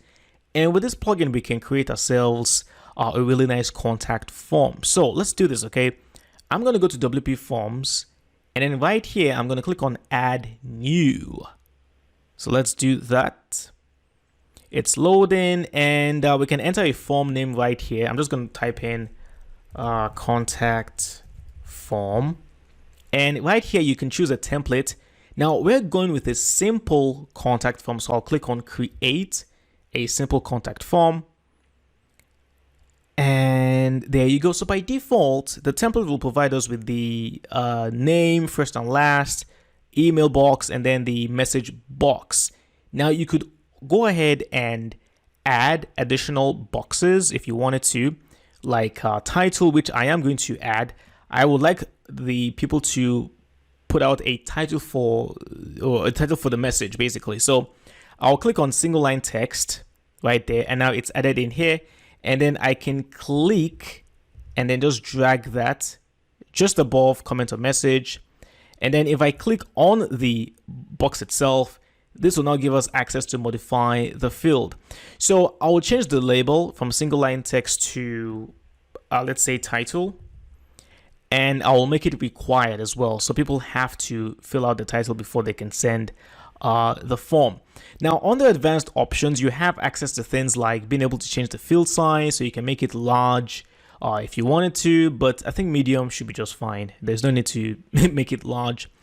And the same applies for the other boxes. So if I clicked on name, for example, I can change this one right here from first to last to just a simple. So you have a name and then email, title, comment, and message. And then again, under advanced options, again, you can make the size large, small. We'll keep it on medium. Now, going back to add fields, we do have the ability to add a reCAPTCHA, which would be useful for fighting against spam messages. So let's go ahead now and add a reCAPTCHA, but we do have the message saying, hey, we've not yet configured Google reCAPTCHA. So let's do this. I'm going to click on the link right here that says WP Form settings. This will bring us down over here. Now, they do have a link where you can read how to access or get your code from Google. But let me show you exactly how I am going to do this. Let me open up a new window and I'll type in Google reCAPTCHA. Google reCAPTCHA.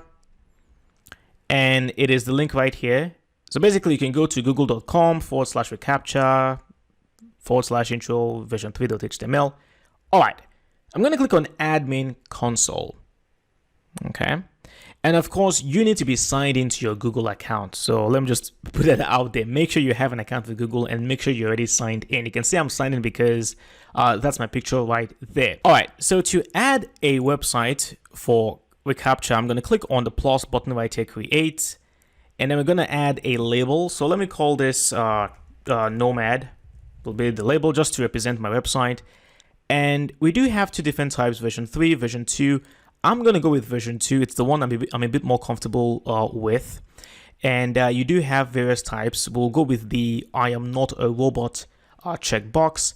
And now we can come in here and add the domain. So the domain here is going to be thelonenomad.com. Notice I didn't add things like HTTP or www, just the name of your website, thelonenomad.com. And I'm going to come in here, accept the terms of service, which I have never read before, and then hit submit. And there you go. So now you will have access to the site key and then the secret key, which we'll then have to use to configure CAPTCHA on our website. So I'm going to go ahead now and copy the site key first of all. Let's head back to WP Form settings. And then from here, I'm going to click on the site key right there to paste that one. And then the secret key, which I'll copy, come back in here and paste that. Okay. So we've got those two. And then in here, you've got the fill message, which we can edit, but I like it as it is. And that's it. I'm going to go ahead now and save the settings. Okay, and there you go. Settings was successfully saved and we are good to go. Now, if we go back in here, click on OK. Let's first of all save the form. So I'll hit save. And now if we refresh this page, we should now be able to add reCAPTCHA. So now we have reCAPTCHA. I'm going to click on it. And there you go. So it says it has been enabled. Okay, fine. We'll click OK. And it's right there. So we don't see the actual message being popping up right here in the back end, but in the front end, it's going to be there. So there you have it. We've got a very simple form, name, email, title, message. We'll go ahead now, save it. Okay. Now over here where you have settings, I'm going to click in there. And then on here, you've got general, like the name of the form. We don't need to change anything in here. We'll just leave this as it is. We're going to head on over to the notifications. So this is where we can modify how we'll be notified when somebody has sent us an email via the contact form. So right here, it says send to email address. You can see the tag here is picking out the admin email we already have configured on our website. If you wanted to use a separate email, you simply come in here and add that email. I'm going to go ahead and let me just use my alex@webmonkeyonline.com, even though I think this is already the admin email. I can't remember. So just to be on the safe side, let me add my email right there. So the email subject, we're going to use the title of the contact form. Remember, we added a title field. So to do that, we're going to click on the show smart tags. And then right here, you can now see we have title. So I'll click on title. So basically the title will now be the email subject. And then from name, again, let's remove this one. From name will now be the name of the person sending the form. From email, again, let's remove this one. From email will now be the email of the person sending the contact form. There you go. And then reply to will be field 1, which is fine. And then message will be all fields, which is perfectly fine. Okay, I'm going to go ahead now and save this. And then we've got the confirmations. So in here, we can change what will happen when somebody has sent the form successfully. We can display a message. We can redirect them to another page or just show a page. We'll keep the message. Thanks for contacting us, or rather, thanks for contacting me, because it's just little me. Let me change that one to I will be in touch with you shortly. And let's go ahead and save that one. And there you go. So on the marketing, this is where you could integrate the contact form with marketing automation tools like ActiveCampaign and so on, but that's for the paid version of the plugin. And of course, payments, you can add things like PayPal, Stripe, if you wanted to accept payments via a contact form. Let me go back to setup and let me just scroll down here, make sure that I haven't neglected anything. Let me scroll down here and okay. I think we are good to go. Okay, all right, let me just go ahead now and save this. And let me close this. So we've got a contact form all built out, which is awesome. Now over here, under the actual WP Forms settings, if we go to settings, okay, so in here, this is where we have access to additional options. Now over here, you've got the GDPR enhancements, and it says, check this to turn on GDPR related features and enhancements. And I'll recommend you do that. So please, let's turn this one on. Let's save the settings. And if you remember, GDPR, of course, is the new law in Europe where people have to agree to have their information collected by your website. So to avoid any sort of legal issues, it's always good to have GDPR enabled on your site.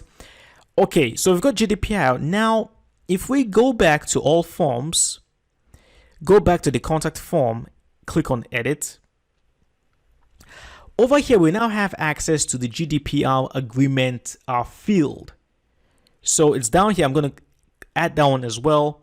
So basically, people will have to consent to have the information stored whenever they send us the contact form. That's why I have done that. So let's go ahead now and save it. Okay, so that's it. We've built out our contact form. Join me in the very next video where we will now add the contact form to our contact page. I'll see you then. Hey guys, welcome back. Hope you've been enjoying the course thus far here on YouTube. Now, before we continue, I wanted to promote my official WordPress for Beginners course on my platform, thewebmonkeyacademy.com. Now, it's very similar to the course you're already taking here on YouTube, but with the course, you get over an hour of extra content because in the course, I will cover extra topics related to security, to SEO, performance, content creation, and even hosting as well.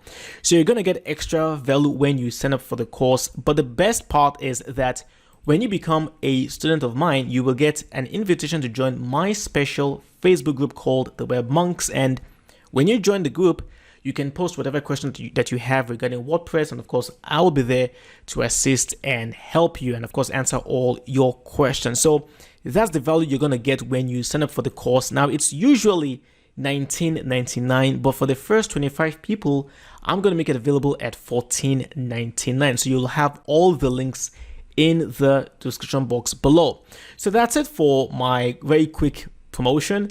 Let's now continue with the rest of the course. Now that we've built out the contact form, it is time to set up our contact page. Now I am on the page and we need to make a few changes. We need to make it full width first of all. We don't want a sidebar.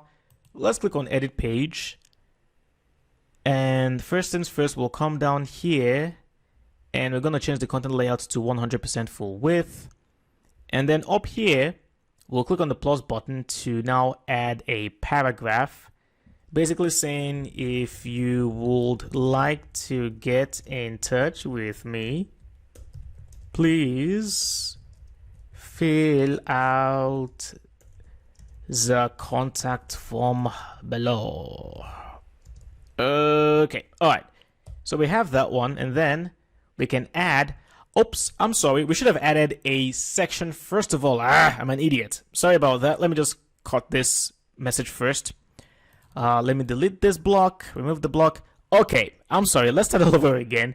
Click on the plus button, add a section, choose the regular full width, and then in here we'll change the content area to default, add the plus button right now to add a paragraph, and now we can add the text. Okay, so since we're using the section, we now have access to add another block just below the paragraph block. So we'll click in there. Now for the contact form, guess what? I'm going to head on over to widgets, and then under widgets, you will see WP forms right here. I'm going to click on WP forms and then choose the contact form right there for us.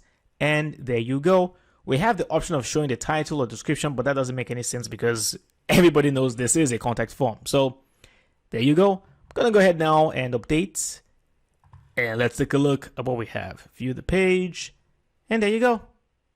There you go. So simple as pie. And I would like to test out and see if it actually works. By the way, before we test this out, let me show you something that you might be interested in. You can customize the style of your emails, by the way, of the contact messages that you get, by the way. So if you come down here to WP Forms, you go to settings. Right here, where you have email, if you click on email, you can add things like change the template from HTML to regular plain text. So we'll keep HTML template. We can also upload an image that will be used as the header. Let's use this one right here, just as an example, just to show you.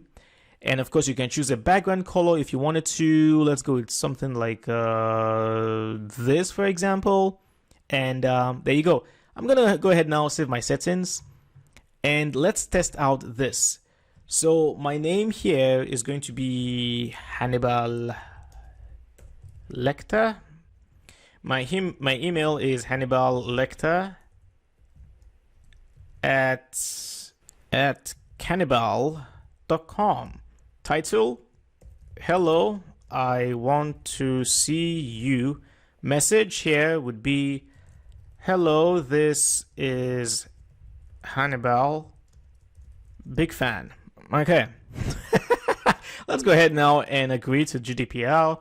So let's test out the reCAPTCHA. So I'm going to click on I am not a robot. So now we have this challenge. Ooh, select all squares with bicycles.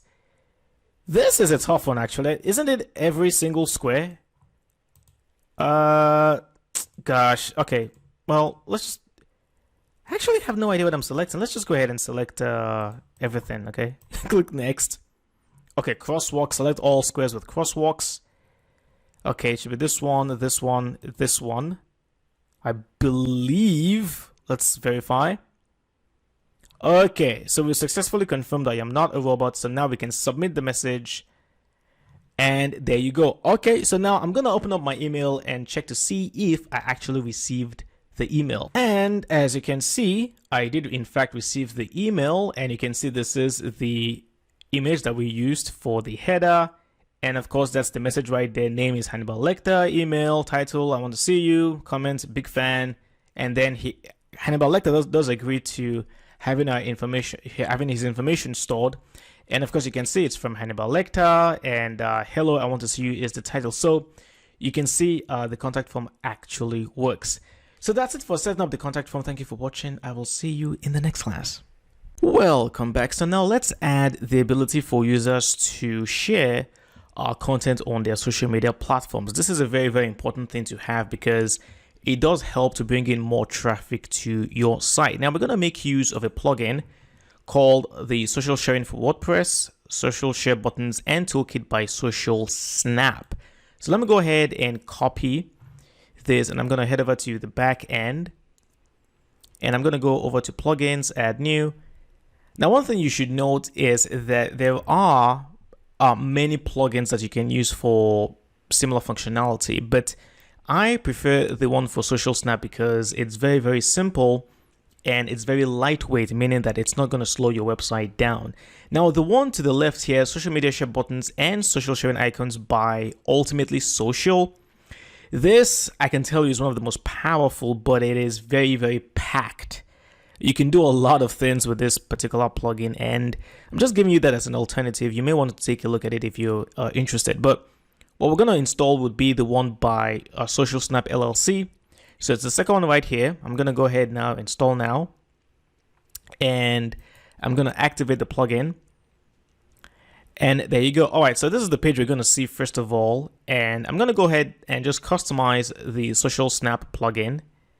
So we'll click in there, and okay, so first things first, right now we have the settings, and then we have social sharing. I'm going to click in there, and now we'll click on Manage Networks.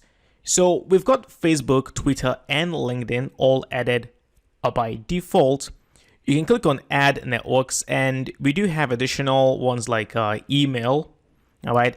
And the thing is, if you wanted to get access to more platforms like maybe Instagram, YouTube, possibly even WhatsApp, you will have to pay for the paid version of the plugin. So I'm just putting that out there. I'm just going to go with email. So we have 4 different networks where users can share our content. And that's it for the 4 of them. I'm going to click back now. And then you have this one called the floating sidebar. You may have seen this on other kinds of blogs where the sharing icons float either to the left or to the right. We do have it here, and I'm going to go ahead and show you how it works. So it's already enabled in here, and you can choose the position where you want to display the sidebar. The default is left. We'll keep it on left. We'll keep the button shape rounded, the button size as well. Now, display on, you don't want to show this on your home page or other pages, only on your posts. This is where we want to display the icons, only on the post. And then you've got button spacing, which I will turn on to give some space between the buttons. And then down here, you have options of choosing whether you want to display it on all networks or maybe specific networks. We'll keep it on all networks for now. And then over here, hide on mobile. This is very, very interesting. I'm going to keep this off for now, but I'll show you what it can do a bit later. Let's go over to the inline buttons. Now, this one here would be the regular style, the one where you will have them either before your post or after your post. The default position is below the content, but you can go with above content or above and below content. The standard is below content, so keep it on below content. I will align it to the center, and let's see, share via. You can change the text in here to something else like share my content or share with your friends or something like that. The button shape, I do like the slanted style, so I'm going to go with slanted. We'll keep the button size small. And again, display only on post pages, button space, all networks. I think that is fine. Okay, then on media, you have the ability to also allow people to share your pictures on media if you wanted to, but I'm not going to do that. People should only be able to share the posts, not the actual images. So we'll keep that turned off. Let's go ahead now, save our changes, and let's see what it looks like. So let's open up a post. Let's take a look at this one. And now you can see that we have the icons over here to the left. And then down here, you have them over here to the right as well. Now, here's the thing. Personally, I don't really fancy the floating sidebar on the left. I just prefer the regular good old social media sharing buttons after the content, okay? But if you do like this particular style, I would highly recommend that you disable it for mobile. And the reason why I say so is because let me go ahead now and minimize the window for the browser. So right now, if I make this even smaller, can you now see how the buttons are now interfering with the content? It's going to become very, very, very annoying for users who come to your site using their mobile devices. So you can see right now, it doesn't look that good at all. This is why I would highly recommend that you disable your floating sidebar when viewed on a mobile device. And in fact, it might not be a bad idea to display the icons on the right instead, because over here, on this particular screen size, this is more like the tablet, the size of a tablet screen. This isn't even mobile phones. And already at this size, it's starting to interfere with the content area. But if you have them on the right, it might look better. So let's take a look at how we can make those changes. Let's go back to floating sidebar. We'll change the position to right sidebar. And then let's now hide on mobile. Okay, let's save our changes. And now let's head back in here. Let's refresh the page. Okay, so now you've got the icons on the right. So if we begin to minimize the window, it's a lot better, because at least the icons right now do not interfere with the content area. So if we begin to make this smaller, and even at this particular screen size, it's still interfering. It's only when we get to a very small screen size when the icons will now disappear. So right here, this would typically be the screen size of a mobile phone. That's why we no longer see the icons. But even at this screen size, it still interferes. So honestly, it looks good to have the floating sidebar, but on mobile devices, it's going to be a bit of a problem. So I'm just going to go ahead and hide it completely on a mobile. I'm just going to go ahead and, disable the sidebar completely. So I will disable the floating sidebar, save my changes, and now if I head back in here and I refresh, it is gone, but we still have the ability to share the content down here. So once again, you can take a look at the paid version of the plugin. It does have a lot more features. Let me show you. I think it's over here. Okay, so let me go ahead and click on this link very, very quickly and just show you what you can do with the paid version of the plugin. And if we come down here, just a second. Okay, view features. I'm sorry. Let's just click on view features. And let's see what you can do with the paid version of this particular plugin. Okay, so right now you can see you'll have access to over 30 very, very popular social networks like Pinterest, WhatsApp, Telegram, and so much more. You can place the share buttons anywhere. You can use a short code, put it on a sticky bar. You'll have access to animations, colors, and so much more. So it is worth taking a look at. But for the purposes of this course, we're building a very simple, efficient blog. And I think this is perfectly fine as it is. So that's it. Thank you so much for watching. I will see you in the next class. Welcome back. So it is now time for us to build out our mailing list. And if you don't know what a mailing list is, it's basically a way for you to collect the email addresses of people who come over to your website. And with those emails, you can send them information about your latest blog posts. If you've created new products, you can sell it to them. You can do several things. Now, there are several tools out there for growing your mailing list, and the two most popular are MailChimp and ActiveCampaign. Now, I have used both. Currently, I do use ActiveCampaign. It is a bit more powerful than MailChimp. But one thing you should know about these platforms is that it's not just about collecting email addresses. You can target very specific kinds of users. So say, for example, if you sent out an email with a couple of links and some of your users clicked on the first link but then click on the second link, you can track things like that. You can track how your users interact with your emails, things like that, and they're very, very, very powerful. So I would highly encourage you to have one of these installed and begin to grow your mailing list. The mailing list is the lifeblood of any business online, basically. So we've got two options, MailChimp and ActiveCampaign, but we're going to go with MailChimp because MailChimp offers you a free account. Let me show you the details. And so here it is right here. So you can see the plans they have. They've got the free plan, and this will give you ability to create one kind of automation.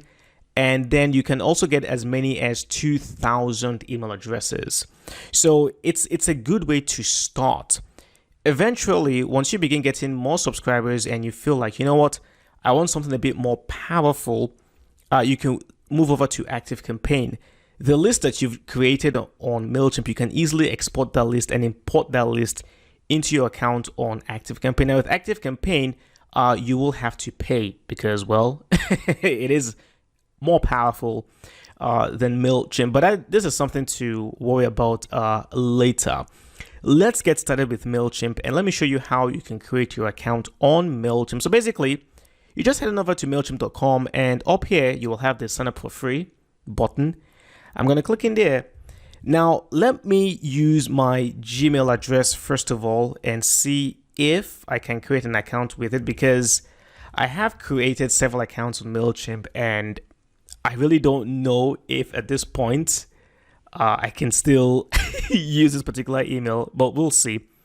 Okay, let me create a very unique kind of username. Alex_nomad. I don't know if this username is already being used. We'll see. Password. I'm going to go ahead and add a password I have already written down here on a piece of paper. Okay. You have the option of checking to receive emails about new products and stuff like that. I'm not going to take that one, but it's up to you. I'm going to click on sign up and let's see what MailChimp says. Okay. So now it says we need to check our email because an activation link has been set. So I'm going to pause the video right now and open up my Gmail account. Okay, so as you can see right now, I have received the activation email and I'm going to click on the link right now that says activate account.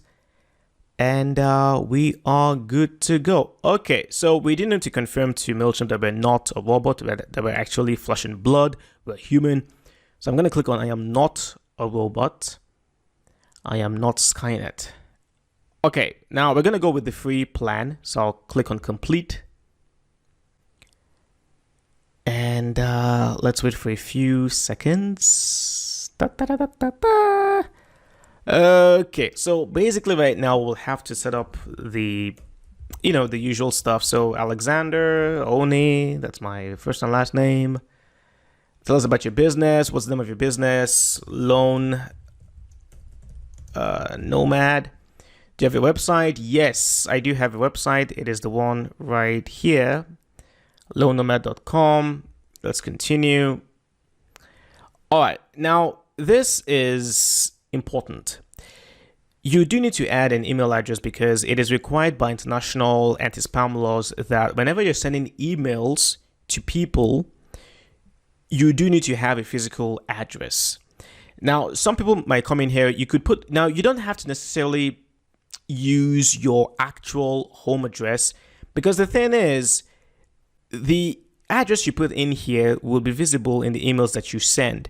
So what you can do is you can either use the address of a post office box if you wanted to.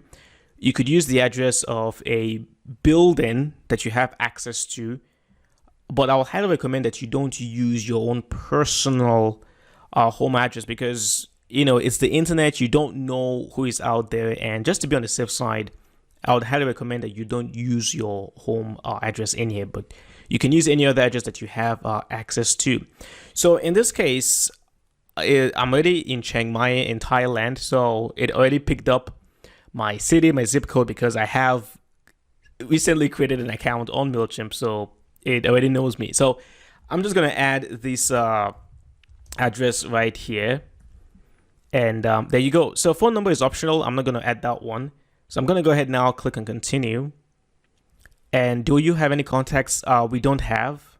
And, we get some encouragement. That's okay. MailChimp is all very, very encouraging. We all start from somewhere. What do you offer or plan to offer?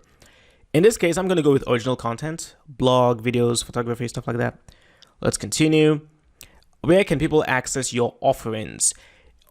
I'll just skip this one, and you can fill that out if you're interested. Okay, so you're ready to go, and finally, you can once again subscribe to receive newsletters from MailChimp telling you about case studies and new products and things like that. I'm just going to go ahead now and click on Let's Go. And okay, so we're almost there. And right now, the first thing we need to do basically would be to create a list that we can then begin to add our email addresses to. However, due to the fact that we're using the free version of MailChimp, we have access to just one mailing list that has automatically been created for us. Now, how do we view this list? Well, if you come over here to Audience, okay, and you click on Audience Dashboard, and then right here, we can click on Manage Audience, click on the drop-down arrow, and then View Audiences. And then right here, you will now see the name of the list that's been created for you automatically. Mine is Lone Nomad, and I have one subscriber, which is, of course, me. So that's it. So all we need to do right now would be to connect our website with our MailChimp account that we've created, and I'll show you how to do that in the very next video. Welcome back. So previously we successfully created our free account on MailChimp.com, but now it is time to connect that account with our website. So the goal here is to add the subscription form where we'll encourage people to subscribe to us just beneath the Instagram section. So let's do this. I'm going to click on Edit Page. And I'm going to scroll all the way down here. And of course, click on the second plus button right here to add a new section. And we'll choose the usual settings. Default will be the area width. Now, how do we add the form? Well, let's do something, okay? We're going to cheat a little bit. And what I mean by cheating is we're not going to build anything new. We're simply going to apply a template that's been built out for us already. Check this out. If I click on the plus button and let's go over to the Getwid blocks, okay, down here, and then under the Getwid blocks, I'm going to go with template, and template library is over here. So basically, the Getwid plugin has several templates that have already been built out, and then we can simply apply those templates. So if I click on Insert Template right here, take a look at the templates already built out for us. All we need to do is just to insert any of this template. So we can even choose a very specific type by clicking on the drop down arrow right here. And we're interested in the newsletter subscription. So I'm going to click on newsletter subscription, and we've got two choices. We've got the very simple choice here, and then we've got the slightly more advanced where you have an image. But I'm going to go with the simpler of the two choices, okay? Because this one is very, very, very simple. Nothing too complicated in here. I'm going to click on Insert Template. And now we already have this built out for us.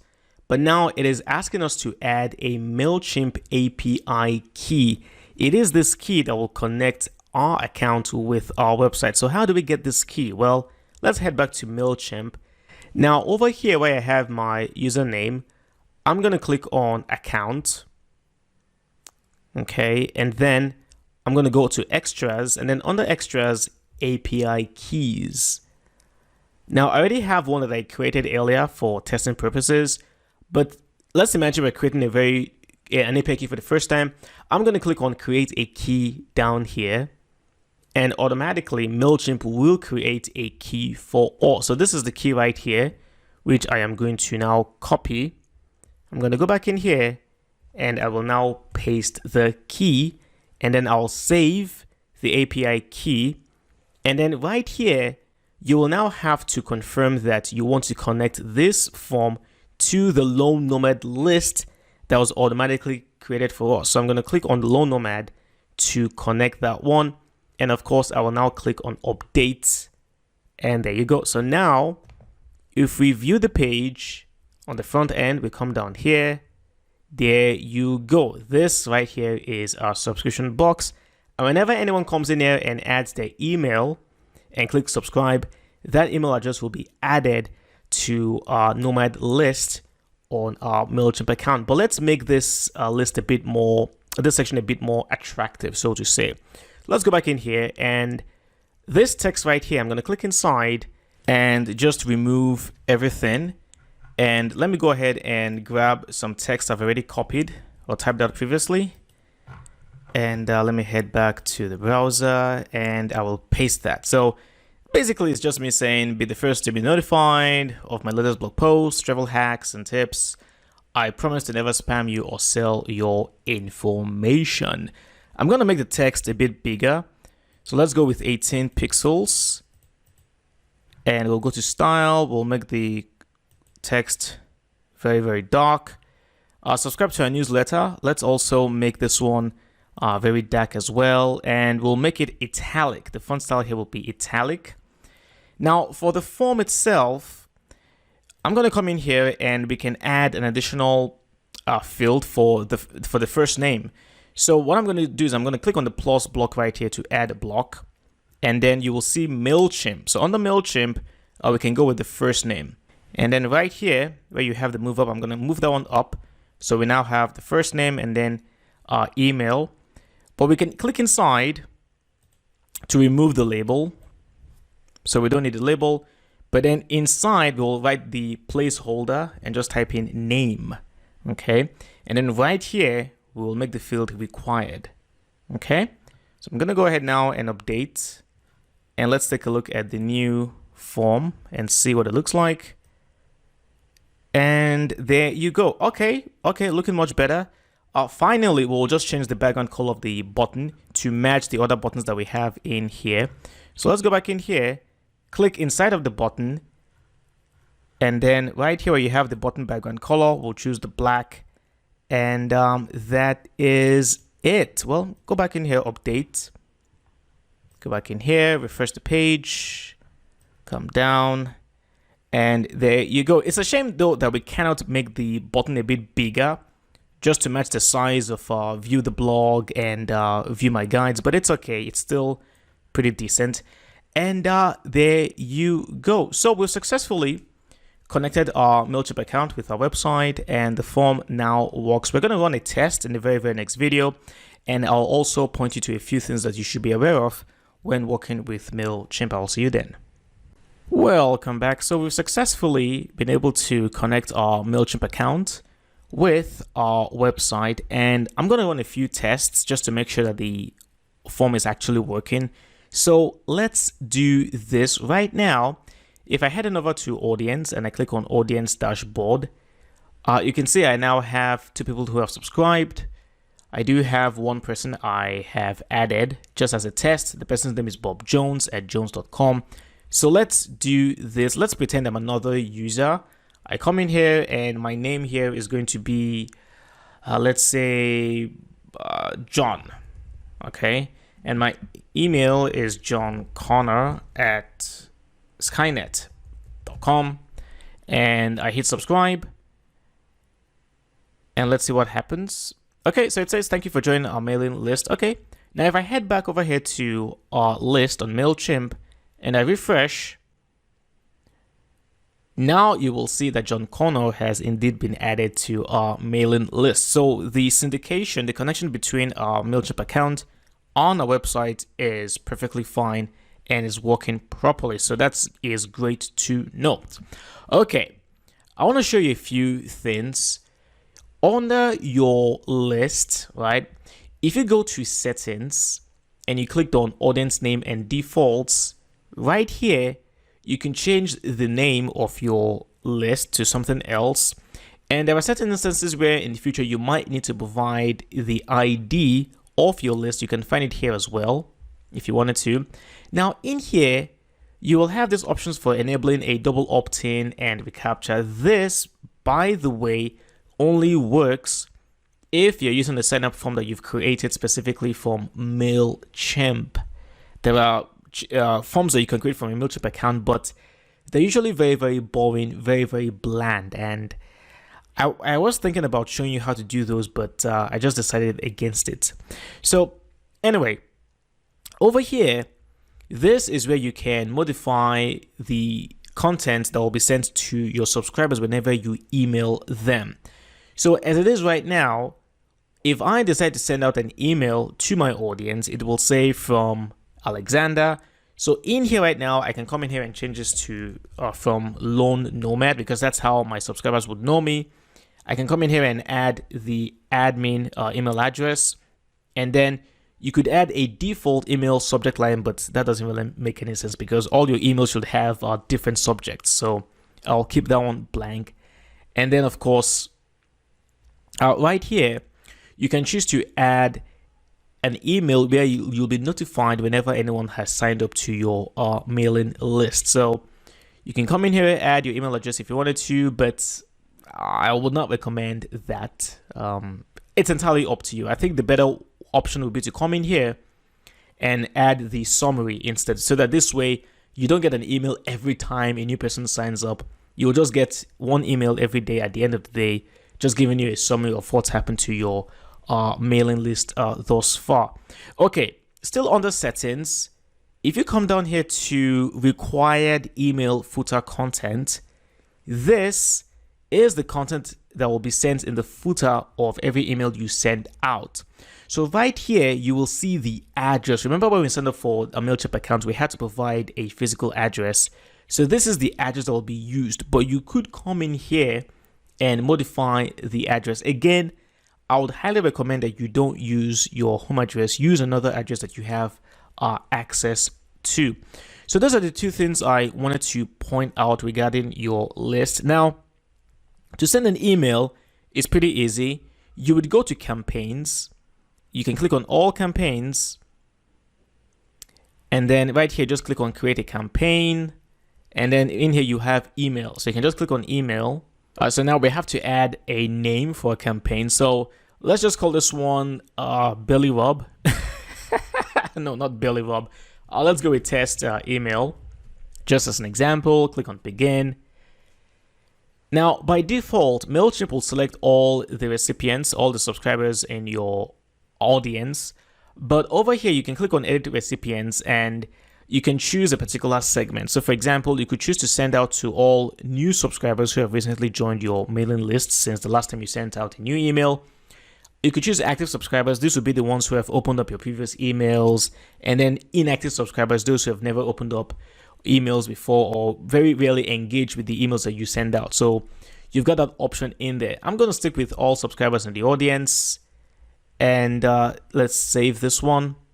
Okay, so from we can, oh, I'm sorry, we forgot to personalize the tool field. I should have done that. Let's go back in here. So right here, you have the option of personalizing the tool field, make it a bit more personal.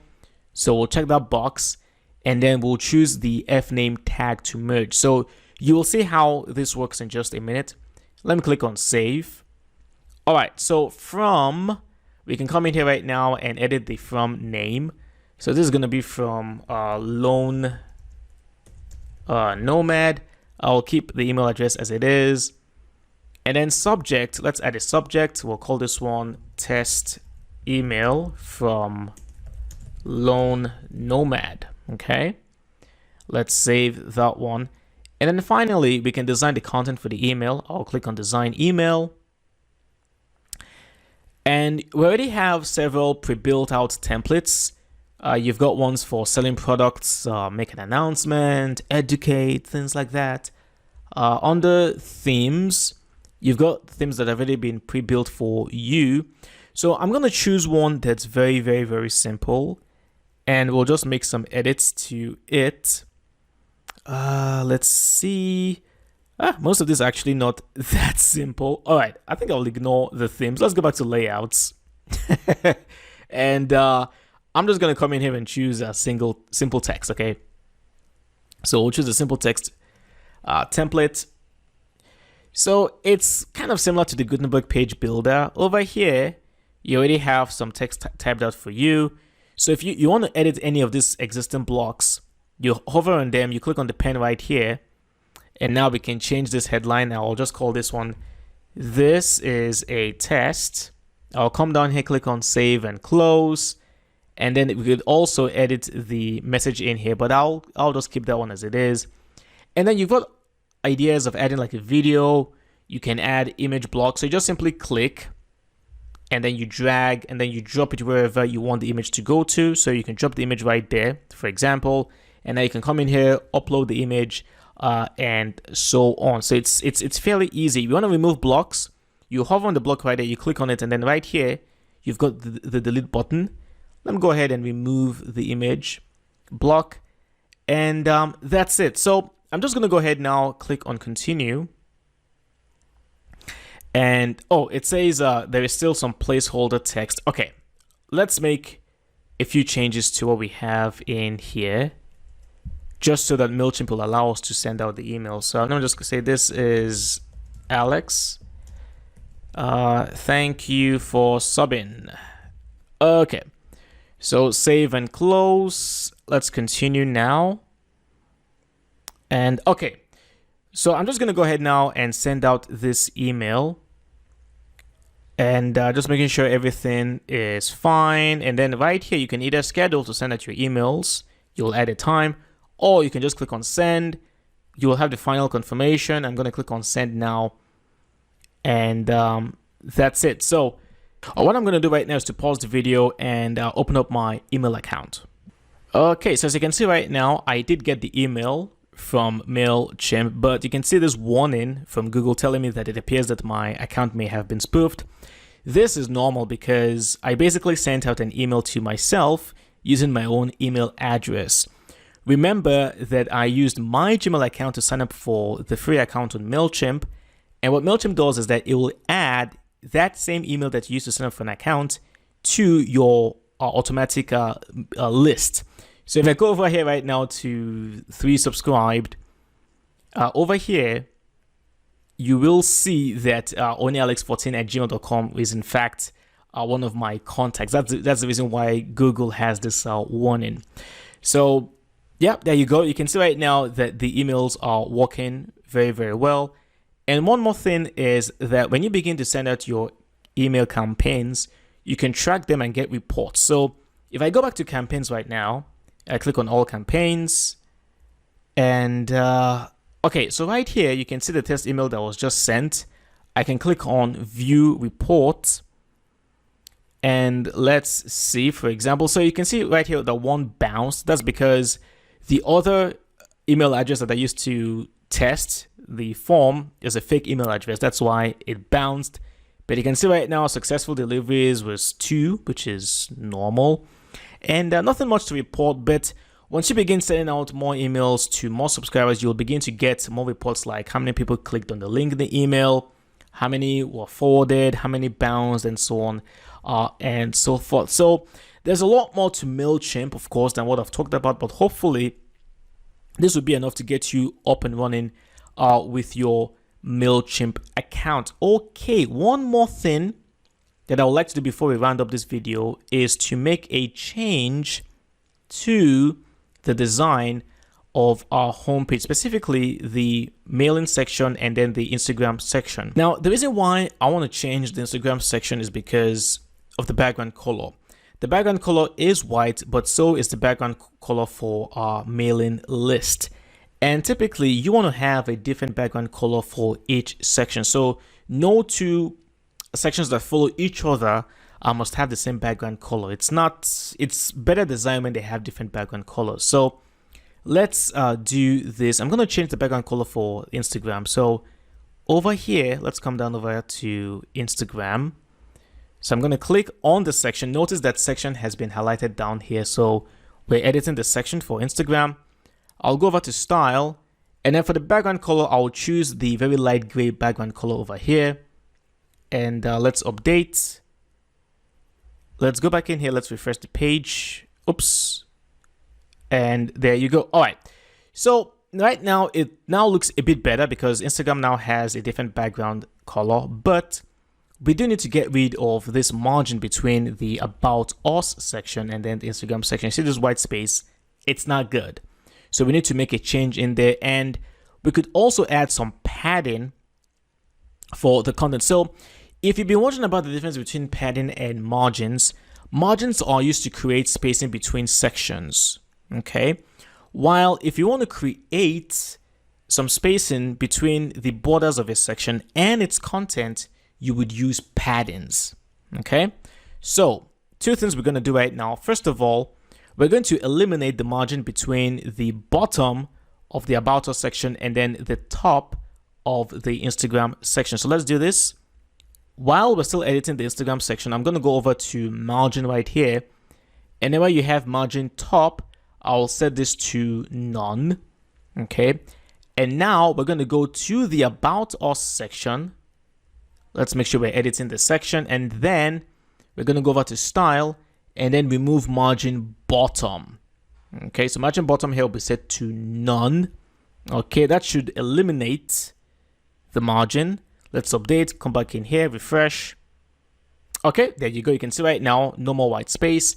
So let's now add the padding for the Instagram section. And let's do this. We're going to go back down here to Instagram. Click inside, make sure we're editing the section. And now padding right here, padding top. Let's go with custom. And I'll go with 45 pixels. Padding bottom will also be 45 pixels just to keep it consistent. So padding bottom, custom, 45 pixels, updates. Once again, let's head back in here. Let's refresh the page. And there you go. So you can now see there's more padding, there's more spacing between the contents of our Instagram section and then its borders. And then finally, I'm going to make a small change over here to our mailing list. I'm going to push subscribe to our newsletter up so it can act as a header. And I'll also change R to my newsletter. So let's go back to edit page, come over here, click on subscribe to our newsletter, push it up, and then change subscribe to our newsletter to subscribe to my newsletter. Update. Let's go back in here. Let's refresh the page. And there you go. If I scroll down here, there you go. It's much better than what we had initially. So that's it. Thank you so much for watching the video. I will see you in the next class. Let's talk about spam comments and how to get rid of them. Now, spam is terrible. You don't want bots coming onto your blog, typing in nasty comments and things like that. So you want to find a way to automatically fight against spam. Now, with WordPress, we do have an absolutely fantastic plugin called Akismet. This is one of my all-time favorite WordPress plugins because it is amazing, it does its job effectively, and you can also get it for free. Now, here's the thing, okay? I'm going to go over to the back end, heading over to plugins, click on add new, and just as usual, I'll search for the plugin called Akismet. All right, and let's wait for it. All right, so here it is right here. You can see 5+ million active installations. You know, it's no joke. It is a fantastic plugin. So I'm going to go ahead now, click on install now, and now activate the plugin. Now, the thing about Akismet is that you need a key in order to be able to use the plugin. The API key basically will connect your website to your Akismet account. Now, the thing here is you need to go to akismet.com. And then right here, you will sign in to WordPress.com. You need to have an account with WordPress.com, not .org, but .com. So please, you can go to WordPress.com, just create a free account. You don't have to pay anything. And then you can come in here right now and then sign into your WordPress.com account. I already have an account with them, of course. And right here, automatically, Akismet will generate a key for you. So over here, I'm going to go ahead now and simply grab this key. I'm going to copy it. And then, of course, I'll come over here right now and then click on manually enter an API key and then enter the key and then connect with the API key. And there you go. So right now you will have access to the settings. The first one here is show the number of approved comments beside each comment author. Not necessary. I wouldn't recommend that you do that one. Over here, the strictness is important because first of all, you've got two options. You've got the one where basically Akismet will just get rid of spam so that you never see it. But then there is also the situation where Akismet will put the spam comments in a spam folder for you to review.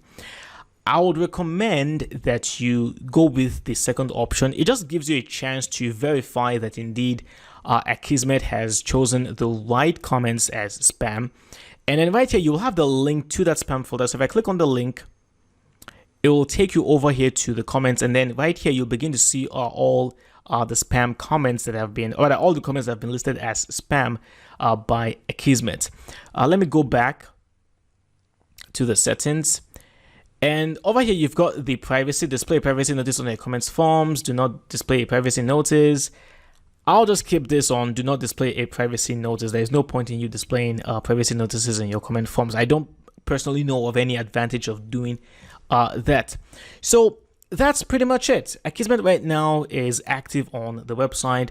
So if anyone goes to any of my blog posts and beginning typing in some nonsense, putting in lots of spammy links, Akismet will automatically flag and discard such comments.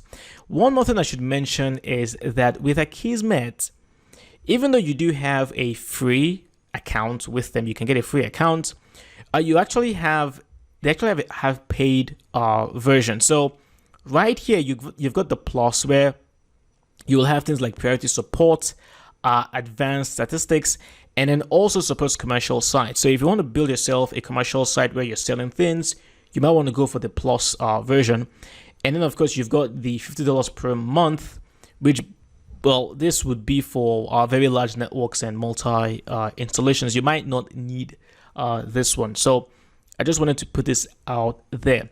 So that's basically it for fighting against spam with Akismet. Thank you for watching. I will see you in the next class. Let's talk about an absolute powerhouse of a security plugin, and that's going to be WordFence. This plugin, in my humble opinion, is the most powerful all-in-one security plugin for WordPress. And as you can see, already over 3 million active installations. And this is the one plugin you need to secure your WordPress website. Now, I already created a full tutorial on my YouTube channel on how to use WordFence, and as you can see, it's almost 30 minutes long because there is just so much to configure when working with the plugin. But what I'm going to do here is I'm going to show you the most important aspects of the plugin, and then if you feel like you want to learn more, you can check out my full YouTube tutorial on how to use the plugin. But let's get started. I'm going to come down here to plugins, and of course, as usual, you already know the drill,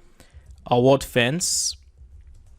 I'm going to type that in, and I'm going to go ahead now and install. Make sure you're installing the firewall and malware scan, because you have another one called the login security, but you want to go with the firewall and malware scan. That's the actual main plugin itself. Okay, so install, activate. And now the first thing we're going to do is we'll have to provide an email address where WordFence will send us notifications. So if anyone tries hacking our website or there is a security vulnerability, WordFence will alert us. So please, the email address you add in here is going to be very, very, very important. So I'm going to go ahead now and add my email address. And well, I'm not going to receive mailing list. Actually, I will. Well, I'm already enrolled in the mailing list on another email address, so I don't need to do that. But I'll recommend that you click yes, so you can receive their mailing list. So I'll choose no, and then I'll check this box to agree with their terms and condition. Click on continue, and there you go. So WordFence does have a premium version, but we're not working with that one. We're going with the free version. So I'll click on no thanks, and we are good to go. So first things first, here is WordFence. Right here, I'm going to click on dashboard to get things started. And two very powerful components of WordFence is the firewall and then the scan. So let's click on manage firewall first of all. Now, if you don't know what a firewall is, think of a firewall as the bouncer that you would find in a nightclub. You know, the big burly guy or guys at the door, you know, they check people's IDs, and if you don't have the right qualifications, they basically stop you from getting into the club, right? That's basically what a firewall does. A firewall stands between your website and traffic coming from the internet. So the reason why firewalls are very important is because they are able to stop certain kinds of traffic from penetrating your website. So maybe there are hackers using a particular kind of IP address a firewall can block that IP address from accessing your website. So firewalls are very, very important. Now, over here, you'll have the firewall status, okay? And by default, it's set to learning mode, but then you also have enabled and protecting. Right now, in the learning mode, the firewall isn't actually active. What it's doing is that it's learning the kinds of traffic that you normally would receive on a website. Same thing with the bouncer at the nightclub, right? The first day at his job, he's probably not going to be quite as active. He's going to be a bit more careful as to who he should bounce and those he should let in. So just think of this as the firewall gradually getting to know your website, and in a week's time, it will be able to finally learn, okay, what kinds of traffic are good, what kinds of traffic are bad. So you want to keep this on learning mode. And as you can see right now, the plugin has automatically set it to switch to enabled and protecting by the 27th, because today is the 20th of July. Okay, so you don't need to touch anything in there, but let's take a look at some options in here under advanced firewall options. So right here, you could delay IP and country blocking until after our WordPress and plugins have loaded. Now, I don't want to go too much into detail about this, but I'll recommend you just keep this unchecked. Over here, you can add particular kinds of IP addresses that will bypass the firewall completely.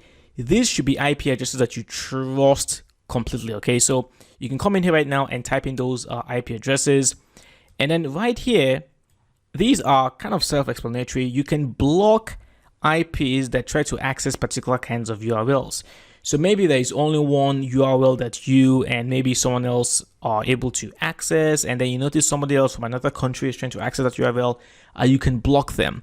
I've never actually used this particular functionality before, but maybe in your own special case, you might need to. Okay, let's come down here and we have the brute force protection. Let me just close this. So under brute force protection, what this does is that you actually have hackers who can use different kinds of software to attempt to crack the password on your website. So basically, that's what we call a brute force attack. Now, the plugin can prevent that. And over here, you do have certain kinds of options. So for example, when would you lock out a user? Meaning after how many login failures? I like to go with 5. I think 5 attempts to log in should be more than enough. And this is kind of like the standard that you have. Lockout after how many forgot password attempts? Well, I'm going to go with 5 again. Count failures over what time period? Now, this differs. I'm going to go personally with 1 hour. So if there are any 5 login failures or 5 wrong password attempts in an hour, lock them out. Now, how long should you lock such a user out?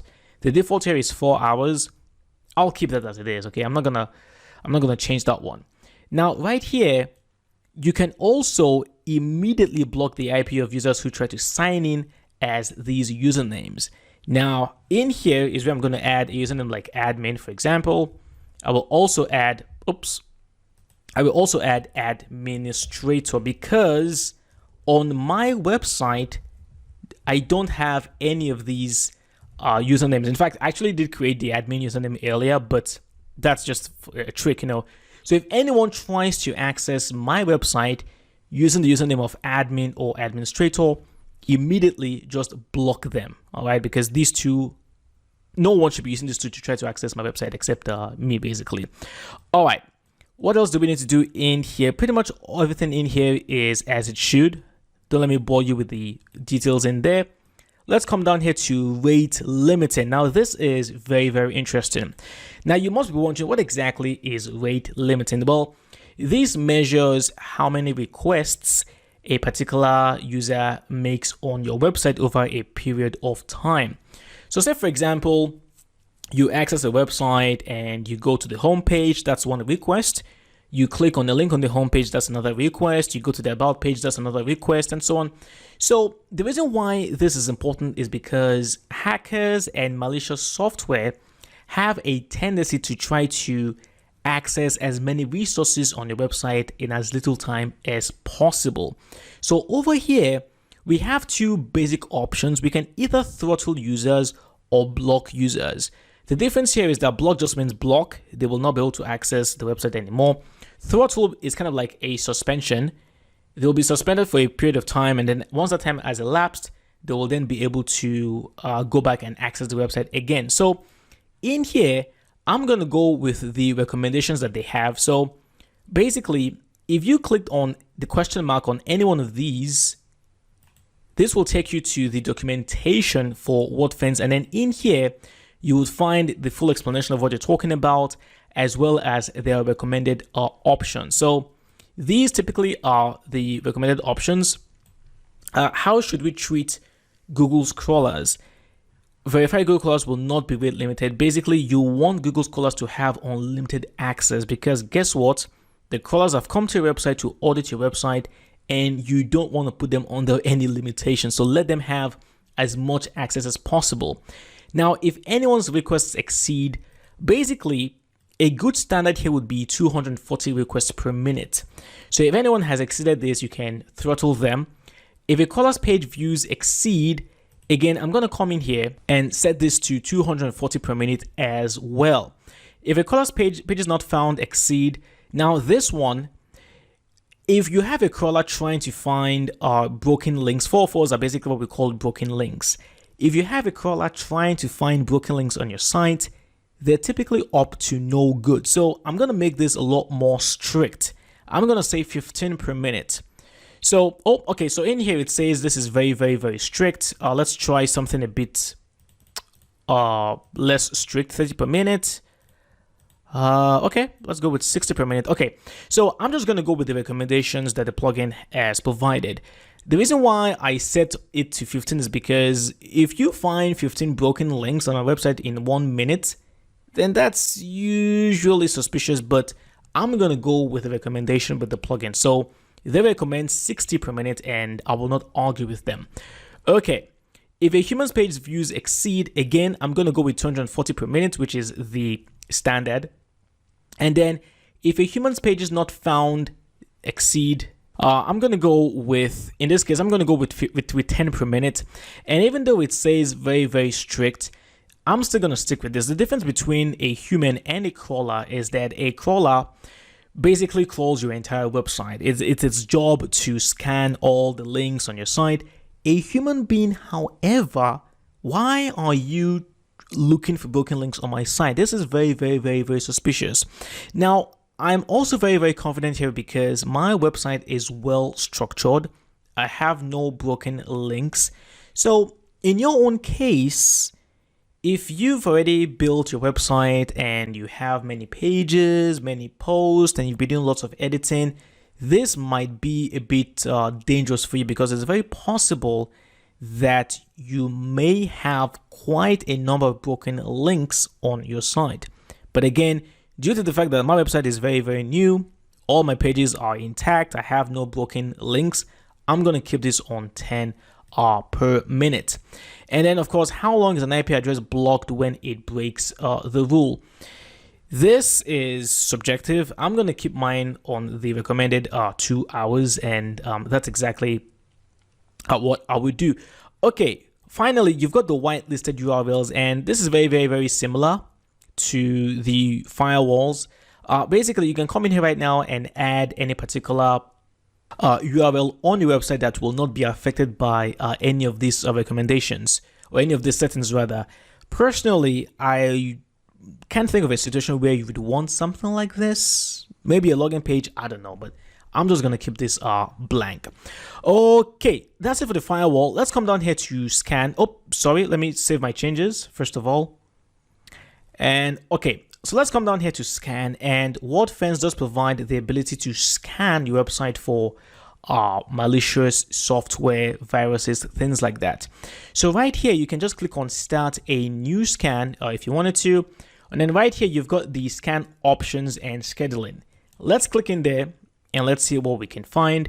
Right here, you've got 4 basic types of scans: limited, standard, high sensitivity, and custom scan. I'll recommend going with either standard or high sensitivity.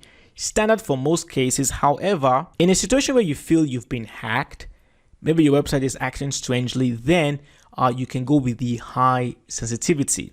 Okay, now I'm just going to come down here to tools, And right here under tools, you can actually observe the live traffic on your website. This will take some time before you actually begin seeing our real results. So don't worry if you're not seeing any statistics in here. It's going to take a while, but as you start seeing more people accessing your website from all over the world, you'll start seeing some stats in here. Under login security, you can enable your two-factor authentication, but for now, I would just recommend that you keep things simple. Use strong passwords to create your accounts, configure the plugin as I've shown you, and then later on, you can learn about how you can enable two-factor authentication on your website. Now, finally, you do have this message up here saying, do you want WordFence to stay up to date automatically? Yes, enable auto update, or no thanks. Basically, no thanks means that you will manually update the plugin whenever there's a new update. If you're someone who checks your website regularly, I would recommend that you go with the manual update. The reason why I typically don't recommend auto updating plugins is that plugins with an update could break your website. It's not likely, but there is still that possibility there. So I just prefer to manually update my plugins first of all, and then once I've updated them, I can just run a quick check on my website to make sure everything is still working as it should. So I'll go with the no thanks right there. So that's pretty much it. There's still quite a lot I haven't talked about regarding WordFence, but because I've already discussed everything in here in this YouTube tutorial, I would recommend that you check it out and learn a bit more, because there's just so much more to learn about WordFence. So that's it for configuring and working with the WordFence security plugin. Thank you for watching. I will see you in the next class. Let's talk about WordPress SEO, and just like with security, there is a fantastic plugin that you can install that would really help you optimize your content, and that plugin is called Rank Math. Rank Math, in my humble opinion, is the best plugin for SEO, and it's also free. Now, if you're wondering how to use the plugin, don't worry. I have made a full tutorial on how you can set up the plugin and how you can use the plugin to optimize your content. So be sure to check out my other YouTube tutorial on this particular topic. But let's talk about the actual articles that you write on your blog. There are a few tips I'm going to give you, and the first one here is you want to try and aim for as much as 3,000 words per article. Now, this isn't an absolute necessity, but studies have shown that longer articles that have more in-depth content tend to get more traffic, because people would want to share such content because it's very, very useful, it's long, and very, very informative. So with that being said, you want to make sure that your articles are well thought out, are very, very extensive, and provide as much value as possible. I'm going to use my own blog here as an example, and you can see I do have this article on how to start a WordPress blog, and you can see the table of contents. I cover just about everything from domain hosting, from domain names and hosting, installing WordPress, general settings, choosing a theme. I cover different types of plugins. I cover how to create pages, a main menu, publishing posts, and so on. So you can see it's very, very, very in-depth, and this is the kind of article that anyone who is new to WordPress would find useful. And if they got friends or family that also want to learn about WordPress, this is the type of article they would want to share with them. Now you can see I've also included images in the article as well. You don't want to make your article all just about text. It's going to be quite boring. So you want to make sure that you also have images in your articles. There is enough spacing as well. You don't want to make everything look all clunked up and messy. So give enough space between your titles, your sections. And speaking of titles, let me also stress that you need to make good use of your headings, primarily your H2s and your H3s. Now, your title, the title of your post will always be an H1, and it is highly recommended that you don't have more than one H1 on your website. So the title here is an H1, and I'm not going to make any other H1 in my article. However, for your main topics under your article, you want to make those H2s. So for example, WordPress.org, not WordPress.com in this case right now, is an H2. The one over here, domain name and hosting, is an H2. Now, subtopics under your main topics will now be H3s. So for example, under domain and hosting, I have the subtopic of domain name and then hosting. These two would be H3s. So you want to keep that hierarchical structure whenever you're creating your content. And if for some reason you need to have a subtopic under a subtopic, then that would become an H4 and so on and so forth. So please make good use of your headings as well. Also, make sure all your images have alternative text. Remember, alternative text are used by screen readers to describe what an image is to blind people. Google and other search engines love it when your images have alternative text. So please optimize your images by adding alternative text for them. And last but not least, try to create internal links wherever possible.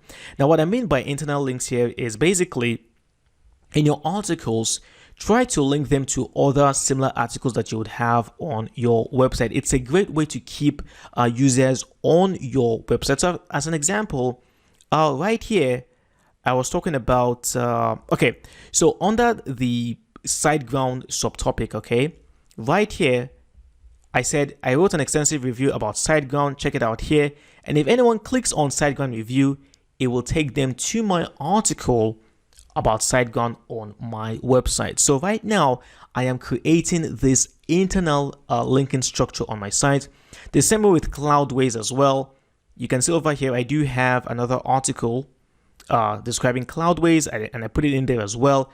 So anyone who comes to this original article is reading along, they find it informative, they will click on these links and then they will learn about Cloudways and also SiteGround. All the while I am keeping them on my website.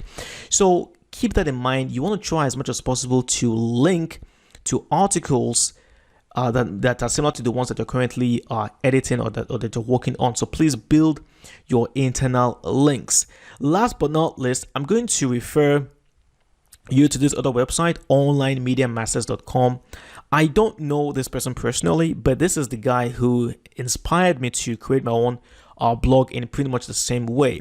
His articles are very extensive.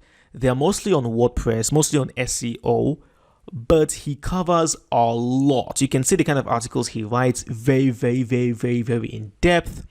Plenty of images, very useful, very informative, and as you can imagine, a lot of people such as myself have nothing but respect for this particular guy who calls himself Tom. So if you're looking for some inspiration on how to write really extensive articles, you can go to onlinemediamasters.com, and quite simply, you will be blown away by just how much work this guy puts into writing his articles. So that's pretty much it for SEO. Of course, there's a lot more to WordPress SEO than what I've covered in this video. You can check out my YouTube channel. I do have other videos covering SEO, not just on rank math. I do have several of them. Let me just try and show you really quickly. I do have a WordPress SEO playlist, so you can come in here right now and check out my other videos that I have on SEO. That's it. Thank you for watching. I will see you in the next class. Let's talk about how you can optimize your WordPress website for speed and performance. And I'm going to make use of this plugin called WP Optimize, Clean, Compress, and Cache by David Anderson, Rouhani Rabin, and the team from Updraft. And this is one of my favorite plugins for performance because it provides you with a wide range of functionality. Now, I've already installed and I have activated the plugin. It is free. They do have a paid version, but we're going to work with the free version in this video, and I have it activated. And when you do the same, you will see WP Optimize right here. I'm going to click on, first of all, on database. Now, your WordPress website has a database that has stored all your information, and you want to make sure that database is clean of any junk data. It's kind of like your hard disk on your computer that also has files in the recycle bin and things like that. You want to make sure that your site is clean of such junk data. So right here, I would recommend that you select all the boxes in here and then simply click on run all selected optimizations. Now, you will have to do, you could do this probably, I would say, once every month, or maybe once every 2 weeks. It all depends on how often you work on your site. However, it is recommended that before you do anything like this, you take a backup of your WordPress website. Now, if you're hosting with a good host, they probably already would have a backup for you. However, if you want to have an on-demand backup, I do have a video that will show you how you can make use of the all-in-one free WP backup plugin to back up your WordPress website. So be sure to check out that tutorial here on YouTube. Okay, moving forward, they do have tables as well on the database. So the thing about tables is that whenever you install a plugin in particular, those can create tables on your database. Sometimes you might end up deactivating the plugin and even deleting the plugin. However, the table that the plugin created in your database will still exist.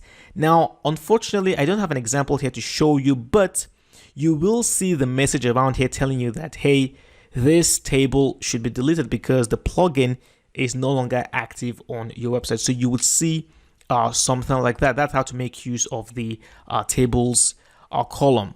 Now, under settings in here, you could decide to keep data over the past 2 weeks.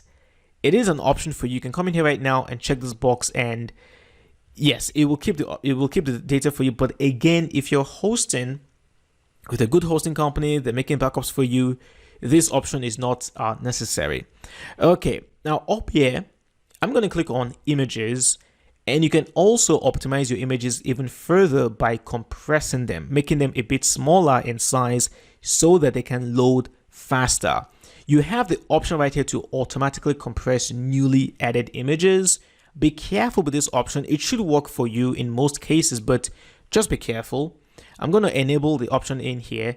And the reason why I said you should be careful is because if the quality of your images are very, very important, maybe you have a photo gallery or things like that, then obviously you don't want the plugin to compress them for you. You'd want to do that yourself manually. So that's why I said be careful. But if you don't really care about the optimal quality of your images, by all means, automatically compress newly added images. So right here, we do have the possibility of compressing all the images that we've already uploaded to our media library. And you can come in right now, click on select all, and then just click on compress. Now, to save time, I'm going to compress my shake image. And then right here, you can choose whether you want to go with a maximum compression, which means that the image would be as small as possible, but the quality could be affected. Or you could go with the best image quality where it's the opposite. The image retains as much quality as possible, which will mean that the compression won't be as severe. I'm going to stick around there in the middle, okay? And what I'm going to do right now is to compress my shake image, and let's see what's going to happen. So I've clicked on compress. So right now, as you can see right now, it's compressing, and we're going to see the results in just a second, maybe more. And okay, so right now, let's see. Ooh, well, it says since the compression stats were last reset, a total of 1 image were compressed, saving approximately 0 bytes of space. Okay, so it appears this image was already compressed as it is. All right, that's not very, very good. I'm gonna go ahead now and select all. And let's compress everything, so at least you can see some results. Okay, we need to get some results. Come on. Getting 0 initially was bad. That's bad advertisement. Okay, so now we're starting to see some savings, 7 kilobytes. Okay, not bad. Average savings per image, 35.5%. It's going up. So now you can see, because we're compressing more images, we're now starting to save some space. So initially, you might not see like the real benefit, but trust me, when you begin adding more images to your site, you start adding more content, this would really, really matter quite a lot. So let's wait for a few more seconds. And anyway, okay, I'm just going to go ahead now and cancel, but you get the point, right? You can see right now that the plugin is actually working. It is compressing the images. So I'm going to go ahead now and just click cancel so I can move on. All right, so we've got images. We now have cache. Now, cache is a great way to speed up the speed of your website. And right in here, on the page cache, just come in right now and enable your page caching. Now in here, you could also generate separate files for mobile devices, which I would recommend. However, if you have, you could do this if you have mobile specific content. So if you've written content specifically for mobile devices, I'll encourage you to come in here and check that box. Okay, preload.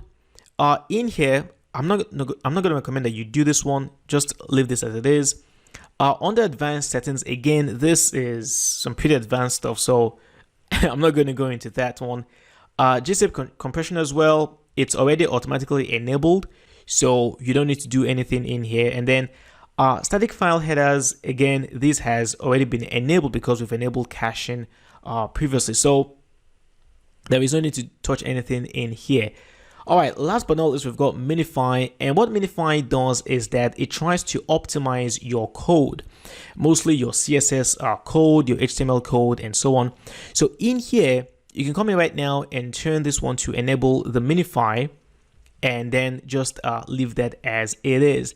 However, if you're going to do this, I would recommend that you take a look at your website and just make sure that everything is still intact, because sometimes it's rare, but sometimes when you minify your code, one or two things might break on your site. So just take a minute to go through your website and make sure that everything is as it should be. And okay, so that's it for the minify status. On the JavaScript in here, you'll find these boxes automatically checked. Don't worry about JavaScript. This is some programming nonsense that you don't need to worry yourself about. Just make sure these two boxes are checked. And then CSS, also in here, make sure these first two are checked. Fonts as well. Do not load Google Fonts. We are using Google Fonts on our website, so I would not recommend that we go with this option. So I'm just going to come down here and save my settings, and that's pretty much it for the WP Optimize plugin. Now, one last thing I want to mention is that when you begin getting more traffic to your site and you really want to improve the speed of your WordPress website, there is no better choice than moving on to cloud hosting. You don't have to go with Cloudways as I've recommended, but definitely moving on from shared hosting to cloud hosting will greatly enhance the speed of your website. All this stuff with caching, optimizing your database, things like this all count, but I will say this might make up about 20% of all the effort. 80% will be taken care of by simply moving from shared hosting to cloud hosting. That much I can guarantee you. So it's just something to think about for the future. So that's it for optimizing your WordPress website with the WP Optimize plugin. Thank you for watching. I will see you in the next class. Well, there you have it. We've come to the end of this mega tutorial where I showed you how to build your very own WordPress website, and I sincerely hope that you found the video useful and enjoyable. And if you did, be sure to hit the thumbs up button, share the video with anyone whom you feel might benefit from it. And of course, if you're new here and you haven't subscribed, please do subscribe and hit the bell so that you're notified whenever I upload a new tutorial on YouTube. Now, before I round this up, just want to give you a very gentle reminder that I do have a course for WordPress, which is very similar to what you've watched so far here on YouTube. But in the course, it's a lot more extensive. I go into far more details on WordPress in general, and also how you can maintain and secure your WordPress website. So be sure to check out the course. I will have the link in the description box below. And of course, I do have my blog, thewebmonkeyonline.com. In there, I post weekly tutorials on everything from SEO, security, performance, themes, plugins, and so much more. So be sure to check out thewebmonkeyonline.com today. And finally, of course, check out my other videos here on YouTube. I do have a wide range of WordPress tutorials covering every aspect of WordPress, so be sure to check out other videos on my YouTube channel. So my name is Alex. Once again, it's been a pleasure teaching you how to work with WordPress, and all the best, and I will see you next time. Bye bye.